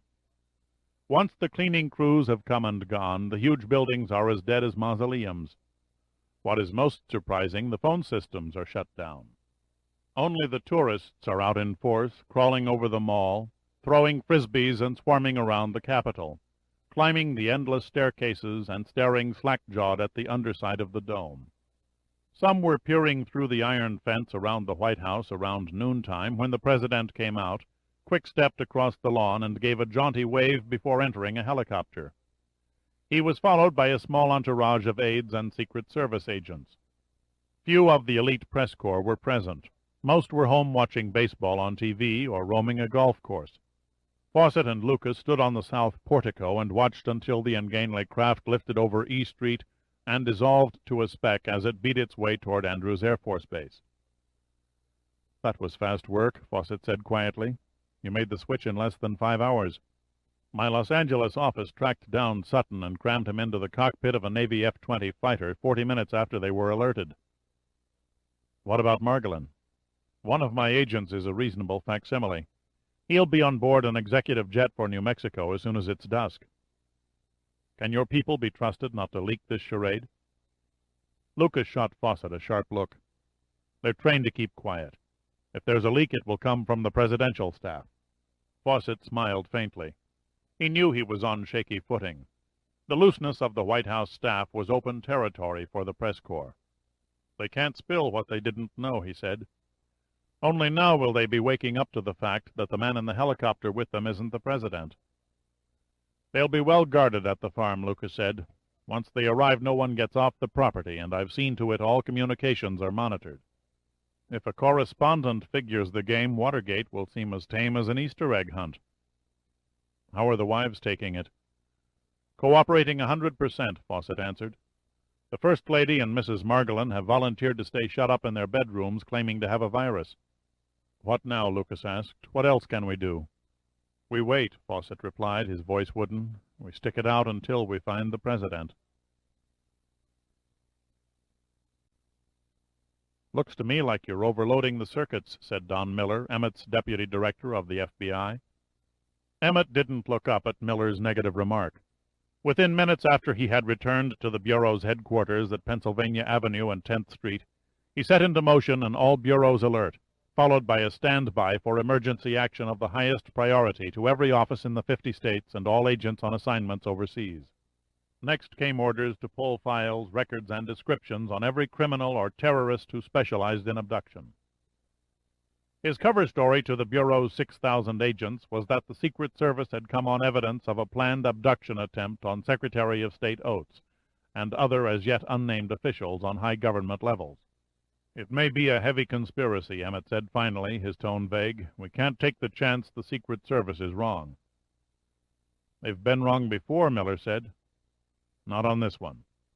Miller gave Emmett a curious look. "You've given out damned little information to work with. Why the great secrecy?" Emmett didn't answer, so Miller dropped the subject. He passed 3 file folders across the desk. "Here's the latest data on PLO kidnapping operations, the Mexican Zapata Brigade's hostage activities, and one I'm in the dark about." Emmett gave him a cold stare. "Can you be more explicit?" "I doubt if there's a connection, but since they acted strange—" "Who are you talking about?" Emmett demanded, picking up the file and opening the cover. "A Soviet representative to the United Nations, name of Alexei Lugovoy." "A prominent psychologist," Emmett noted as he read. "Yes, he and several of his staff members on the World Health Assembly have gone missing." Emmett looked up. "We've lost them?" Miller nodded. "Our United Nations surveillance agents report that the Russians left the building Friday night." "This is only Saturday morning," Emmett interrupted. "You're talking a few hours ago. What's so suspicious about that?" "They went to great lengths to shake our shadows. The special agent in charge of the New York bureau checked it out and discovered none of the Russians returned to their apartments or hotels. Collectively, they dropped from sight." "Anything on Lugovoy?" "All indications are he's straight. He appears to steer clear of the Soviet mission's KGB agents." "And his staff?" "None of them have been observed engaging in espionage activities either." Emmett looked thoughtful for several moments. Ordinarily, he might have brushed the report aside, or at most ordered a routine follow-up. But he had a nagging doubt. The disappearance of the President and Lugovoy on the same night could be a mere coincidence. "I'd like your opinion, Don," he said at last. "Hard to second-guess this one," Miller replied. "They may all show up at the United Nations on Monday as though nothing had happened. On the other hand, I'd have to suggest that the squeaky clean image Lugovoy and his staff have projected may be a screen." "For what purpose?" Miller shrugged. "I haven't a clue." Emmett closed the file. "Have the New York bureau stay on this. I want priority 1 updates whenever they're available." "The more I think about it," Miller said, "the more it intrigues me." "How so?" "What vital secrets could a bunch of Soviet psychologists want to steal?" Chapter 19. Successful shipping line magnates travel through the glittering waters of the international jet set in grand fashion. From exotic yachts to private airliners, from magnificent villas to resplendent hotel suites, they roam the world in an unending pursuit of power and wealth. Min Koryo Bougainville cared nothing for a freewheeling lifestyle. She spent her waking hours in her office and her nights in small but elegant quarters on the floor above. She was frugal in most matters, her only weakness being a fondness for Chinese antiques. When she was 12, her father sold her to a Frenchman who operated a small shipping line consisting of 3 tramp steamers that plied the coastal ports between Busan and Hong Kong. The line prospered, and Min Koryo bore Remi Bougainville 3 sons. Then the war came, and the Japanese overran China and Korea. Rene was killed in a bombing raid, and the 3 sons were lost somewhere in the South Pacific, after being forced into the Imperial Japanese Army. Only Min Koryo and 1 grandson, Li Tong, survived. After Japan surrendered, she raised and salvaged one of her husband's ships which had been sunk in Pusan harbor. Slowly she built up the Bougainville fleet, buying old surplus cargo ships, never paying more than their scrap value. Profits were few and far between, but she hung on until Li Tong finished his master's degree at the University of Pennsylvania's Wharton School of Business and began running the day-to-day operation. Then, almost magically, the Bougainville Maritime Lines grew into one of the world's largest fleet of ships. When their armada totaled 138 cargo ships and tankers, Li Tong moved the principal offices to New York. In a ritual going back 30 years, he sat dutifully near her bedside in the evening, discussing the current dealings of their far-flung financial empire. Li Tong wore the misleading look of a jolly Oriental peasant. His round, brown face split in a perpetual smile that seemed chiseled in ivory. If the Justice Department and half the federal law enforcement agencies had wanted to close the book on a backlog of unsolved maritime crimes, they would have hung him from the nearest streetlight, but oddly none had a file on him. He skirted in the shadow of his grandmother. He was not even listed as a director or an employee of Bougainville Maritime. Yet it was he, the anonymous member of the family, who handled the dirty tricks department and built the base of the company. Too systematic to place his faith in hired hands, he preferred to direct the highly profitable illicit operations from the front rank. His act often ran on blood. Li Tong was not above murder to achieve a profit. He was equally at home during a business luncheon at the 21 Club or at a waterfront throat-cutting. He sat a respectful distance from Min Koryo's bedside, a long silver cigarette holder planted between his uneven teeth. She disliked his smoking habit, but he clung to it, not so much as a pleasure, but as a small measure of independence. "By tomorrow the FBI will know how the President disappeared," said Min Koryo. "I doubt it," Li Tong said confidently. "The chemical analysis people are good, but not that good. I say closer to 3 days, and then a week to find the ship." "Enough time so no loose threads can be traced to us?" "Enough time, Aonumi," said Li Tong, addressing her in the Korean term for mother. "Rest assured all threads lead to the grave." Min Koryo nodded. The inference was crystal clear. The hand-picked team of 7 men who had aided Li Tong in the abduction had been murdered by his own hand. "Still no news from Washington?" she asked. "Not a word. The White House is acting as though nothing happened. In fact, they're using a double for the President." She looked at him. "How did you learn that?" "The 6 o'clock news. The TV cameras showed the President boarding Air Force One for a flight to his farm in New Mexico." "And the others?" "They appear to have stand-ins, too." Min Koryo sipped at a cup of tea. "Seems odd that we must depend on Secretary of State Oates and the President's cabinet to provide a successful masquerade until Lugovoy is ready." "The only road open to them," said Li Tong. "They won't dare make any kind of an announcement until they know what happened to the President." Min Koryo stared at the tea leaves in the bottom of her cup. "Still, I must believe we may have taken too large a bite." Li Tong nodded at her meaning. "I understand, Aonumi. The congressman just happened to be fish in the same net." "But not Margolin. It was your scheme to misguide him onto the yacht." "True, but Alexei Lugovoy has stated his experiments have proven successful 11 out of 15 times. Not exactly a perfect ratio. If he fails with the President, he has an extra guinea pig to produce the required result." "You mean 3 guinea pigs?" "If you include Larimer and Moran in the rank of succession, yes." "And if Lugovoy succeeds in each case?" asked Min Koryo. "So much the better," answered Li Tong.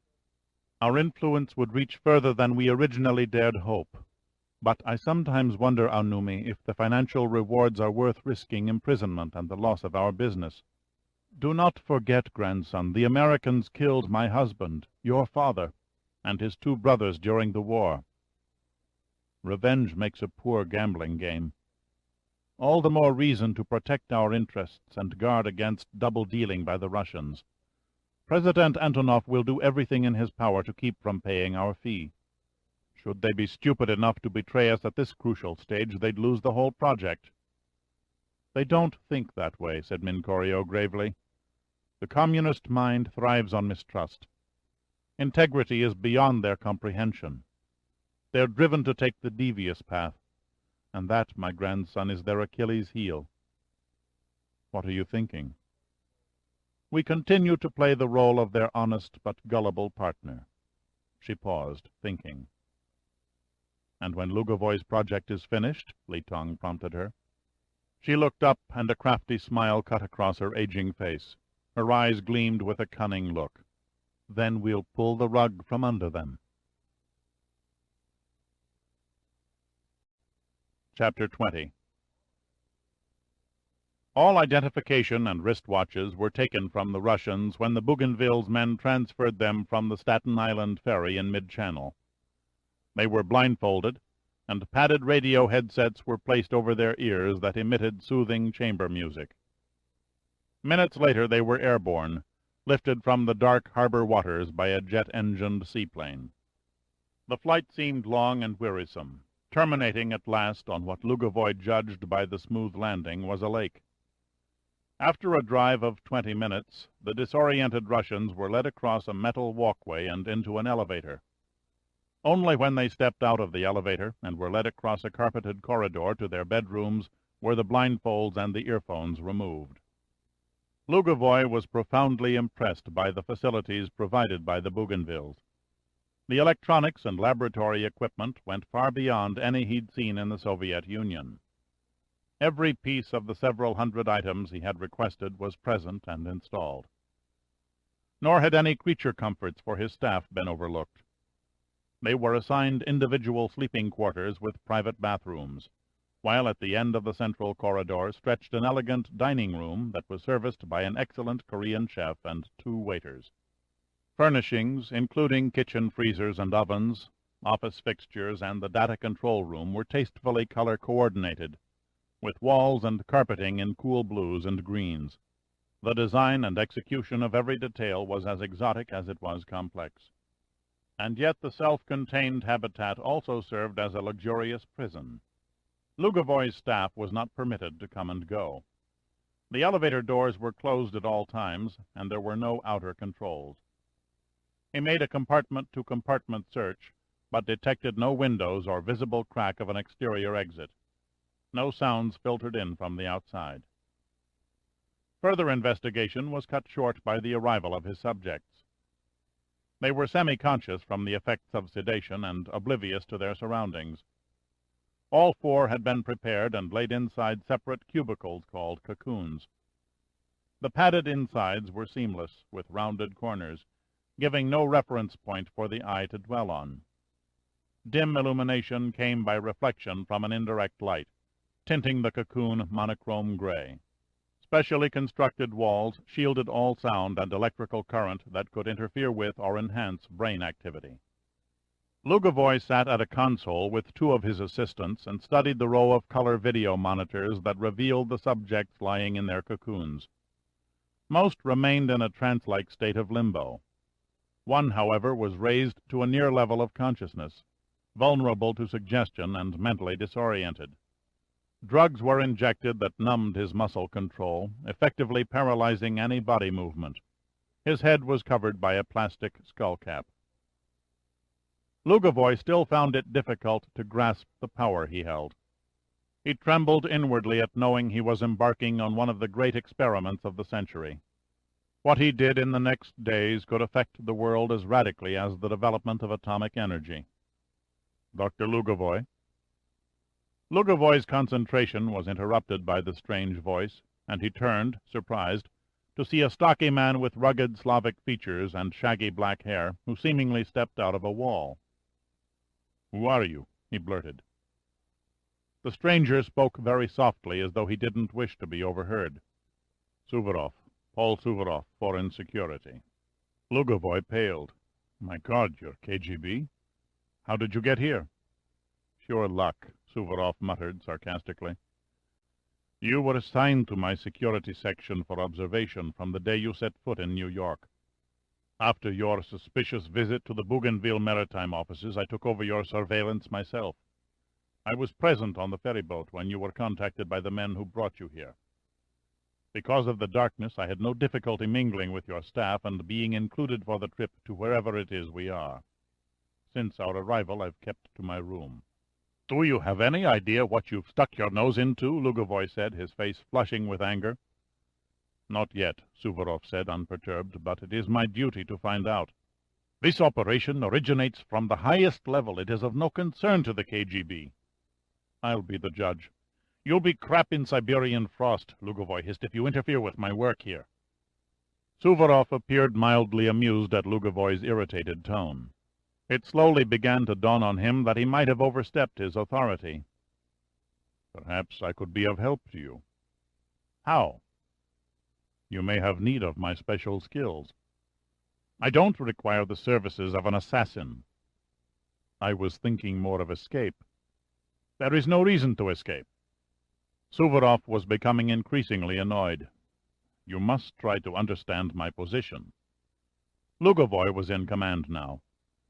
There are more important problems to occupy my mind than your bureaucratic interference. Like what? Suvorov swept his hand around the room. Just what is going on here? Lugovoy stared at him consideringly for a long moment before yielding to vanity. A mind intervention project. Suvorov's eyebrows rose. Mind intervention? Brain control, if you prefer. Suvorov faced the video monitor and nodded at the image. Is that the reason for the small helmet? On the subject's head? The same. A microelectronic integrated circuit module containing 110 probes, measuring internal body functions ranging from common pulse to hormone secretions. It also intercepts data flowing through the subject's brain and transmits it to the computers here in this room. The brain's talk, so to speak, is then translated into a comprehensible language. I see no electrode terminals. From a bygone era, answered Lugovoy. Everything we wish to record can be telemetered through the atmosphere. We no longer rely on the unnecessary bulk of wires and terminals. You can actually understand what he's thinking? Asked Suvorov incredulously. Lugovoy nodded. The brain speaks a language of its own, and what it says reveals the inner thoughts of its landlord. Night and day the brain speaks incessantly, providing us with a vivid look into the working mind, how a man thinks and why. The impressions are subliminal, so lightning-quick that only a computer designed to operate in picoseconds can memorize and decipher them. I had no idea brain science had evolved to such a high level. After we establish and chart his brain rhythms, Lugovoy continued, we can forecast his intentions and physical movements. We can tell when he is about to say or do something in error. And most important, we can intervene in time to stop him. In less than the blink of an eye, the computer can erase his mistaken intent and rephrase his thought. Suvorov was awed. A religious capitalist would accuse you of breaching man's soul. Like you, I am a loyal member of the Communist Party, Comrade Suvorov. I do not believe in the salvation of souls. However, in this case we can't tolerate a drastic conversion. There will be no disruption of his fundamental thought processes. No change in speech patterns or mannerisms. A form of controlled brainwashing. This is not a crude brainwashing, Lugovoy replied indignantly. Our sophistication goes far beyond anything the Chinese invented. They still believe in destroying a subject's ego in order to re-educate him. Their experiments in drugs and hypnosis have met with little success. Hypnosis is too vague, too slippery to have lasting value. And drugs have proved dangerous by accidentally producing a sudden shift in personality and behavior. When I finish with the subject here, he will re-enter reality and return to his personal lifestyle as though he'd never left it. All I intend to do is alter his political perspective. Who is the subject? Don't you know? Don't you recognize him? Suvorov studied the video display. Gradually his eyes widened, and he moved 2 steps closer to the screen, his face taut, his mouth working mechanically. The President? His voice was an unbelieving whisper. Is that really the President of the United States? In the flesh. How? Where? A gift from our hosts, Lugovoy explained vaguely. He'll suffer no side effects? Suvorov asked in a haze. None. Will he remember any of this?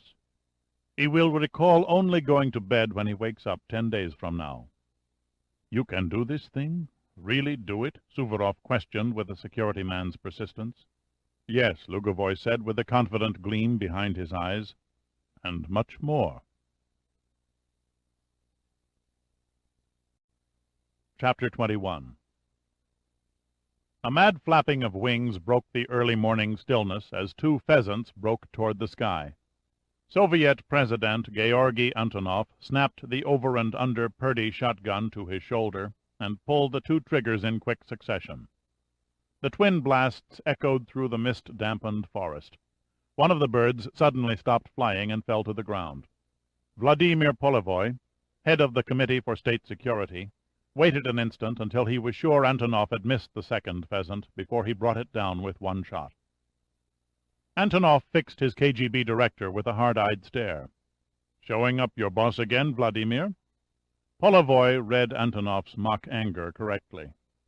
Your shot was difficult, Comrade President. Mine was quite easy.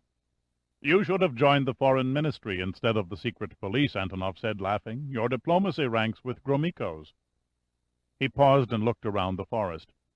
Where is our French host? President Lestrange is 70 meters to our left. Polivoy's statement was punctuated by a volley of gunshots somewhere out of sight beyond the undergrowth. Good, grunted Antonov. We can have a few minutes of conversation. He held out the Purdy to Polivoy, who replaced the empty shells and clicked the safety switch. Polivoy moved in close and spoke in a low tone.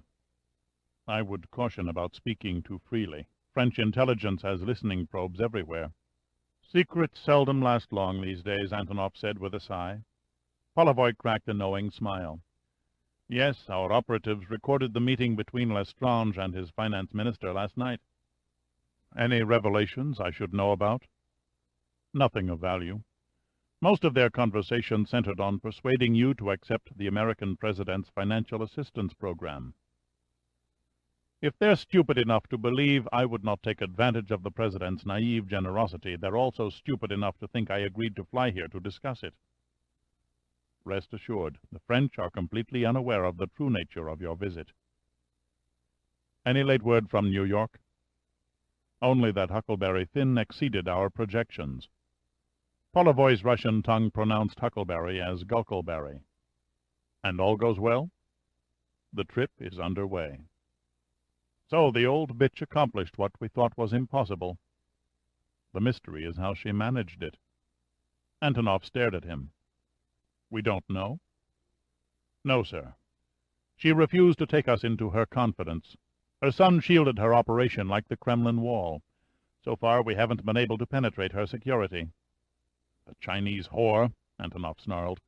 Who does she think she's dealing with, empty-headed schoolboys? I believe her ancestry is Korean, said Polivoy. No difference. Antonov stopped and sat down heavily on a fallen log. Where is the experiment taking place? Polivoy shook his head. We don't know that either. Have you no communication with Comrade Lugovoy? He and his staff departed Lower Manhattan Island on the Staten Island ferry late Friday night. They never stepped ashore at the landing. We lost all contact. I want to know where they are, Antonov said evenly. I want to know the exact location of the experiment. I have our best agents working on it. We can't allow her to keep us wandering in the dark, especially when there is $1 billion American worth of our gold reserves at stake. Polivoy gave the Communist Party chairman a crafty look. Do you intend to pay her fee? Does the Volga melt in January? Antonov replied with a broad grin. She won't be an easy prey to outfox. The sound of feet tramping through the underbrush could be heard. Antonov's eyes flickered to the groundkeepers who were approaching with the downed pheasants, and then back to Polivoy. Just find Lugovoy, he said softly, and the rest will take care of itself. 4 miles away in a sound truck, 2 men sat in front of a sophisticated microwave receiving set. Beside them, 2 reel-to-reel tape decks were recording Antonov and Polivoy's conversation in the woods. The men were electronic surveillance specialists with the SDECE, France's intelligence service. Both could interpret 6 languages, including Russian. In unison, they lifted their earphones and exchanged curious looks. What in hell do you suppose that was all about? Said one. The second man gave a Gallic shrug. Who can say? Probably some kind of Russian double-talk. I wonder if an analyst can make anything important out of it. Important or not, we'll never know. The first man paused, held an earphone to his ear for a few moments, and then set it down again. They're talking with President Lestrange now. That's all we're going to get. Okay, let's close down shop and get the recordings to Paris. I've got a date at 6 o'clock. Chapter 22. The sun was 2 hours above the eastern edge of the city when Sandecker drove through a back gate of Washington's National Airport. He stopped the car beside a seemingly deserted hangar standing in a weed-covered part of the field far beyond the airline's maintenance area. He walked to a side door whose weathered wood had long since shed its paint and pressed a small button opposite a large rusting padlock. After a few seconds, the door silently swung open. The cavernous interior was painted a glossy white, which brightly reflected the sun's rays through huge skylights in the curved roof, and had the look of a transportation museum. The polished concrete floor held 4 long, orderly rows of antique and classic automobiles. Most gleamed as elegantly as the day their coachmakers added the finishing touch. A few were in various stages of restoration. Sandecker lingered by a majestic 1921 Rolls-Royce Silver Ghost with coachwork by Park Ward, and a massive red 1925 Isotta Fraschini with a torpedo body by Sala. The 2 centerpieces were an old Ford trimotor aircraft known to aviation enthusiasts as the Tin Goose, and an early 20th century railroad Pullman car with the words Manhattan Limited painted in gilded letters on its steel side. Sandecker made his way up a circular iron stairway to a glass-enclosed apartment that spanned the upper level across one end of the hangar. The living room was decorated in marine antiques. One wall was lined with shelves supporting delicately crafted ship models in glass cases. He found Pitt standing in front of a stove, studying a strange-looking mixture in a frying pan. Pitt wore a pair of khaki hiking shorts, tattered tennis shoes, and a T-shirt with the words, "Raise the Lusitania," across the front. "You're just in time to eat, Admiral." "What have you got there?" asked Sandecker, eyeing the mixture with suspicion. "Nothing fancy, a spicy Mexican omelet." "I'll settle for a cup of coffee and half a grapefruit." Pitt served as they sat down at a kitchen table and poured the coffee. Sandecker frowned and waved a newspaper in the air. "You made page 2. I hope I do as well in other papers." "What do you expect to prove?" Sandecker demanded. "Holding a press conference and claiming you found the San Marino, which you didn't, and the pilot town, which is supposed to be top secret. Have you lost your gray matter?" Pitt paused between bites of the omelet. "I made no mention of the nerve agent. Fortunately, the Army quietly buried it yesterday. No harm done. Now that the pilot town is empty, she's just another rusting shipwreck." "The President won't see it that way. If he wasn't in New Mexico, we'd both be picking our asses out of a White House carpet by now." Sandecker was interrupted by a buzzing noise. Pitt rose from the table and pushed a switch on a small panel. "Somebody at the door?" inquired Sandecker. Pitt nodded. "This is a Florida grapefruit," Sandecker grumbled, spitting out a seed. "So? I prefer Texas." "I'll make a note," said Pitt with a grin. "Getting back to your cockamamie story," Sandecker said, squeezing out the last drops of juice in a spoon, "I'd like to know your reasoning." Pitt told him. "Why not let the Justice Department handle it?" Sandecker asked. "That's what they're paid for." Pitt's eyes hardened, and he pointed his fork menacingly. "Because the justice people will never be called in to investigate. The government isn't about to admit over 300 deaths were caused by a stolen nerve agent that isn't supposed to exist. Lawsuits and damaging publicity would go on for years. They want to whitewash the whole mess into oblivion. The Augustine volcano eruption was timely. Later today, the President's press secretary will hand out a bogus cover-up blaming sulfuric gas clouds for the deaths." Sandecker looked at him sternly for a moment. Then he asked, "Who told you that?" "I did," came a feminine voice from the doorway. Lauren's face was wrapped in a disarming smile. She had been out jogging and was dressed in brief red satin shorts with a matching tank top and headband. The Virginia humidity had brought out the sweat, and she was still a little breathless. She dried her face with a small towel that was tucked in her waistband. Pitt made the introductions. "Admiral James Sandecker, Congresswoman Lauren Smith." "We've sat across from each other during maritime committee meetings," said Lauren, extending her hand. Sandecker didn't need clairvoyance to read Pitt and Lauren's relationship. "Now I see why you've always looked kindly on my NUMA budget proposals." If Lauren felt any embarrassment at his insinuation, she didn't show it. "Dirk is a very persuasive lobbyist," she said sweetly. "Like some coffee?" asked Pitt. "No, thanks. I'm too thirsty for coffee." She went over to the refrigerator and poured herself a glass of buttermilk. "You know the subject of Press Secretary Thompson's news release?" Sandecker prompted her. Lauren nodded.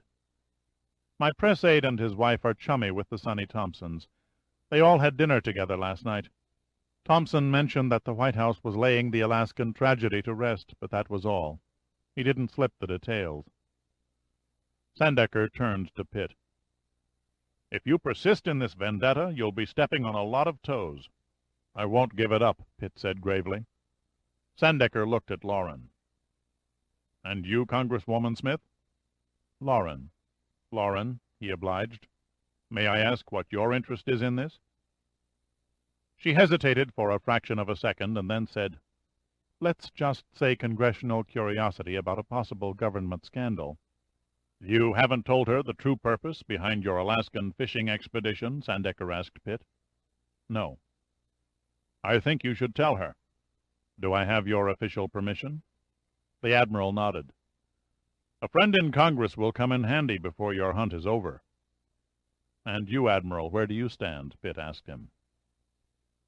Sandecker stared hard across the table at Pitt, examining every feature of the craggy face as though he were seeing it for the first time, wondering what manner of man would step far beyond normal bounds for no personal gain. He read only a fierce determination. It was an expression he had seen many times in the years he'd known Pitt. "I'll back you until the President orders your ass shot," he said at last. "Then you're on your own." Pitt held back an audible sigh of relief. It was going to be all right. Better than all right. Min Corio looked down at the newspaper on her desk. "What do you make of this?" Li Tong leaned over her shoulder and read the opening sentences of the article aloud. "It was announced yesterday by Dirk Pitt, Special Projects Director for NUMA, that 2 ships missing for over 20 years have been found.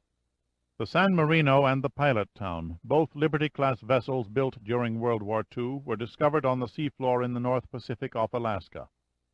"A bluff," Min Corio snapped. "Someone in Washington, probably from the Justice Department, had nothing better to do, so they sent up a trial balloon. They're on a fishing expedition, nothing more." "I think you're only half right, Aonumi," Li Tong said thoughtfully. "I suspect that while NUMA was searching for the source behind the deaths in Alaskan waters, they stumbled on the ship containing the nerve agent. And this press release is a scheme to ferret out the true owners of that ship," Min Corio added. Li Tong nodded. "The government is gambling we will make an inquiry that can be traced." Min Corio sighed.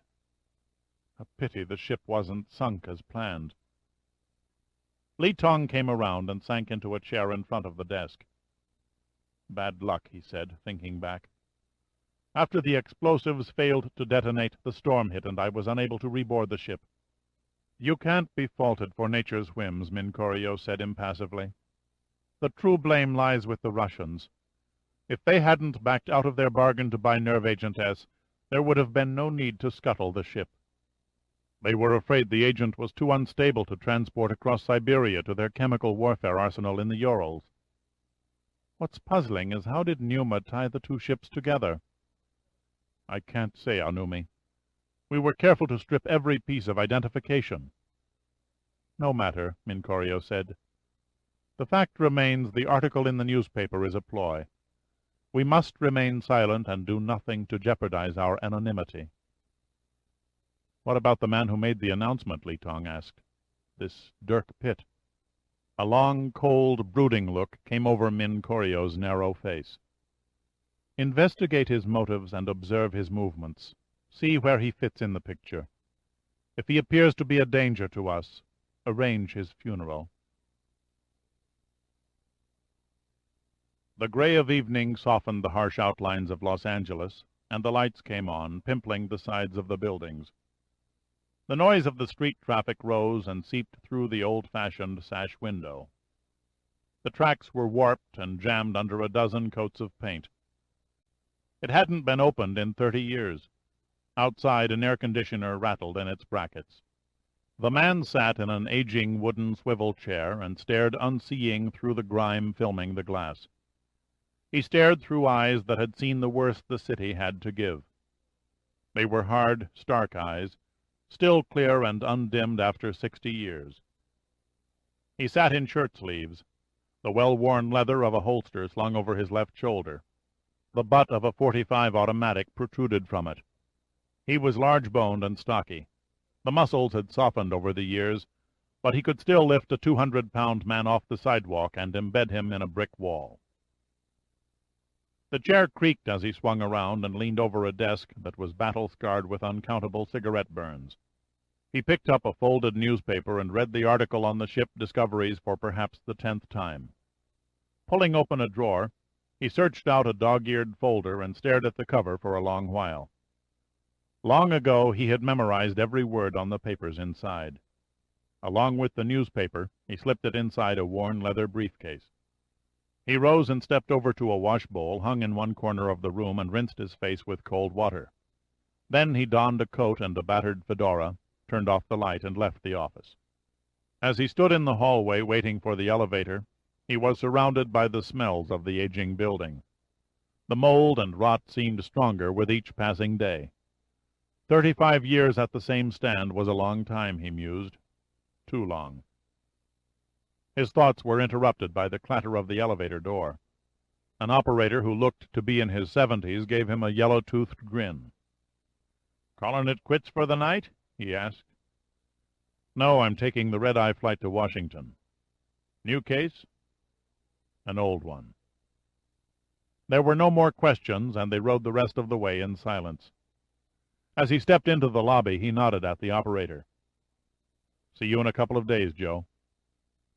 Then he passed through the main door and melted into the night. Chapter 23. To most, his name was Hiram Yeager.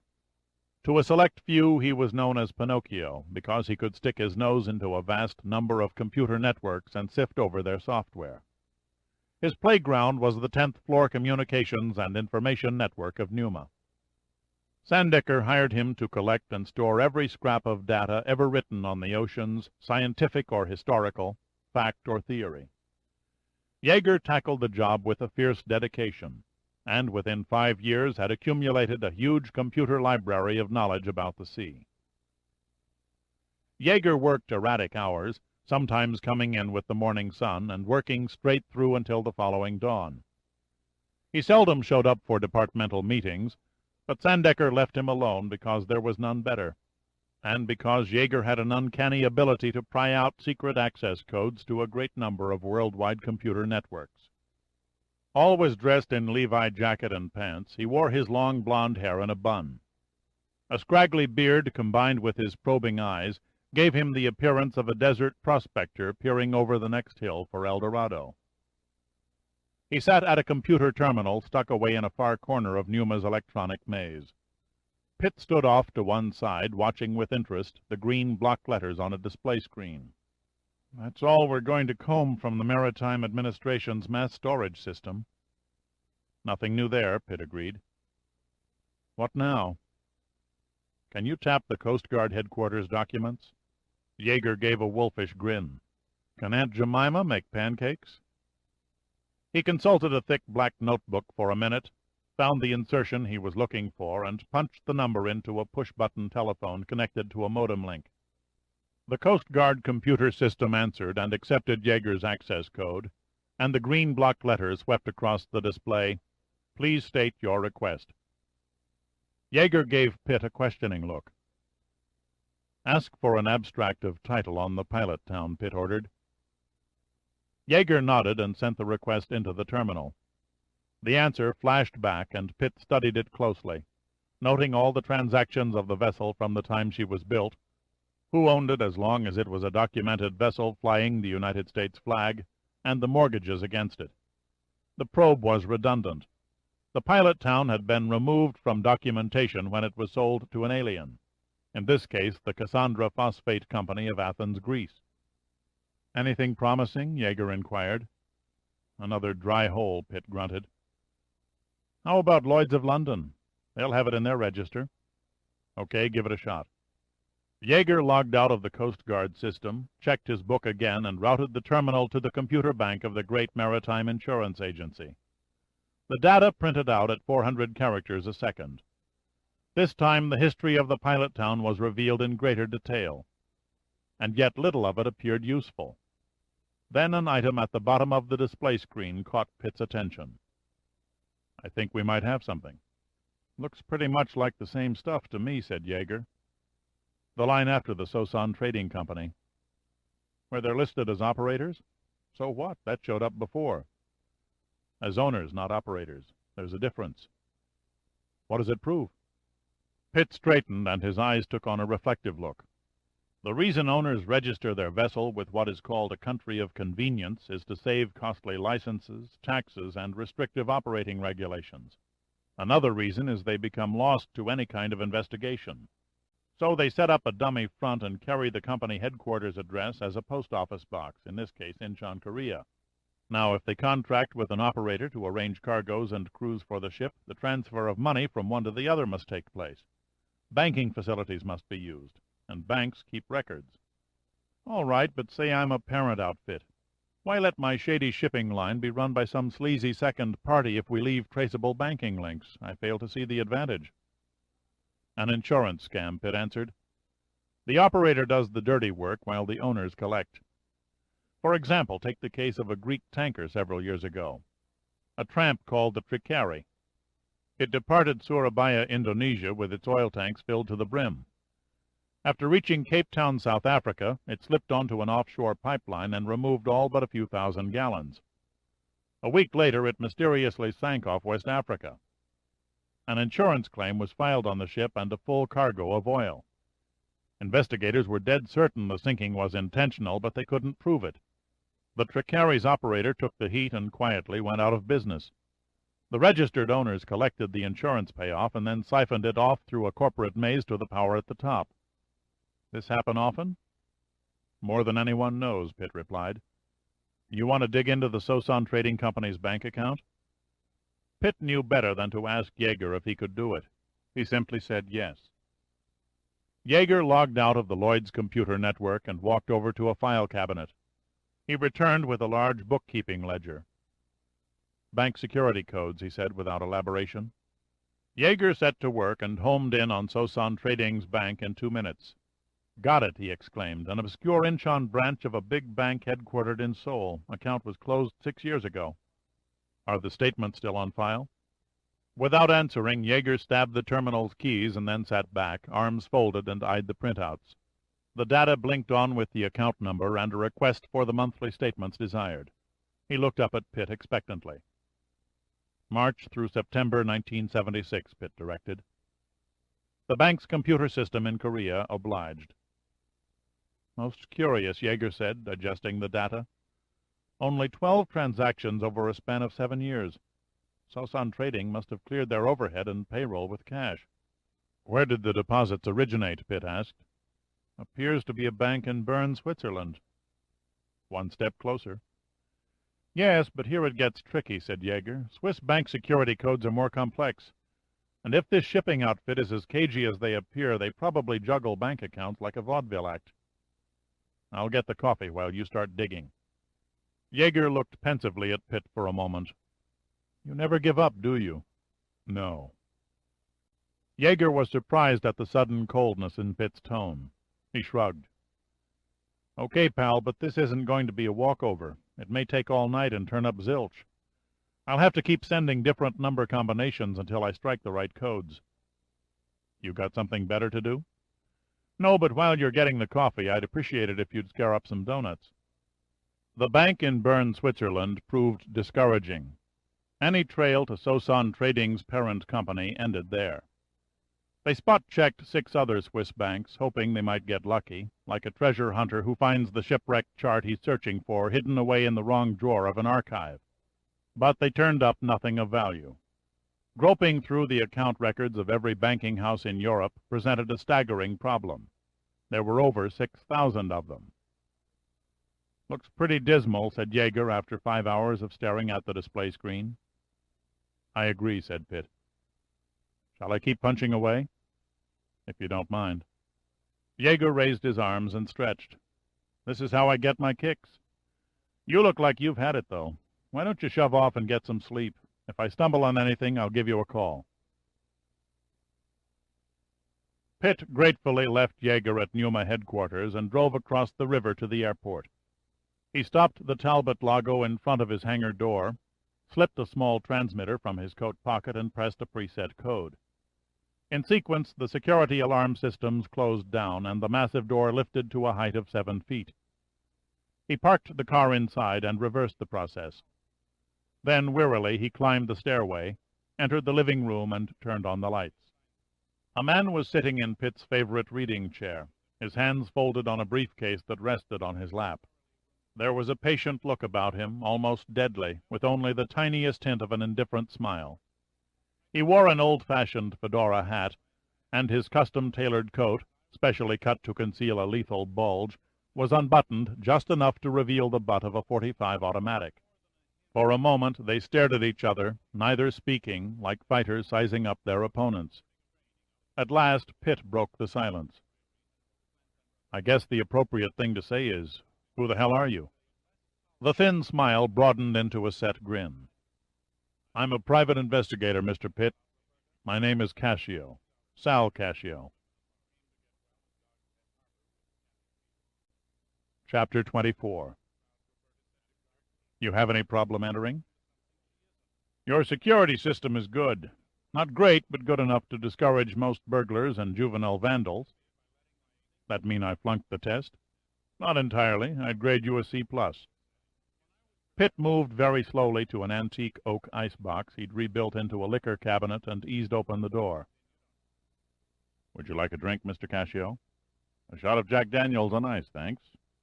"A lucky guess. I happen to have a bottle." "I peeked," said Cassio. "Oh, and by the way, I took the liberty of removing the clip from the gun." "Gun?" Pitt asked innocently. "The .32 caliber Mauser automatic, serial number 922374, cleverly taped behind the half-gallon bottle of gin."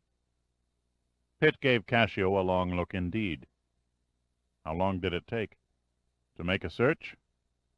Pitt nodded silently as he opened the refrigerator door for the ice. "About 45 minutes. And you found the other 2 guns I squirreled away?" "3, actually." "You're very thorough. Nothing that is hidden in a house can't be found, and some of us are more talented at probing than others. It's simply a matter of technique." There was nothing boastful in Cassio's tone. He spoke as though merely stating an accepted truth. Pitt poured the drink and brought it into the living room on a tray. Cassio took the glass with his right hand. Then suddenly Pitt dropped the tray, exposing a small vest-pocket .25 caliber automatic aimed at Cassio's forehead. Cassio's only reaction was a thin smile. "Very good," he said approvingly. "So there were a total of 5. "Inside an empty milk carton," Pitt explained. "Nicely done, Mr. Pitt. A clever touch, waiting until my gun hand was holding a glass. That shows you were thinking. I'll have to mark you up to a B-." Pitt clicked on the safety and lowered the gun. "If you came here to kill me, Mr. Cassio, you could have blown me away when I stepped through the door. What's on your mind?" Cassio nodded down at his briefcase. "May I?" "Go ahead." He set the drink down, opened the case, and pulled out a bulging cardboard folder that was held together with rubber bands. "A case I've worked on since 1966. "A long time. You must be a stubborn man." "I hate to let go of it," Cassio admitted. "It's like walking away from a jigsaw puzzle before it's completed, or putting down a good book. Sooner or later, every investigator gets on a case that has him staring at the ceiling nights, the case he can never solve.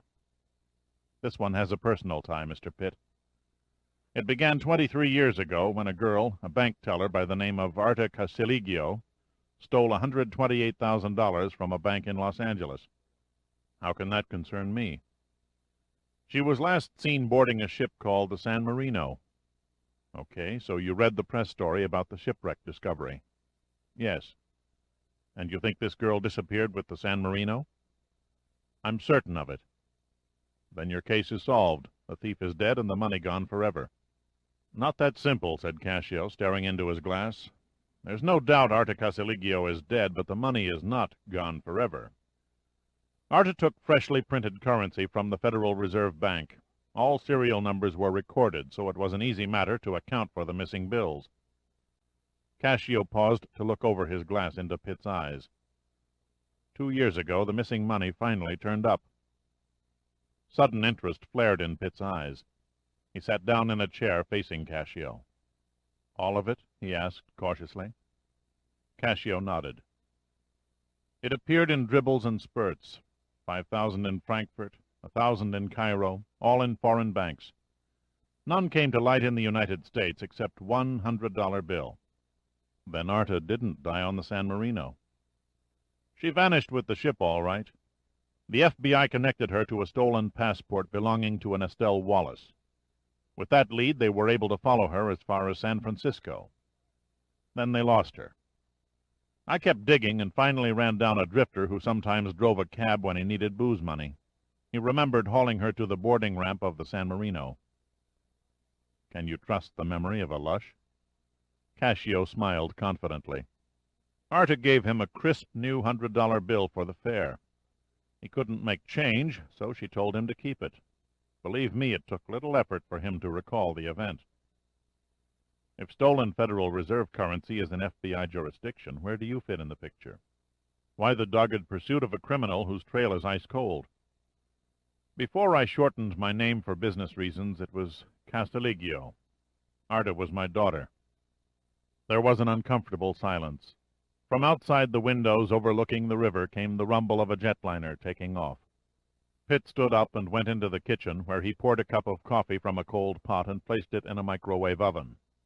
Care for another drink, Mr. Cassio? Cassio shook his head. So the bottom line is that you think there's something queer about your daughter's disappearance.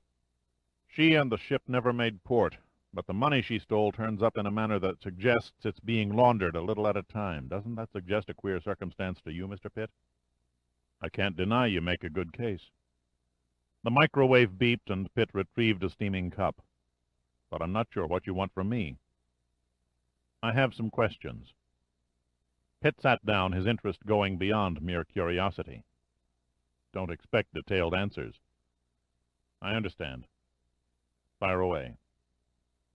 Where did you find the San Marino? I mean, in what part of the Pacific Ocean?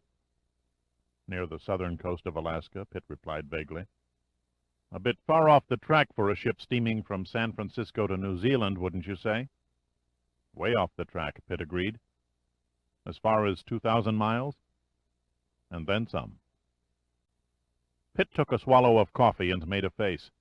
It was strong enough to use as brick mortar. He looked up. Before we continue, it's going to cost you. Cassio gave him a reappraising eye. Somehow you never struck me as the type who'd extend a greasy palm. I'd like to have the names of the banks in Europe that passed the stolen money. Any particular reason? Cassio asked, not bothering to conceal his puzzlement. None I can tell you about. You're not very cooperative. Pitt started to reply, but the phone on an end table rang loudly. Hello? Dirk, this is Yeager. You still awake? Thank you for calling. How is Sally? Is she out of intensive care yet? Can't talk, huh? Not too well. But you can listen. No problem. Bad news. I'm not getting anywhere. I'd stand a better chance of throwing a deck of cards in the air and catching a straight flush. Maybe I can knock down the odds. Hold on a minute. Pitt turned to Cassio. About that list of banks. Cassio slowly rose, poured himself another shot of Jack Daniels, and stood with his back to Pitt. A trade-off, Mr. Pitt. The bank list for what you know about the San Marino. Most of my information is government classified. I don't give a damn if it's stenciled on the inside of the president's jockey shorts. Either we deal or I pack up and hike. How do you know I won't lie? My list could be phony. Then we'll just have to trust each other, said Pitt with a loose grin. The hell we will, grunted Cassio. But neither of us has any choice. He took a sheet of paper from the folder and handed it to Pitt, who in turn read off the names over the phone to Yeager. Now what? Cassio demanded. Now I tell you what happened to the San Marino. And by breakfast I may also be able to tell you who killed your daughter. Chapter 25. 15 minutes after sunrise, the photoelectric controllers in all of Washington's streetlights closed off their circuits.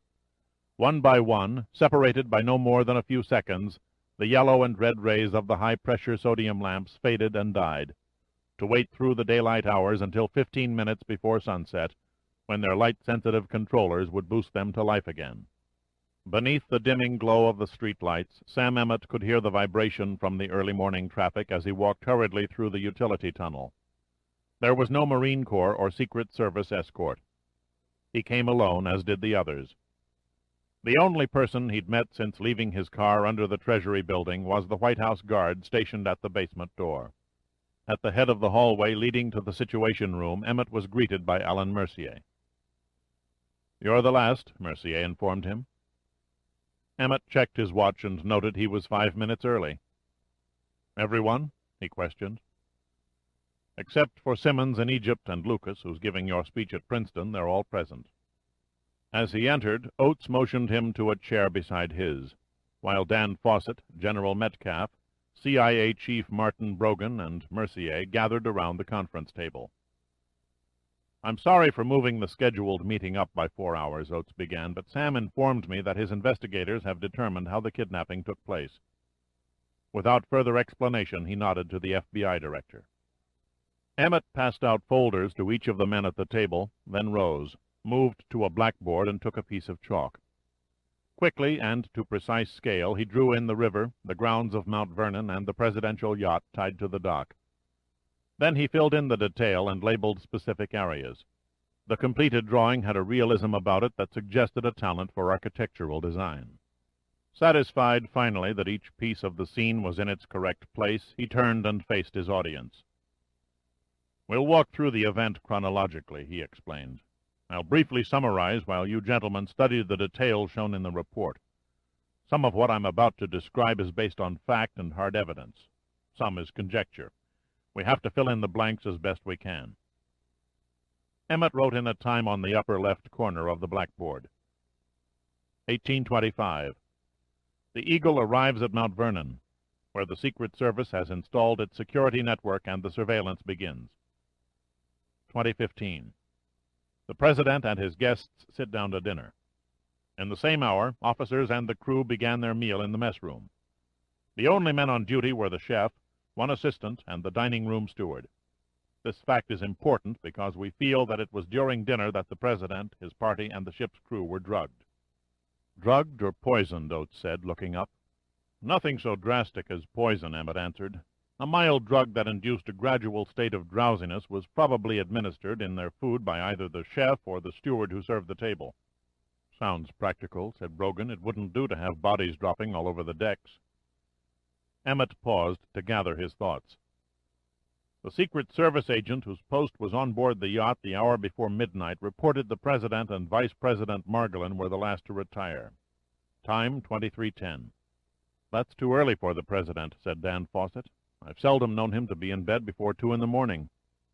00:25. A light mist drifts in from the northeast, followed at 01:35 by a heavy fog caused by 2 Navy surplus fogging generators concealed in the trees 160 yards upriver from the Eagle." "Could they blanket the entire area?" Oates asked. "Under the right atmospheric conditions, in this case no wind, the units left on site by the kidnappers can cover 2 square acres. Fawcett looked lost.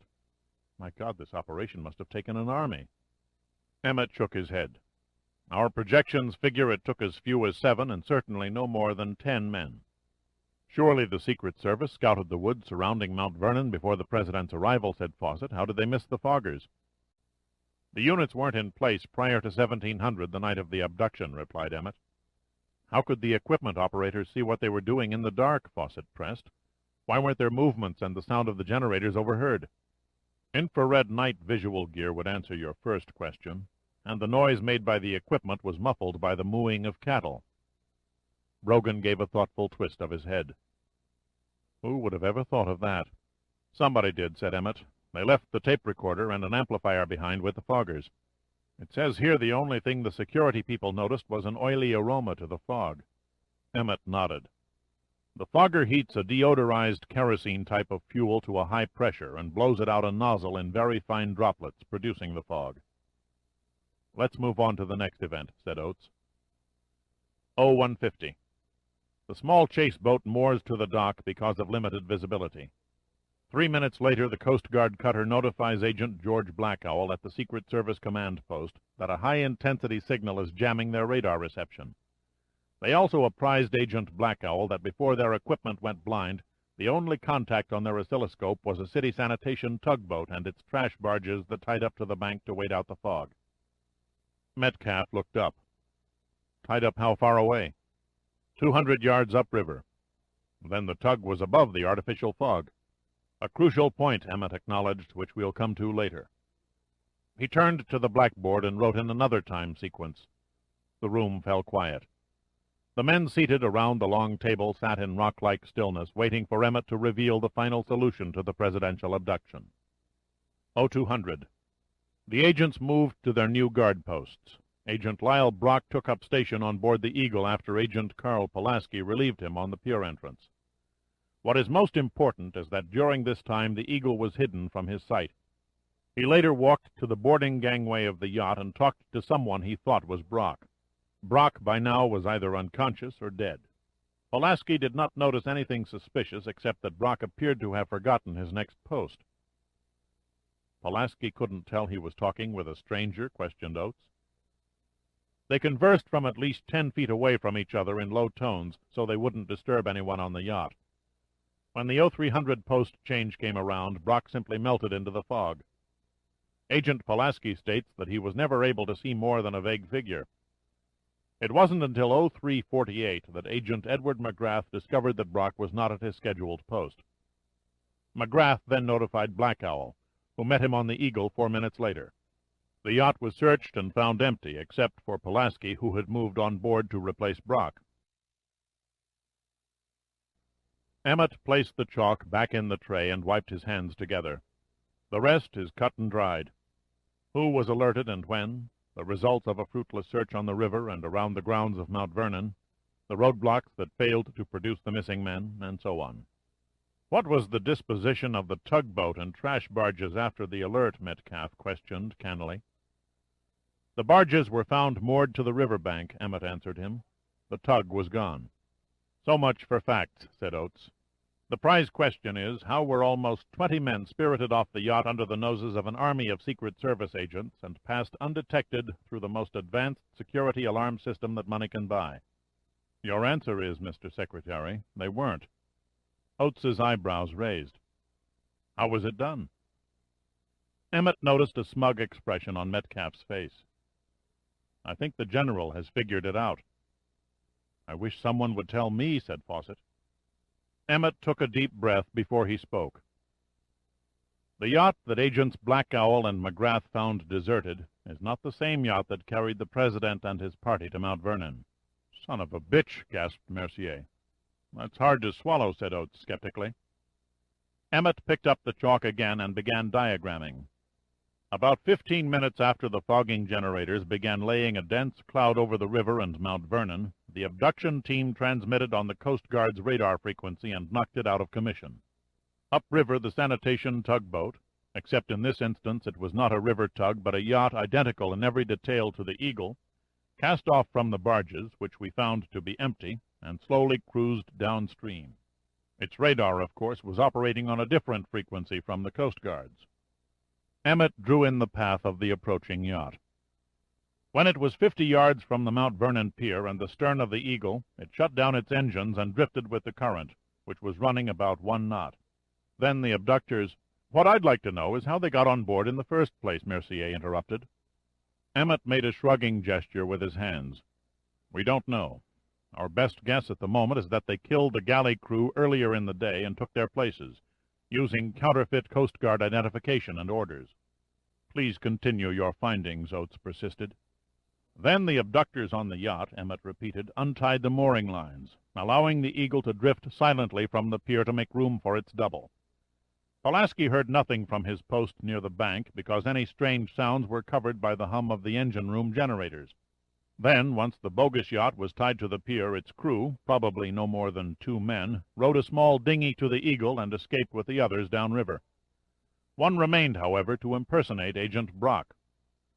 By the time Pulaski conversed with Brock's impersonator, the switch had already been made. At the next post change, the man calling himself Brock slipped off and joined the men operating the foggers. Together they drove off and swung on the highway toward Alexandria. We know that much by footprints and tire tracks. Everyone but Emmett focused his attention on the blackboard, as if trying to visualize the scene. The incredible timing, the ease with which presidential security was breached, the smoothness of the entire operation staggered everyone. "I can't help but admire the execution," General Metcalf said. "They must have taken a long time to plan this thing."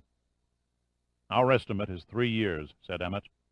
"Where could they possibly have found an identical boat?" Fawcett muttered to no one in particular. "My investigating team considered that. They traced the old boating records and found that the original builder constructed the Eagle and a sister ship named the Samantha at the same time. The last registered owner of the Samantha was a stockbroker in Baltimore. He sold it about 3 years ago to a guy named Dunn. That's all he could tell us. It was an under-the-table cash transaction to beat a profit tax. He never saw Dunn or the yacht again. The Samantha was never registered or licensed under the new owner. They both dropped from sight." "Was it identical in every respect to the Eagle?" Brogan asked. "A creative job of deception. Every stick of furniture, bulkhead decor, paint, and equipment is a perfect match." Fawcett nervously tapped a pencil on the table. "How did you catch on?" "Every time you enter and leave a room, you leave particles of your presence behind. Hair, dandruff, lint, fingerprints. They can all be detected. My lab people couldn't find one tiny hint that the President or the others had ever been on board." Oates straightened in his chair. "The Bureau has done a magnificent job, Sam. We're all grateful." Emmett gave a curt nod and sat down. "The yacht transfer brings up a new angle," Oates continued. "As gruesome as it sounds, we have to consider the possibility they were all assassinated." "We've got to find the yacht," Mercier said grimly. Emmett looked at him. "I've already ordered a surface and air search." "You won't find it that way," Metcalf interjected. "We're dealing with damned smart people. They're not about to leave it lying around where it can be found." Fawcett poised his pencil in midair. "Are you saying the yacht was destroyed?" "That may well be the case," Metcalf said, apprehension forming in his eyes. "If so, we have to be prepared to find corpses." Oates leaned on his elbows and rubbed his face with his hands and wished he was any place but in that room at that moment. "We're going to have to spread our trust," he said finally. "The best man I can think of for an underwater search is Jim Sandecker over at NUMA." "I concur," said Fawcett. "His special project team has just wrapped up a ticklish job off Alaska, where they found the ship responsible for widespread contamination." "Will you brief him, Sam?" Oates asked Emmett. "I'll go directly from here to his office." "Well, I guess that's it for now," Oates said, exhaustion creeping into his voice. "Good or bad, we have a lead. Only God knows what we'll have after we find the Eagle." He hesitated, staring up at the blackboard. Then he said, "I don't envy the first man who steps inside." Chapter 26. Every morning, including Saturdays and Sundays, Admiral Sandecker jogged the 6 miles from his Watergate apartment to the NUMA headquarters building. He had just stepped out of the bathroom shower adjoining his office when his secretary's voice came over a speaker above the sink. "Admiral, Mr. Emmett is here to see you." Sandecker was vigorously toweling his hair, and he was not sure he heard the name right. "Sam Emmett, as in FBI?" "Yes, sir. He asked to see you immediately. He says it's extremely urgent." Sandecker saw his face turn incredulous in the mirror. The esteemed director of the FBI did not make office calls at 8 in the morning. The Washington bureaucratic game had rules. Everyone from the president on down abided by them. Emmett's unannounced visit could only mean a dire emergency. Send him right in. He barely had time to throw on a terry-cloth robe, his skin still dripping, when Emmett strode through the door. "Jim, we've got a hell of a problem." Emmett didn't bother with a preliminary handshake. He quickly laid his briefcase on Sandecker's desk, opened it, and handed the Admiral a folder. "Sit down and look this over, and then we'll discuss it." Sandecker was not a man to be shoved and ordered around, but he could read the tension in Emmett's eyes, and he did as he was asked without comment. Sandecker studied the contents of the folder for nearly 10 minutes without speaking. Emmett sat on the other side of the desk and looked for an expression of shock or anger. There was none. Sandecker remained enigmatic. At last he closed the folder and said simply, "How can I help?" "Find the Eagle." "You think they sank her?" "An air and surface search has turned up nothing." "All right, I'll get my best people on it." Sandecker made a movement toward his intercom. Emmett raised his hand in a negative gesture. "I don't have to describe the chaos if this leaks out. I've never lied to my staff before. You'll have to keep them in the dark on this one." Sandecker gave a curt nod and spoke into the intercom. "Sylvia, please get Pitt on the phone." "Pitt?" Emmett inquired in an official tone. "My special projects director. He'll head up the search. You'll tell him only what's necessary." It was more an order than a request. A yellow caution light glimmered in Sandecker's eyes. "That will be at my discretion." Emmett started to say something, but was interrupted by the intercom. "Admiral?" "Yes, Sylvia." "Mr. Pitt's line is busy." "Keep trying until he answers," Sandecker said gruffly. "Better yet, call the operator and cut in on his line. Tell her this is a government priority." "Will you be able to mount a full-scale search operation by evening?" asked Emmett. Sandecker's lips parted in an all-devouring grin. "If I know Pitt, he'll have a crew scanning the depths of the Potomac River before lunch." Pitt was speaking to Hiram Yeager when the operator broke in. He cut the conversation short and then dialed the Admiral's private line. After listening without doing any talking for several moments, he replaced the receiver in its cradle. "Well?" asked Cassio expectantly. "The money was exchanged, never deposited," Pitt said, looking miserably down at the floor. "That's all. That's all there is, no thread left to pick up." There was only a flicker of disappointment in Cassio's face. He'd been there before. He let out a long sigh and stared at his watch.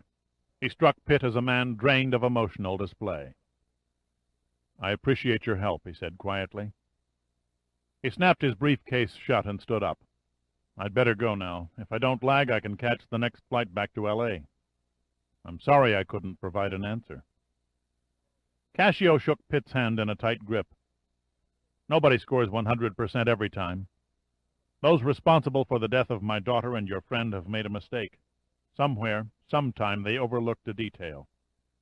I'm glad to have you on my side, Mr. Pitt. It's been a lonely job until now." Pitt was genuinely moved. "I'll keep digging from my end." "I couldn't ask for more." Cassio nodded and then walked down the stairs. Pitt watched him shuffle across the hangar floor, a proud, hardened old man, battling his own private windmill. Chapter 27. The President sat upright in a black leather-cushioned chrome chair, his body held firmly in place by nylon belts. His eyes stared off in the distance, unfocused and vacant. Wireless sensor scans were taped onto his chest and forehead, transmitting the physical signatures of 8 different life functions to a computer network. The operating room was small, no more than 100 square feet, and crammed with electronic monitoring equipment. Lugovoy and 4 members of his surgical team were quietly and efficiently preparing for the delicate operation. Paul Suvorov stood in the only empty corner, looking uncomfortable in a green sterile gown. He watched as one of Lugovoy's technicians, a woman, pressed a small needle into one side of the President's neck and then the other. "Odd place for an anesthetic," Suvorov remarked. "For the actual penetration, we'll use a local," Lugovoy replied while staring at an image-intensified X-ray on a video display. "However, a tiny dose of amytal into the carotid arteries puts the left and right hemispheres of the brain in a drowsy state. This procedure is to eliminate any conscious memory of the operation." "Shouldn't you shave his head?" Suvorov asked, gesturing toward the President's hair, which protruded through an opening of a metal helmet encasing his skull. "We must ignore normal surgical procedures," Lugovoy patiently answered. "For obvious reasons, we cannot alter his appearance in any form." "Who will direct the operation?" "Who do you think?" "I'm asking you, comrade." "I will." Suvorov looked puzzled. "I've studied your file and the file of every member of the staff. I can almost repeat their contents by heart. Your field is psychology, most of the others are electronic technicians, and one is a biochemist. None of you has surgical qualifications." "Because we don't require them." He dismissed Suvorov and scrutinized the TV display again. Then he nodded. "We can begin now. Set the laser in place. A technician pressed his face against the rubber eyepiece of a microscope attached to an argon laser. The machine tied into a computer and displayed a set of coordinates in orange numbers across the bottom of the microscope's position fixer. When the numbers read only zeros, the placement was exact. The man at the laser nodded. Position set. Commence, Lugovoy directed. A wisp of smoke, so faint that only the laser operator could see it in the microscope, signaled the contact of the imperceptibly thin blue-green beam with the President's skull. It was a strange scene. Everyone stood with his back to the patient, watching the monitors.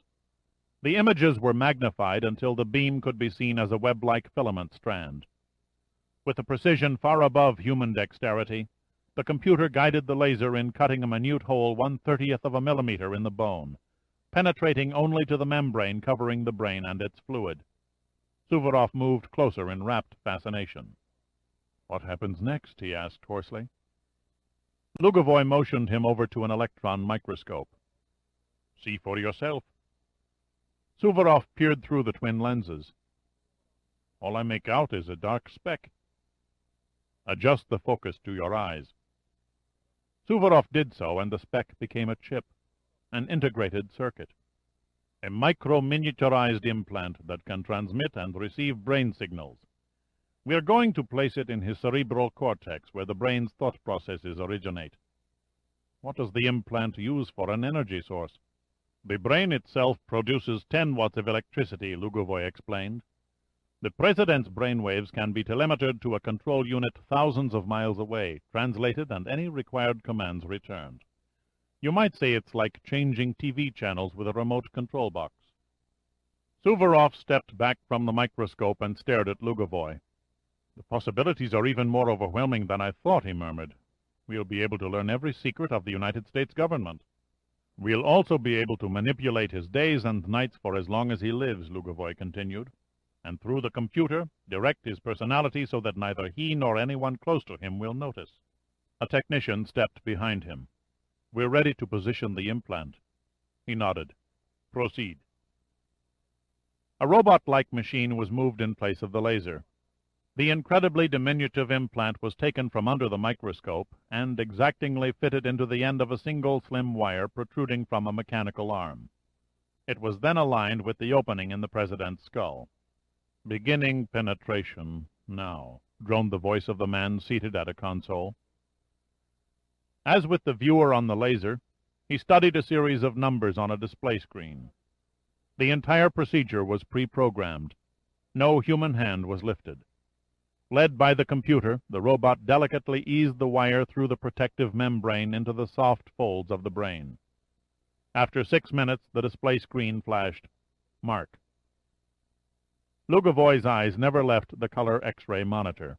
"Release and withdraw the probe." "Released and withdrawing," a voice echoed. After the wire was removed, it was replaced with a miniature tube-like instrument containing a small plug with 3 hairs and their roots, removed from one of the Russian staff whose head growth closely resembled the President's.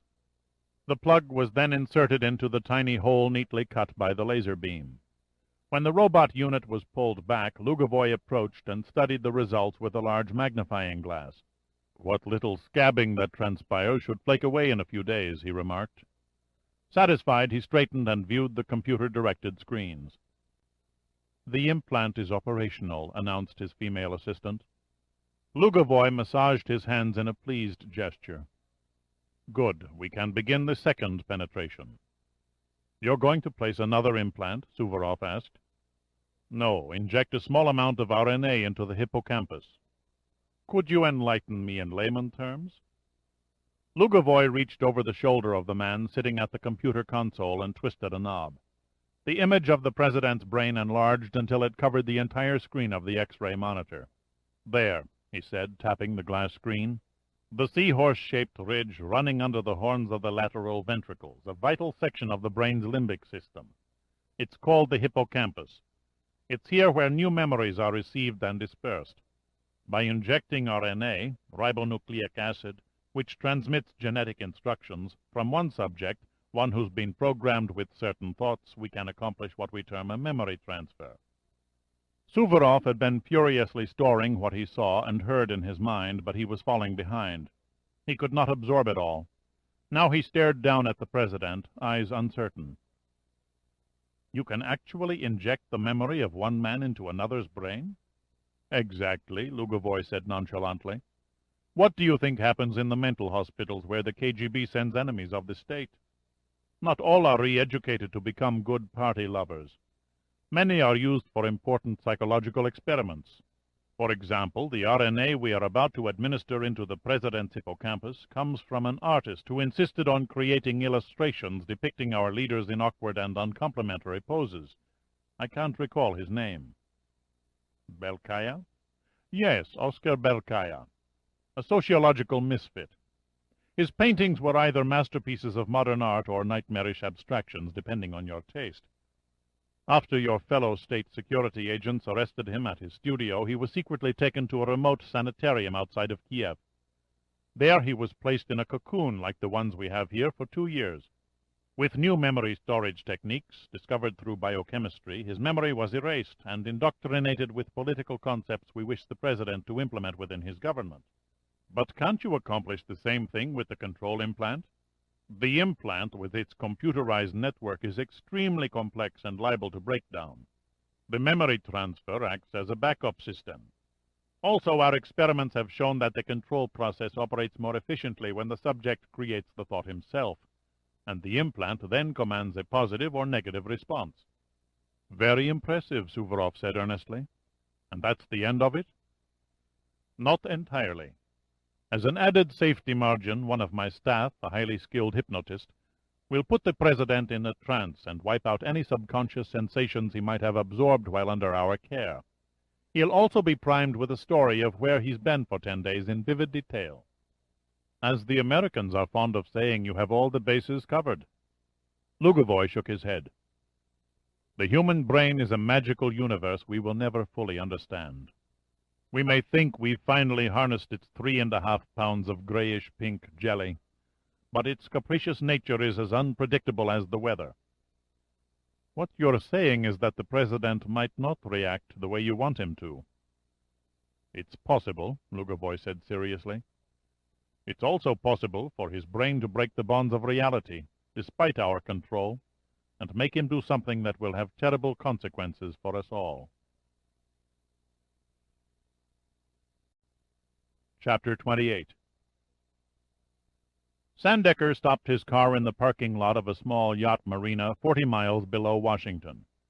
He climbed from under the wheel and stood looking out over the Potomac River. The sky sparkled in a clear blue as the dull green water rolled eastward toward Chesapeake Bay. He walked down a sagging stairway to a floating dock. Tied up at the end was a tired old clamming boat, its rusting tongs hanging from a deck boom like the claws of some freakish animal.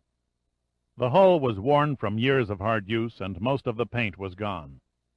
Her diesel engine chugged out little puffs of exhaust that leaped from the tip of the stack and dissolved into a soft breeze. Her name, barely discernible over the stern transom, read Hokey Jamoki. Sandecker glanced at his watch. It showed 20 minutes to noon. He nodded in approval. Only 3 hours after he'd briefed Pitt, the search for the Eagle was on. He jumped on deck and greeted the 2 engineers connecting the sonar sensor to the recorder cable, then entered the wheelhouse. He found Pitt scrutinizing a large satellite photograph through a magnifying glass. "Is this the best you can do?" Sandecker asked. Pitt looked up and grinned humorously. "You mean the boat?" "I do. Not up to your spit and polish naval standards, but she'll serve nicely." "None of our research vessels were available?" "They were, but I chose this old tub for 2 reasons. 1, she's a damn good little workboat. And 2, if somebody really snatched a government boat with a party of VIPs on board and deep-sixed her, they'll expect a major underwater search effort, and we'll be watching for it. This way we'll be in and out before they're wise." Sandecker had told him only that a boat belonging to the naval yard had been stolen from the pier at Mount Vernon and presumed sunk. Little else. "Who said anything about VIPs being on board?" "Army and Navy helicopters are as thick as locusts overhead. and you can walk across the river on the Coast Guard ships crowding the water. There's more to this search project than you've let on, Admiral, a hell of a lot more." Sandecker didn't reply. He could only admit to himself that Pitt was thinking 4 jumps ahead. His silence, he knew, only heightened Pitt's suspicions. Sidestepping the issue, he asked, "You see something that caused you to begin looking this far below Mount Vernon?" "Enough to save us 4 days and 25 miles, Pitt answered. "I figured the boat would be spotted by one of our space cameras, but which one? Military spy satellites don't orbit over Washington, and space weather pictures won't enhance to pinpoint small detail." "Where did you get that one?" Sandecker asked, motioning toward the photograph. "From a friend at the Department of Interior. One of their geological survey satellites flew 590 miles overhead and shot an infrared portrait of Chesapeake Bay and the adjoining rivers. Time, 4:40 the morning of the boat's disappearance.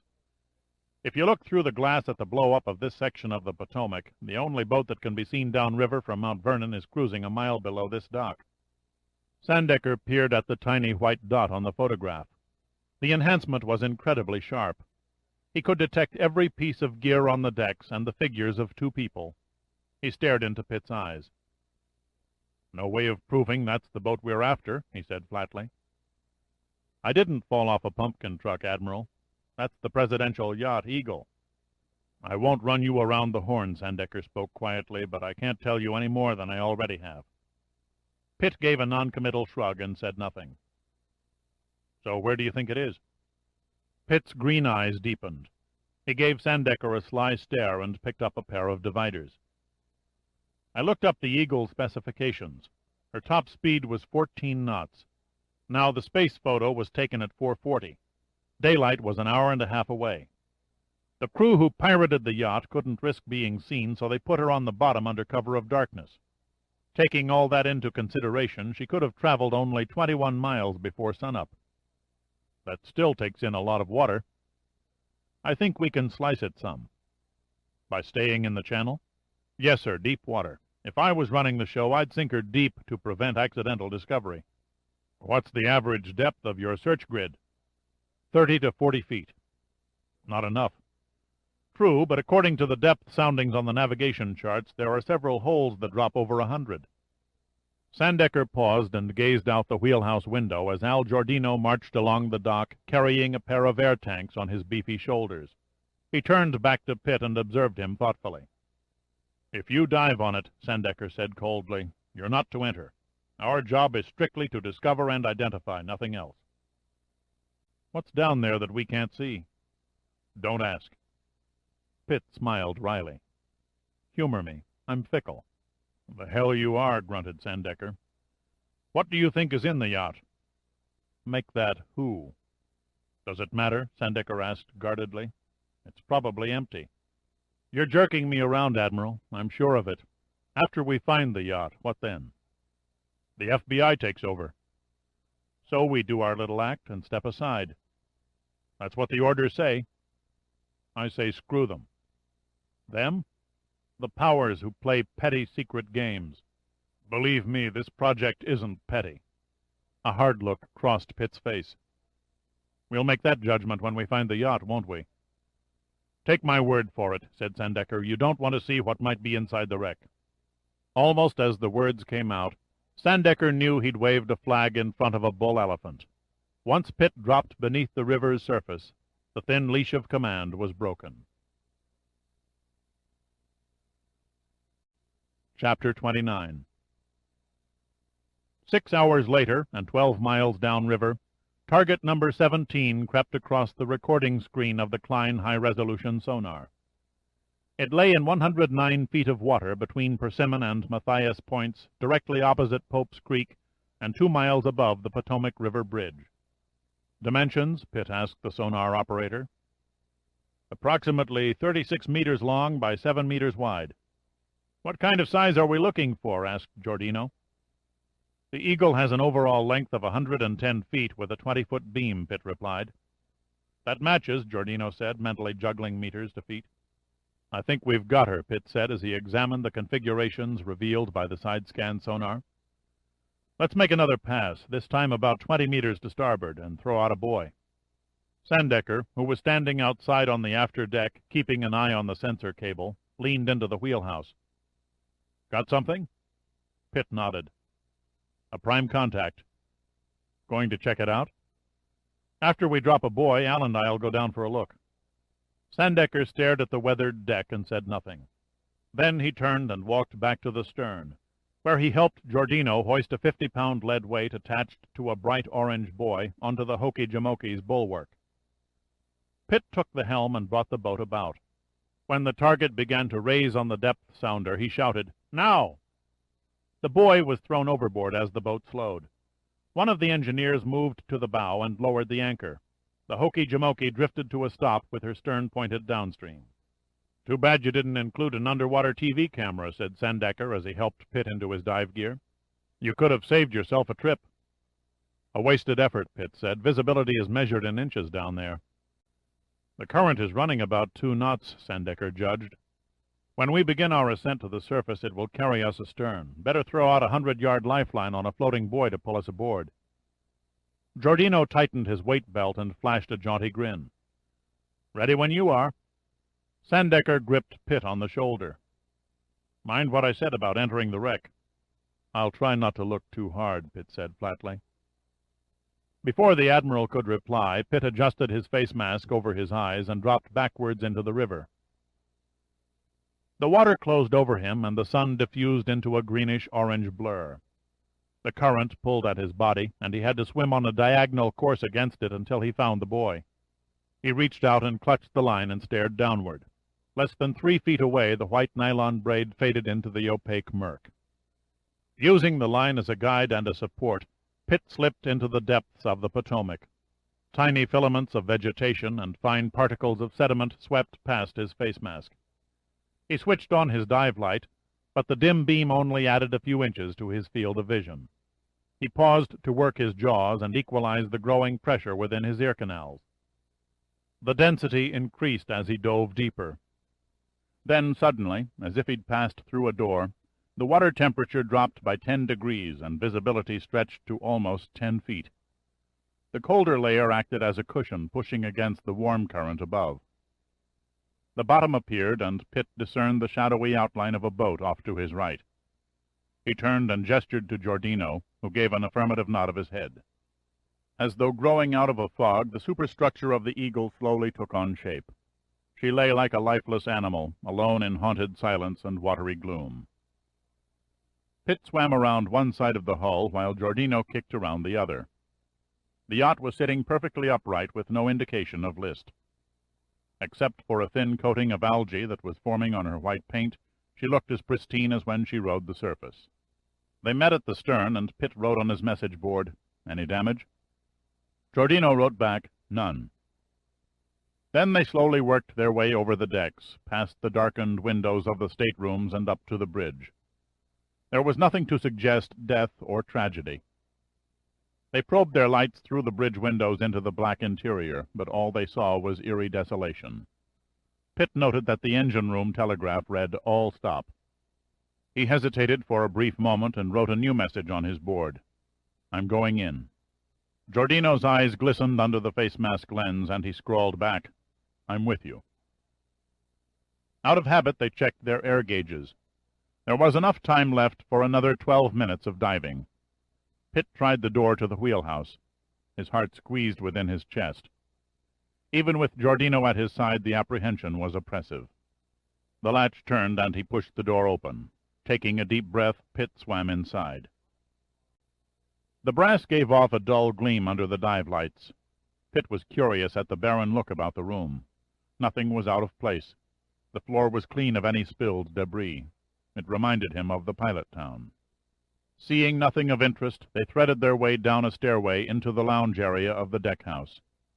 In the fluid darkness, the large enclosure seemed to yawn into infinity. Everywhere was the same strange neatness. Giordino aimed his light upward.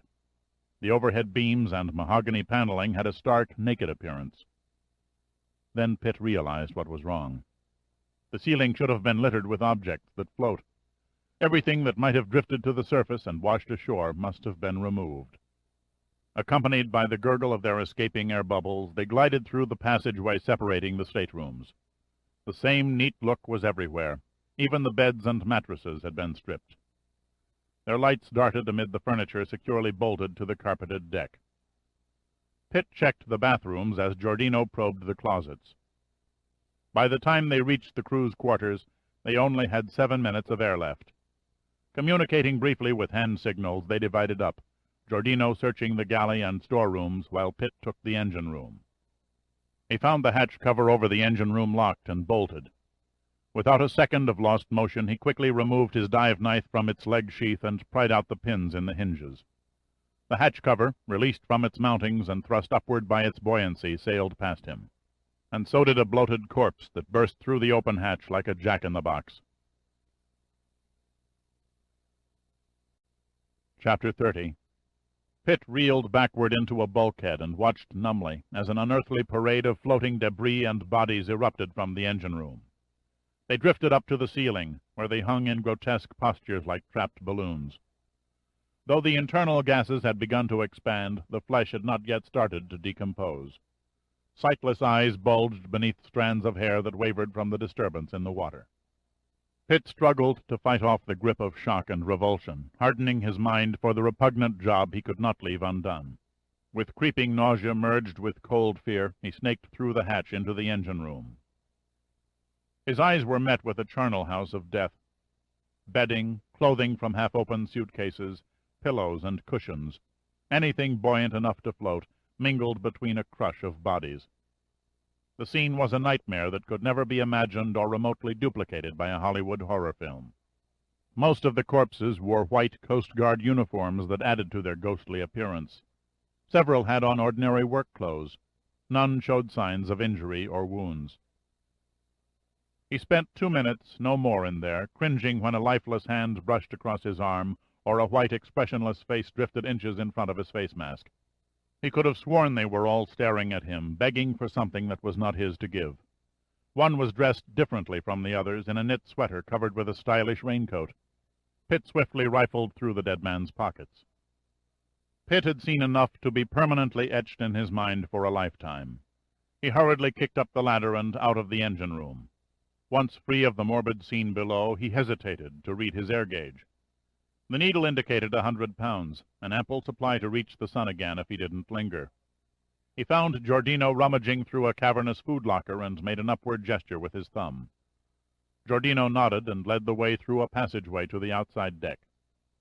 A great wave of relief swept over Pitt as the yacht receded into the murk. There wasn't time to search for the buoy line, so they ascended with the bubbles that flowed from their air regulator's exhaust valves. The water slowly transformed from an almost brown-black to a leaden green. At last they broke the surface and found themselves 50 yards downstream from the Hokey-Jamoky. Sandecker and the boat's crew of engineers spotted them immediately and quickly began hauling on the lifeline. Sandecker cupped his hands to his mouth and shouted, "Hang on, we'll pull you in." Pitt waved, thankful he could lie back and relax. He felt too drained to do anything but lazily float against the current and watch the trees lining the bank slip past. A few minutes later, he and Giordino were lifted onto the deck of the old clamming boat. "Is it the Eagle?" Sandecker asked, unable to mask his curiosity. Pitt hesitated in answering until he'd removed his air tank. "Yes," he said finally, "it's the Eagle." Sandecker could not bring himself to ask the question that was gripping his mind. He sidestepped it. "Find anything you want to talk about?" "The outside is undamaged. She's sitting upright, her keel resting in about 2 feet of silt." "No sign of life?" "Not from the exterior." It was obvious that Pitt wasn't going to volunteer any information unless asked. His healthy tan seemed strangely paled. "Could you see inside?" Sandecker demanded. "Too dark to make out anything." "All right, damn it, let's have it straight." "Now that you've asked so pleasantly," Pitt said stonily, "there's more dead bodies in the yacht than a cemetery. They were stacked in the engine room from deck to overhead. I counted 21 of them." "Christ!" Sandecker rasped, suddenly taken aback. "Could you recognize any of them?" 13 were crewmen. The rest looked to be civilians." 8 civilians? Sandecker seemed stunned. "As near as I could judge by their clothing, they weren't in any condition to interrogate." 8 civilians, Sandecker repeated. And none of them looked remotely familiar to you? I'm not sure their own mothers could identify them, said Pitt. Why, was I supposed to know somebody? Sandecker shook his head. I can't say.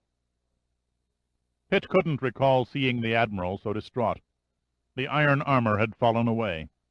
The penetrating, intelligent eyes seemed stricken. Pitt watched for a reaction as he spoke. If I had to venture an opinion, I'd say someone snuffed the candle on half the Chinese embassy. Chinese? The eyes suddenly turned as sharp as ice picks. What are you saying? 7 of the 8 civilians were from Eastern Asia. Could you be in error? Sandecker asked, regaining a foothold. With little or no visibility. Visibility was 10 feet, and I'm well aware of the difference between the eye folds of a Caucasian and an Oriental. Thank God, Sandecker said, exhaling a deep breath. I'd be much obliged if you would inform me just what in hell you expected Al and me to find down there. Sandecker's eyes softened. I owe you an explanation, he said, but I can't give you one. There are events occurring around us that we have no need to know. I have my own project, said Pitt, his voice turning cold. I'm not interested in this one. Yes, Julie Mendoza, I understand. Pitt pulled something from under the sleeve of his wetsuit.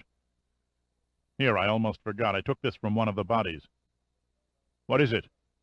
Pitt held up a soggy leather billfold. On the inside was a waterproof ID card with a man's photograph. Opposite was a badge in the shape of a shield. A Secret Service agent's identification, Pitt answered. His name was Brock, Lyle Brock. Sandecker took the billfold without comment. He glanced at his watch. I've got to contact Sam Emmett at FBI. This is his problem now. You can't drop it that easily, Admiral. We both know NUMA will be called on to raise the Eagle. You're right, of course, Sandecker said wearily. You're relieved of that project. You do what you have to do. I'll have Giordino handle the salvage. He turned and stepped into the wheelhouse to use the ship-to-shore phone. Pitt stood looking for a long time at the dark, forbidding water of the river, reliving the terrible scene below. A line from an old seaman's poem ran through his head. A ghostly ship with a ghostly crew, with no place to go. Then, as though closing a curtain, he turned his thoughts back to the pilot town. On the east bank of the river, concealed in a thicket of ash trees, a man dressed in Vietnam leaf camouflage fatigues pressed his eye to the viewfinder of a video camera. The warm sun and the heavy humidity caused sweat to trickle down his face. He ignored the discomfort and kept taping, zooming in the telephoto lens until Pitt's upper body filled the miniature viewing screen. Then he panned along the entire length of the clamming boat, holding for a few seconds on each member of the crew. A half-hour after the divers climbed out of the water, a small fleet of Coast Guard boats descended around the Hoki-Jamoki. A derrick on one of the vessels lifted a large red-banded buoy with a flashing light over the side and dropped it beside the wreck of the Eagle. When the battery of his recording unit died, the hidden cameraman neatly packed away his equipment and slipped into the approaching dusk. Chapter 31. Pitt was contemplating a menu when the maitre d' of Positano Restaurant on Fairmount Avenue steered Lauren to his table. She moved with athletic grace, nodding and exchanging a few words with the capital crowd eating lunch amid the restaurant's murals and wine racks. Pitt looked up and their eyes met. She returned his appraising stare with an even smile. Then he rose and pulled back her chair. "Damn, you look ugly today," he said. She laughed. "You continue to mystify me." "How so?" "One minute you're a gentleman, and the next a slob. I was told women crave variety." Her eyes, clear and soft, were amused. "I do give you credit, though. You're the only man I know who doesn't kiss my fanny." Pitt's face broke into his infectious grin. "That's because I don't need any political favors." She made a face and opened a menu. "I don't have time to be made fun of. I have to get back to my office and respond to a ton of constituents' mail. What looks good?" "I thought I'd try the zuppa di pesce." "My scale said I was up a pound this morning. I think I'll just have a salad." The waiter approached. "A drink?" Pitt asked. "You order. 2 Sazerac cocktails on the rocks, and please ask the bartender to pour rye instead of bourbon." "Very good, sir," the waiter acknowledged. Lauren laid her napkin in her lap. "I've phoned for 2 days. Where have you been?" "The Admiral sent me on an emergency salvage job." "Was she pretty?" she asked, playing the age-old game. "A coroner might think so, but drowned bodies never turned me on." "Sorry," she said, and went sober and quiet until the drinks were brought. They stirred the ice around the glasses and then sipped the reddish contents. "One of my aides ran across something that might help you," she said finally. "What is it?" She pulled several stapled sheets of typewritten paper from her attaché case and passed them to Pitt. Then she began explaining in a soft undertone. "Not much meat, I'm afraid, but there's an interesting report on the CIA's Phantom Navy." "Didn't know they had one," Pitt said, scanning the pages. "Since 1963 they have accumulated a small fleet of ships that few people inside the government know about. And the few who are aware of the fleet won't admit it exists. Besides surveillance, its primary function is to carry out clandestine operations involving the transporting of men and supplies for the infiltration of agents or guerrillas into unfriendly countries. Originally it was put together to harass Castro after his takeover of Cuba. Several years later, when it became apparent that Castro was too strong to topple, their activities were curtailed, partly because the Cubans threatened to retaliate against American fishing vessels. From that time on, the CIA Navy expanded its sphere of operations from Central America to the fighting in Vietnam to Africa and the Middle East. Do you follow?" "I'm with you, but I have no idea where it's leading." "Just be patient," she said. Several years ago, an attack cargo transport called the Hobson was a part of the Navy's reserve mothball fleet at Philadelphia. She was decommissioned and sold to a commercial shipping company, a cover for the CIA. They spared no expense in rebuilding her to outwardly resemble a common cargo carrier, while her interior was filled with concealed armament, including a new missile system, highly sophisticated communications and listening gear, and a facility for launching fast patrol and landing boats through swinging bow doors. She was manned and ready on station during Iran's disastrous invasion of Kuwait and Saudi Arabia in 1985. Flying the maritime flag of Panama, she secretly sank 2 Soviet spy ships in the Persian Gulf. The Russians could never prove who did it, because none of our Navy ships were within range. They still think the missiles that destroyed their ships came from the Saudi shore. "And you found out about all this?" "I have my sources," she informed him. "Does the Hobson have anything to do with the pilot town?" "Indirectly," Lauren answered. "Go on." 3 years ago, the Hobson vanished with all hands off the Pacific coast of Mexico. So? So, 3 months later, the CIA found her again. Sounds familiar, Pitt mused. My thought, too. Lauren nodded. A replay of the San Marino and the Belle Chasse. Where was the Hobson discovered? Before Lauren could answer, the waiter set their plates on the table. The zuppa di pesce, an Italian bouillabaisse, looked sensational. As soon as the waiter walked out of earshot, he nodded to her. Go on. I don't know how the CIA tracked the ship down, but they came on her sitting in a dry dock in Sydney, Australia, where she was undergoing a major facelift. They find who she was registered to? She flew the Philippine flag under the registry of Samar Exporters, a bogus firm that was incorporated only a few weeks earlier in Manila. Her new name was Boris. Boris, Pitt echoed. Must be the name of a person. How's your salad? The dressing is very tasty, and yours? Excellent, he answered. An act of sheer stupidity on the part of the pirates to steal a ship belonging to the CIA. A case of a mugger rolling a drunk and finding out the drunk was an undercover detective. What happened next in Sydney? Nothing. The CIA, working with the Australian branch of the British Secret Service, tried to apprehend the owners of the Boris, but were never able to find them. No leads, no witnesses. The small Korean crew living on board had been recruited in Singapore.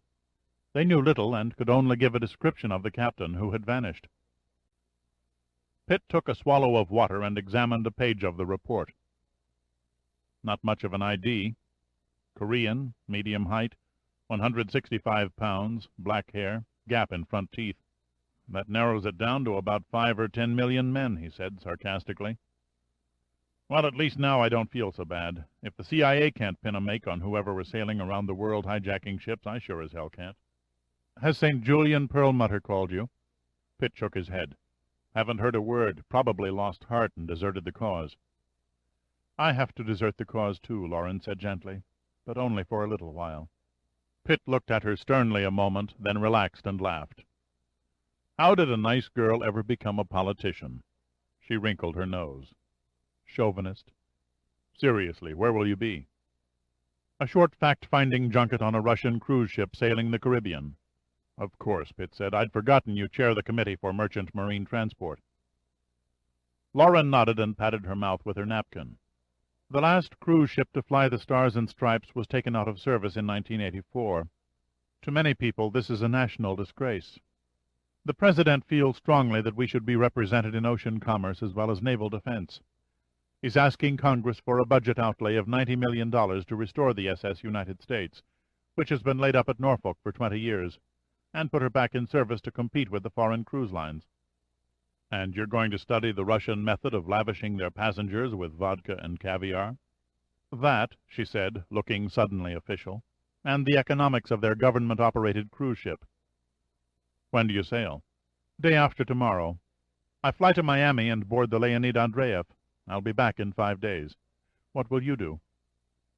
The Admiral has given me time off to pursue the Pilot Town investigation. Does any of this information help you? Every bit helps, he said, straining to focus on a thought that was a distant shadow on the horizon. Then he looked at her. Have you heard anything through the congressional grapevine? You mean gossip, like who's screwing who? Something heavier. Rumors of a missing party high in government or a foreign diplomat. Lauren shook her head. No, nothing quite so sinister. The Capitol scene is pretty dull while Congress is in recess. Why? You know of a scandal brewing? I don't. Just asking, Pitt said noncommittally. Her hand crept across the table and clasped his. I have no idea where all this is taking you, but please be careful. Fu Manchu might get wise you're on his scent and lay an ambush. Pitt turned and laughed. I haven't read Sax Rohmer since I was a kid. Fu Manchu, the Yellow Peril. What made you think of him? She gave a little shrug. I don't really know. A mental association with an old Peter Sellers movie, the Sosan Trading Company, and the Korean crew of the Boris, I guess. A faraway look came over Pitt's eyes, and then they widened. The thought on the horizon crystallized. He hailed the waiter and paid the bill with a credit card. I've got to make a couple of phone calls, he explained briefly. He kissed her lightly on the lips and hurried onto the crowded sidewalk. Chapter 32. Pitt quickly drove to the NUMA building and closed himself in his office. He assembled his priorities for several moments and dialed Los Angeles on his private phone line. On the fifth ring, a girl answered who couldn't pronounce her R's. Cascio and Associates Investigators. I'd like to speak to Mr. Cascio, please. Who shall I say is calling? My name is Pitt. He's with a client. Can you call back? No, Pitt growled menacingly. I'm calling from Washington, and it's urgent. Suitably intimidated, the receptionist replied, One moment. Cascio came on the line almost immediately. Mr. Pitt, good to hear from you. Sorry to interrupt your meeting, said Pitt, but I need a few answers. I'll do my best. What do you know about the crew of the San Marino? Not much. I ran a make on the officers, but nothing unusual turned up. They were all professional merchant mariners. The captain, as I recall, had a very respectable record. No ties to any kind of organized crime? Nothing that came to light in the computers of the National Crime Information Center. How about the rest of the crew? Not much there. Only a few had Maritime Union records. Nationality? Pitt asked. Nationality, Cascio repeated, thought a moment, then said, A mixture. A few Greek, a few Americans, several Koreans. Koreans, Pitt came back, suddenly alert. There were Koreans on board? Yeah, that's right. Now that you mention it, as I remember, a group of about 10 signed on just before the San Marino sailed. Would it be possible to trace the ships and companies they served prior to the San Marino? You're going back a long time, but the file should be available. Could you throw in the history of the Pilot Town's crew as well? Don't see why not. I'd appreciate it. What are you after exactly? Cascio asked. Should be obvious to you. A link between the crew and our unknown parent company, is that it? Close enough. You're going back before the ship disappeared, said Cascio thoughtfully. The most practical way to take over a ship is by the crew. I thought mutiny went out with the bounty. The modern term is hijacking. "You've got a good hunch going," said Cassio. "I'll see what I can do." "Thank you, Mr. Cassio. We've danced enough to know each other. Call me Sal." "Okay, Sal, and make it Dirk." "I'll do that," Cassio said seriously. "Goodbye." After he hung up, Pitt leaned back and put his feet on the desk. He felt good, optimistic that a vague instinct was about to pay off. Now he was about to try another long shot, one that was so crazy he almost felt foolish for pursuing it. He copied a number out of the National University Directory and called it. "University of Pennsylvania, Department of Anthropology. May I speak to Dr. Grace Perth?" "Just a sec." "Thank you." Pitt waited for nearly 2 minutes before a motherly voice said, "Hello? Dr. Perth?" "Speaking. My name is Dirk Pitt, and I'm with the National Underwater and Marine Agency. Have you got a moment to answer a couple of academic questions for me?" "What do you wish to know, Mr. Pitt?" Dr. Perth asked sweetly. Pitt tried to picture her in his mind. His initial image was that of a prim, white-haired lady in a tweed suit. He erased it as a stereotype. If we take a male between the ages of 30 and 40, of medium height and weight, who was a native of Peking, China, and another male of the same description from Seoul, South Korea, how could we tell them apart? "You're not doing a number on me, are you, Mr. Pitt?" Pitt laughed. "No, doctor, I'm quite serious," he assured her. Chinese versus Korean," she muttered while thinking. "By and large, people of Korean ancestry tend to be more classic or extreme Mongoloid. Chinese features, on the other hand, lean more generally to Asian. But I wouldn't want to make my living guessing which was which, because the overlap is so great.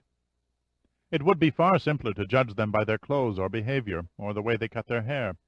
In short, their cultural characteristics. I thought they might have certain facial features that could separate them, such as you find between Chinese and Japanese. Well now, here the genetic spread is more obvious. If your Oriental male has a fairly dense beard growth, you'd have a rather strong indication that he's Japanese. But in the case of China and Korea, you're dealing with two racial groups that have intermixed for centuries, so much so that the individual variations would tend to blur out any distinction." "You make it sound hopeless." "Awfully difficult, maybe, but not hopeless," Dr. Perth said.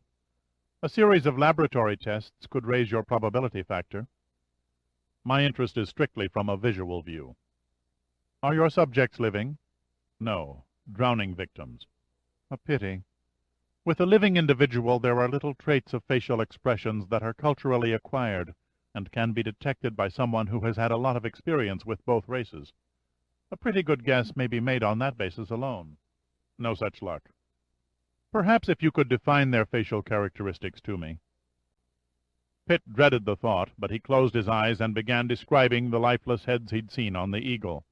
At first the vision was vague, but soon it focused with clarity, and he found himself dissecting each detail with the callous objectivity of a surgeon narrating a heart transplant into a tape recorder.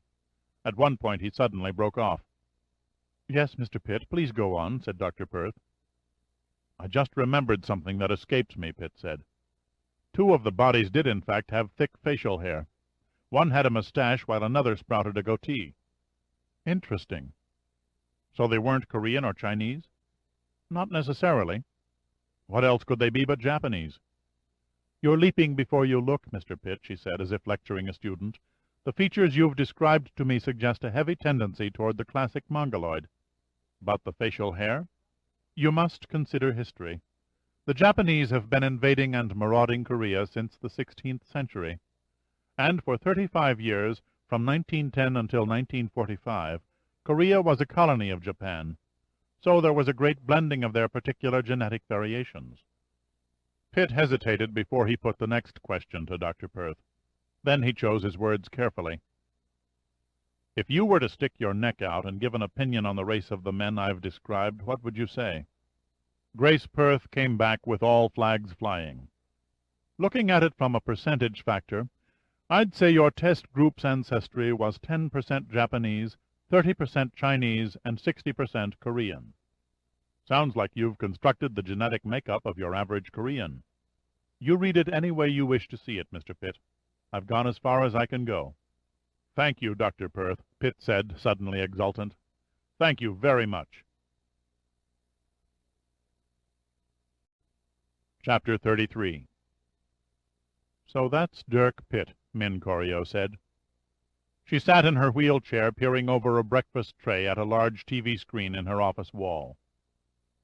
Li Tong sat beside her watching the videotape of the Hoki-Jamoki anchored over the presidential yacht. "What puzzles me," he said quietly, "is how he discovered the wreck so quickly. It's as though he knew exactly where to search." Min Corio set her chin in frail hands and bowed her graying head, eyes locked on the screen, the thin blue veins in her temples pulsing in concentration. Her face slowly tightened in anger. She looked like an Egyptian mummy whose skin had somehow bleached white and remained smooth. "Pitt and NUMA," she hissed in exasperation. "What are those wily bastards up to? First the San Marino and Pilot Town publicity hoax, and now this." "It can only be coincidence," Li Tong suggested. "There is no direct link between the freighters and the yacht." "Better an informer." Her voice cut like a whip. "We've been sold out." "Not a valid conclusion, Aonumi," said Li Tong, amused at her sudden outburst. "Only you and I knew the facts. Everyone else is dead. Nothing is ever immune to failure. Only fools think they're perfect." Li Tong was in no mood for his grandmother's Oriental philosophy. "Do not concern yourself unnecessarily," he said acidly. "A government investigating team would have eventually stumbled onto the yacht anyway. We could not make the President's transfer in broad daylight without running the danger of being seen and stopped. And since the yacht wasn't reported after sunrise, simple mathematics suggested that it was still somewhere on or below the river between Washington and Chesapeake Bay. A conclusion Mr. Pitt apparently had no trouble arriving at." "It changes nothing," said Li Tong. "Time is still on our side. Once Lugavoy is satisfied at his results, all that remains for us is to oversee the gold shipment. After that, President Antonov can have the President. But we keep Margolin, Larimer, and Moran for insurance and future bargaining power.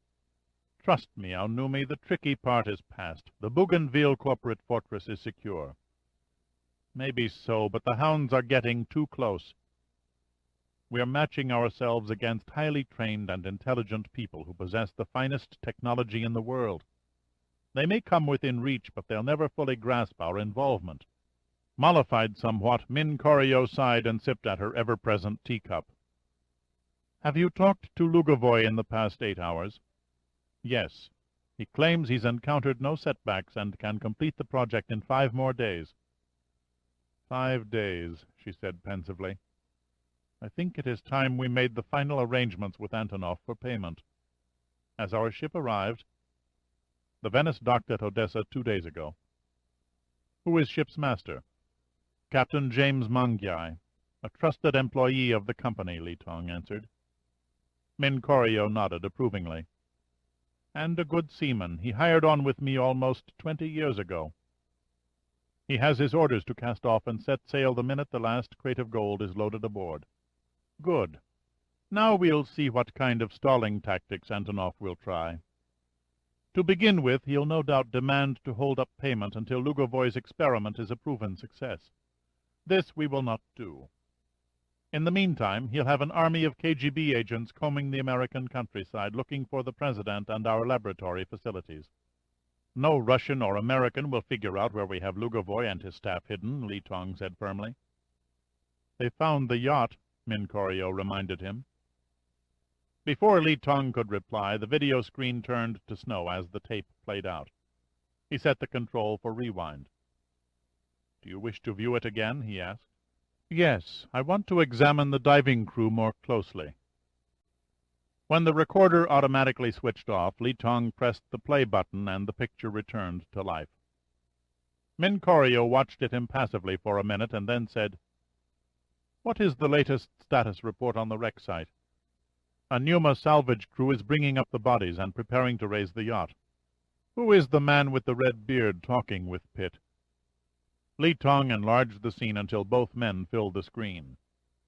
"That's Admiral James Sandecker, director of NUMA." "Your man was not seen filming Pitt's movements." "No, he's one of the best in the business, an ex-FBI agent. He was contracted for the job through one of our subsidiary corporations and told that Pitt is suspected of selling NUMA equipment to outside sources." What do we know about Pitt? I have a complete dossier flying in from Washington. It should be here within the hour. Min Corio's mouth tightened as she moved closer to the TV. How could he know so much? NUMA is an oceanographic agency. They don't employ secret agents. Why is he coming after us? It'll pay us to find out. Move in closer, she ordered. Li Tong again enlarged the image, moving past Sandecker's shoulder until it seemed as though Pitt was talking to the camera. Then he froze the picture. Min Corio placed a pair of square-lensed glasses over her narrow nose and stared at the weathered but handsome face that stared back. Her dark eyes flashed briefly. "Goodbye, Mr. Pitt." Then she reached over and pushed the off switch, and the screen went black.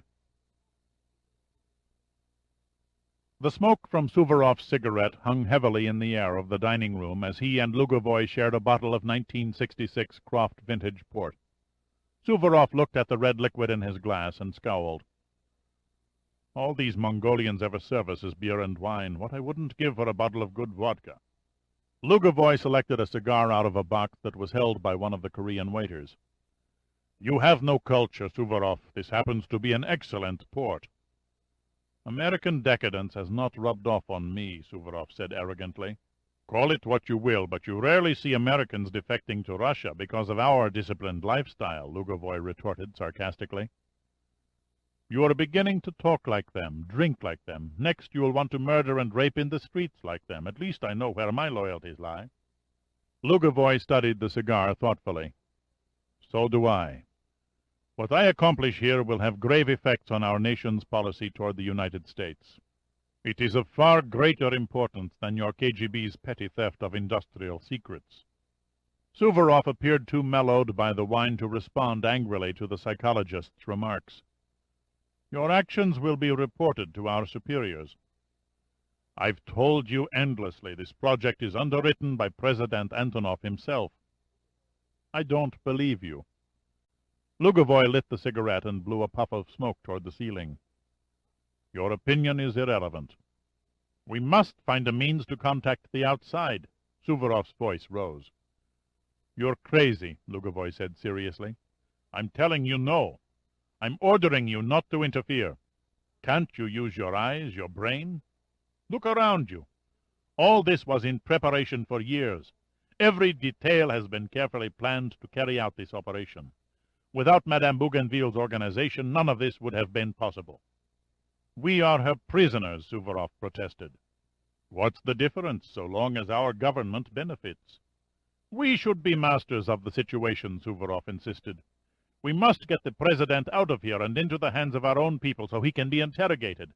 The secrets you can pry from his mind are beyond comprehension." Lugovoy shook his head in exasperation. He did not know what else to say. Trying to reason with a mind scored by patriotic fervor was like trying to teach calculus to a drunk. He knew that when it was all over, Suvorov would write up a report depicting him as unreliable and a potential threat to Soviet security. Yet he laughed inwardly. If the experiment succeeded, President Antonov might be of a mood to name him hero of the Soviet Union. He stood up, stretched, and yawned. "I think I'll catch a few hours' sleep. We'll begin programming the president's responses first thing in the morning." "What time is it now?" Suvorov inquired dully. "I've lost all track of day and night in this tomb." 5 minutes to midnight. Suvorov yawned and sprawled on a couch. "You go ahead to bed. I'm going to have another drink. A good Russian never leaves the room before the bottle is empty." "Good night," said Lugovoy. He turned and entered the hallway.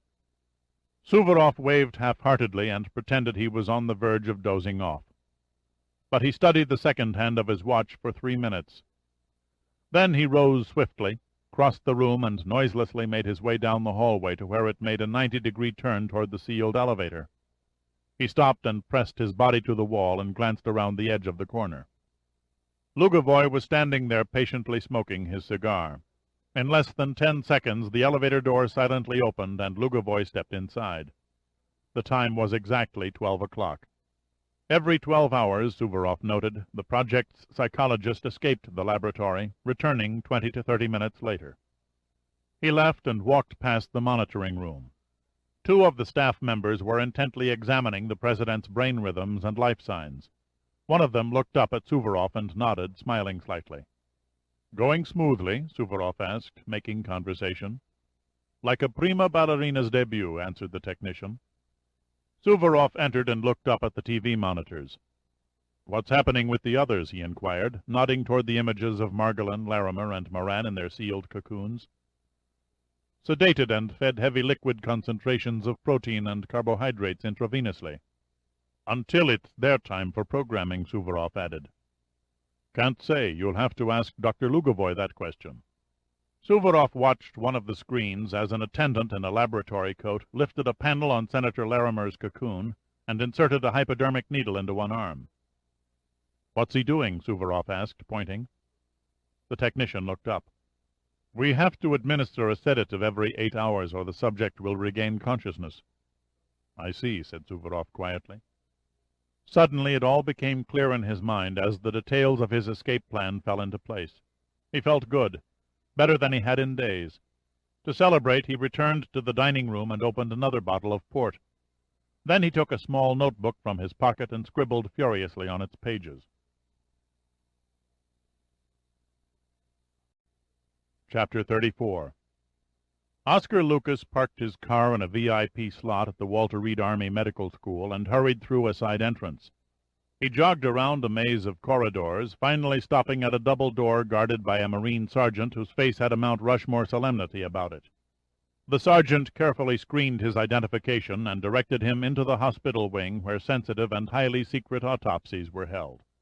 Lucas quickly found the door marked Laboratory, Authorized Personnel Only, and entered. "I hope I haven't kept you waiting," he said. "No, Oscar," said Alan Mercier. "I only walked in a minute ago myself." Lucas nodded and looked around the glass-enclosed room. There were 5 men besides himself: General Metcalf, Sam Emmett, Martin Brogan, Mercier, and a short, chesty man with rimless glasses introduced as Colonel Thomas Thornburg, who carried the heavy title of Director of Comparative Forensics and Clinical Pathology. "Now that everyone is here," said Colonel Thornburg in a strange alto voice, "I can show you gentlemen our results." He went over to a large window and peered at a huge circular machine on the other side of the glass. It looked like a finned turbine attached by a shaft to a generator. Half of the turbine disappeared into the concrete floor. Inside its inner diameter was a cylindrical opening, while just outside lay a corpse on a translucent tray. A spatial analyzer probe, or SAP as it's affectionately called by my staff of researchers who developed it. What it does essentially is explore the body electronically through enhanced X-rays, while revealing precise moving pictures of every millimeter of tissue and bone. "A kind of CAT scanner," ventured Brogan. "Their basic function is the same, yes," answered Thornburg. "But that's like comparing a propeller aircraft to a supersonic jet. The CAT scanner takes several seconds to display a single cross-section of the body. The SAP will deliver 25,000 in less time. The findings are then automatically fed into the computer, which analyzes the cause of death. I've oversimplified the process, of course, but that's a nuts-and-bolts description." "I assume your databanks hold nutritional and metabolic disorders associated with all known poisons and infectious diseases?" Emmett asked. "The same information as our computer records at the Bureau?" Thornburg nodded. "Except that our data are more extensive, because we occasionally deal with living tissue." "In a pathology lab?" asked Lucas. "We also examine the living. Quite often we receive field agents from our intelligence agencies, and from our allies, too, who have been injected by a poisonous material or artificially infected by a contagious disease and are still alive. With SAP we can analyze the cause and come up with an antidote. We've saved a few, but most arrive too late." "You can do an entire analysis and determine a cause in a few seconds?" General Metcalf asked incredulously. "Actually, in microseconds," Thornburg corrected him. "Instead of gutting the corpse and going through an elaborate series of tests, we can now do it in the wink of an eye with one elaborate piece of equipment, which, I might add, cost the taxpayer something in the neighborhood of $30 million. "What did you find on the bodies from the river?" As if cued, Thornburg smiled and patted the shoulder of a technician who was sitting at a massive panel of lights and buttons. "I'll show you." All eyes instinctively turned to the naked body lying on the tray. Slowly it began moving toward the turbine and disappeared into the center cylinder. Then the turbine began to revolve at 60 revolutions a minute. The X-ray guns encircling the corpse fired in sequence as a battery of cameras received the images from a fluorescent screen, enhanced them, and fed the results into the computer bank. Before any of the men in the lab control room turned around, the cause of the corpse's demise flashed out in green letters across the center of a display screen. Most of the wording was in anatomical terminology, giving description of the internal organs, the amount of toxicity present, and its chemical code. At the bottom were the words, conium maculatum. What in hell is conium maculatum, wondered Lucas out loud. A member of the parsley family, said Thornburg, more commonly known as hemlock. Rather an old-fashioned means of execution, Metcalf remarked. Yes, hemlock was very popular during classical times, best remembered as the drink given to Socrates. Seldom used these days, but still easy to come by and quite lethal. A large enough dose will paralyze the respiratory organs. How was it administered? Sam Emmett inquired. According to Sapp, the poison was ingested by this particular victim along with peppermint ice cream. Death for dessert, Mercier muttered philosophically. Of the Coast Guard crewmen we identified, Thornburg continued, 8 took the hemlock with the ice cream, 4 with coffee, and 1 with a diet soft drink. Sapp could tell all that from the bodies immersed in water for 5 days? Asked Lucas. Decay starts immediately at death, explained Thornburg, and travels outward from the intestines and other organs containing body bacteria. The process develops rapidly in the presence of air. But when the body is under water, where the oxygen content is low, decay proceeds very slowly. The preservation factor that worked in our favor was the confinement of the bodies. A drowning victim, for example, will float to the surface after a few days as the decomposition gases begin to expand, thereby hastening decay from air exposure. The bodies you brought in, however, had been totally submerged until an hour before we began the autopsies. The chef was a busy man, noted Metcalf. Lucas shook his head. Not the chef, but the dining-room steward. He's the only crewman unaccounted for. An impostor, said Brogan. The real steward was probably murdered and his corpse hidden. What about the others? Queried Emmett. The Asians. Were they poisoned too? Yes, but in a different manner. They were all shot. Shot? Poisoned? Which is it? They were killed by fragmenting darts loaded with a highly lethal venom that comes from the dorsal spines of the stonefish. No amateurs, these guys, commented Emmett. Thornburg nodded in agreement. The method was very professional, especially the means of penetration. I removed a similar dart 2 years ago from a Soviet agent brought in by Mr. Brogan's people. As I recall, the poison was injected by a bioinoculator. I'm not familiar with it, said Lucas. An electrically operated handgun, said Brogan, giving Thornburg an icy stare. Totally silent, used on occasion by our resident agents. A little loose with your arsenal, aren't you, Martin? Mercier goaded him good-naturedly. The unit in question was probably stolen from the manufacturer, Brogan said defensively. Has an ID been made on any of the Asian bodies? Lucas asked. They have no records in FBI files, admitted Emmett. Nor with the CIA and Interpol, Brogan added. None of the intelligence services of friendly Asian countries have anything on them either. Mercier stared idly at the corpse moving out from the interior of the spatial analyzer probe. It appears, gentlemen, that every time we open a door, we walk into an empty room. Chapter 35. What kind of monsters are we dealing with? Douglas Oates growled after listening to General Metcalf's report on the autopsies. His face wore a chalky pallor, and his voice was cold with fury. 21 murders. And for what purpose? What is the motive? Is the President dead or alive? If this is a grand extortion scheme, why haven't we received a ransom demand?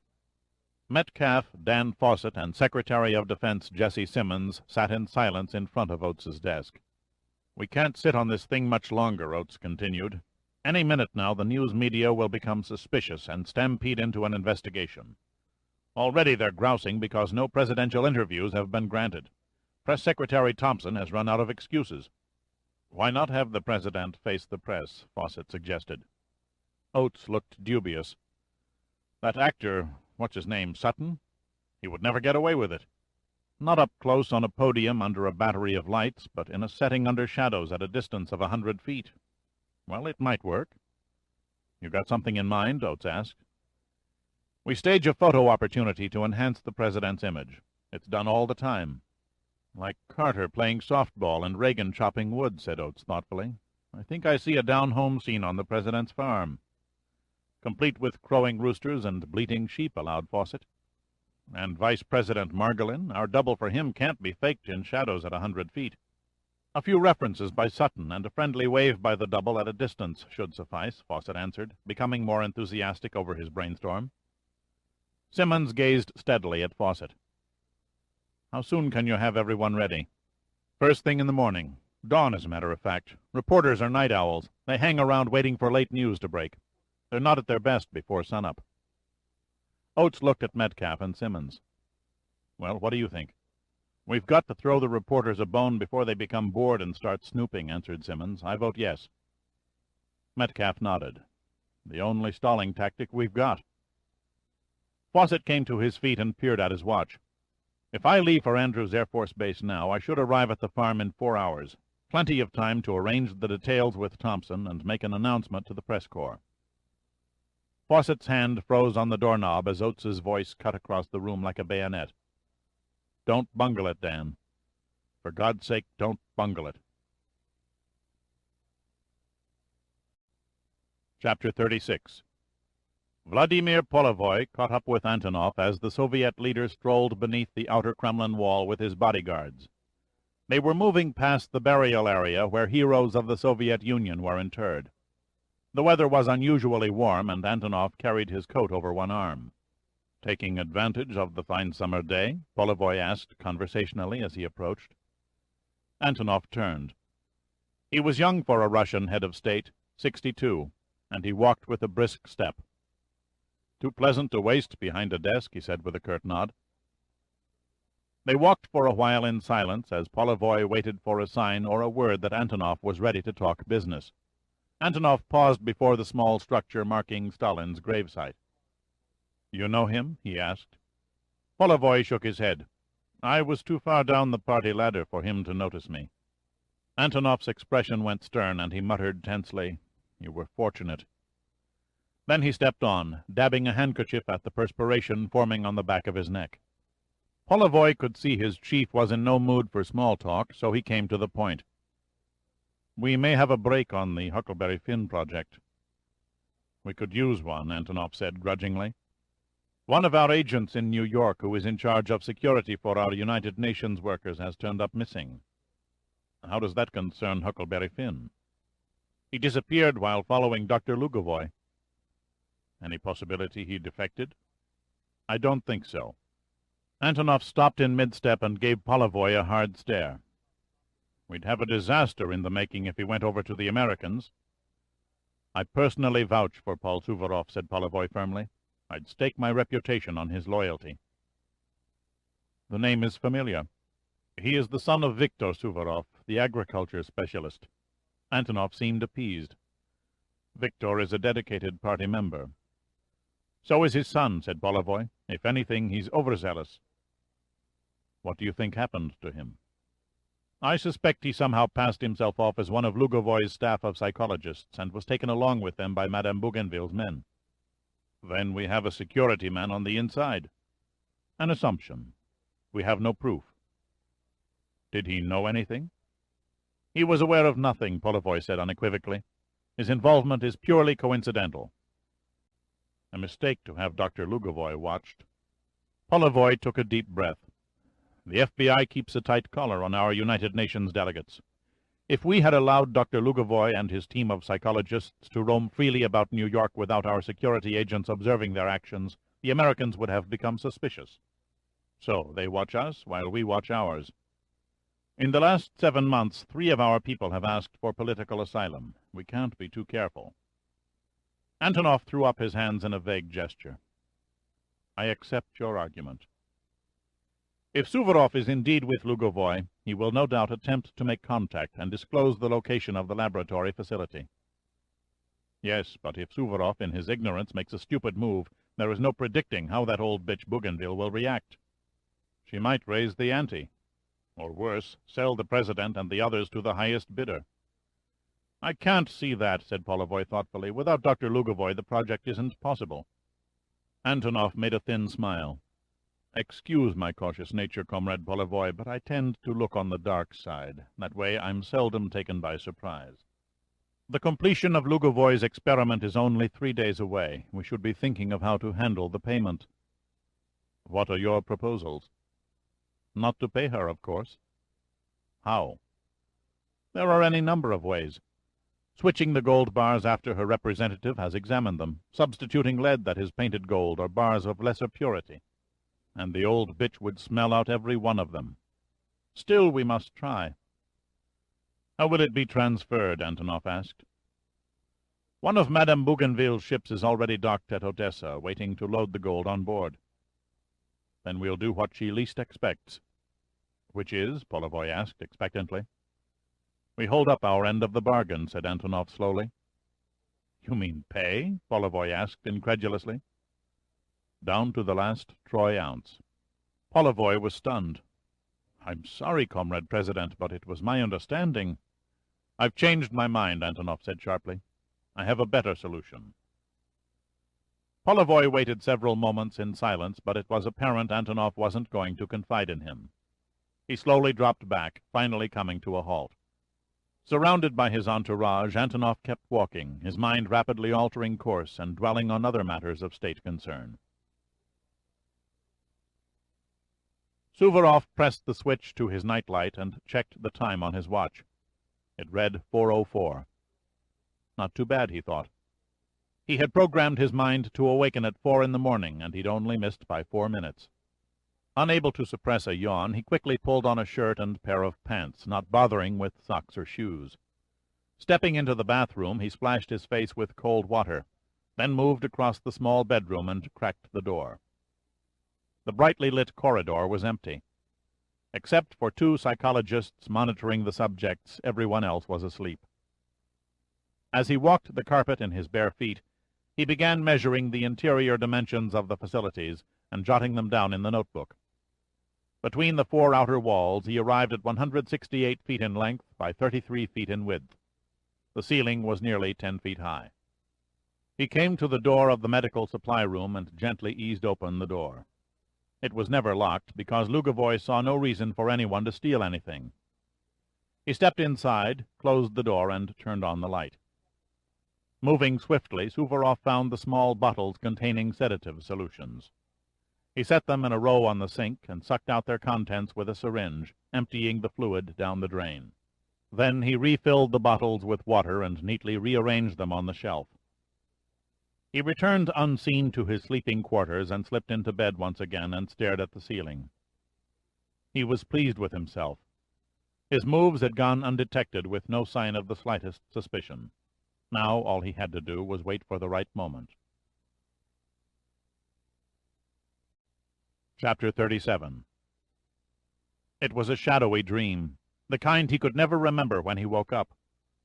He was searching for someone in the bowels of a deserted ship. Dust and gloom obscured his vision, like the dive on the Eagle, green river algae and russet silt. His quarry drifted in front of him, blurred, always beyond reach. He hesitated and tried to focus through the gloom, but the form taunted him, beckoning him closer. Then a high-pitched, ringing sound went off in his ear, and he floated out of the dream and groped for the telephone. "Dirk?" came a cheery voice from a throat he wanted to throttle. "Yes."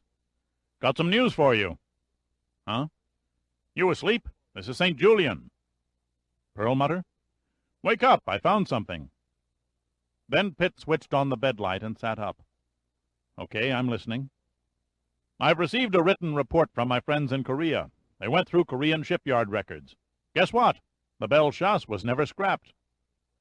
Pitt threw back the covers and dropped his feet on the floor. "Go on." "Sorry I took so long getting back to you, but this is the most incredible maritime puzzle I've ever seen. For 30 years, somebody has been playing musical chairs with ships like you wouldn't believe." "Try me."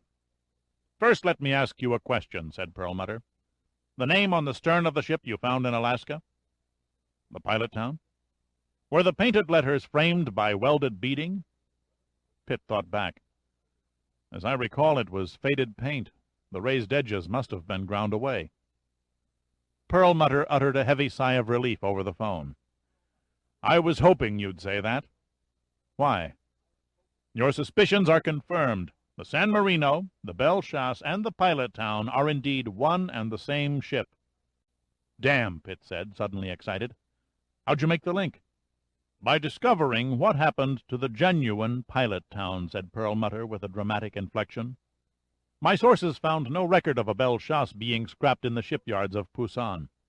So I played a hunch and asked them to check out any other yards along the coast. They turned up a lead in the port of Incheon. Shipyard foremen are interesting guys. They never forget a ship, especially when they've junked. They act hard-nosed about it, but deep down they're sad to see a tired old vessel pull into their dock for the last time. Anyway, one old retired foreman talked for hours about the good old days, a real gold mine of ship lore. What did he say? Pitt asked impatiently.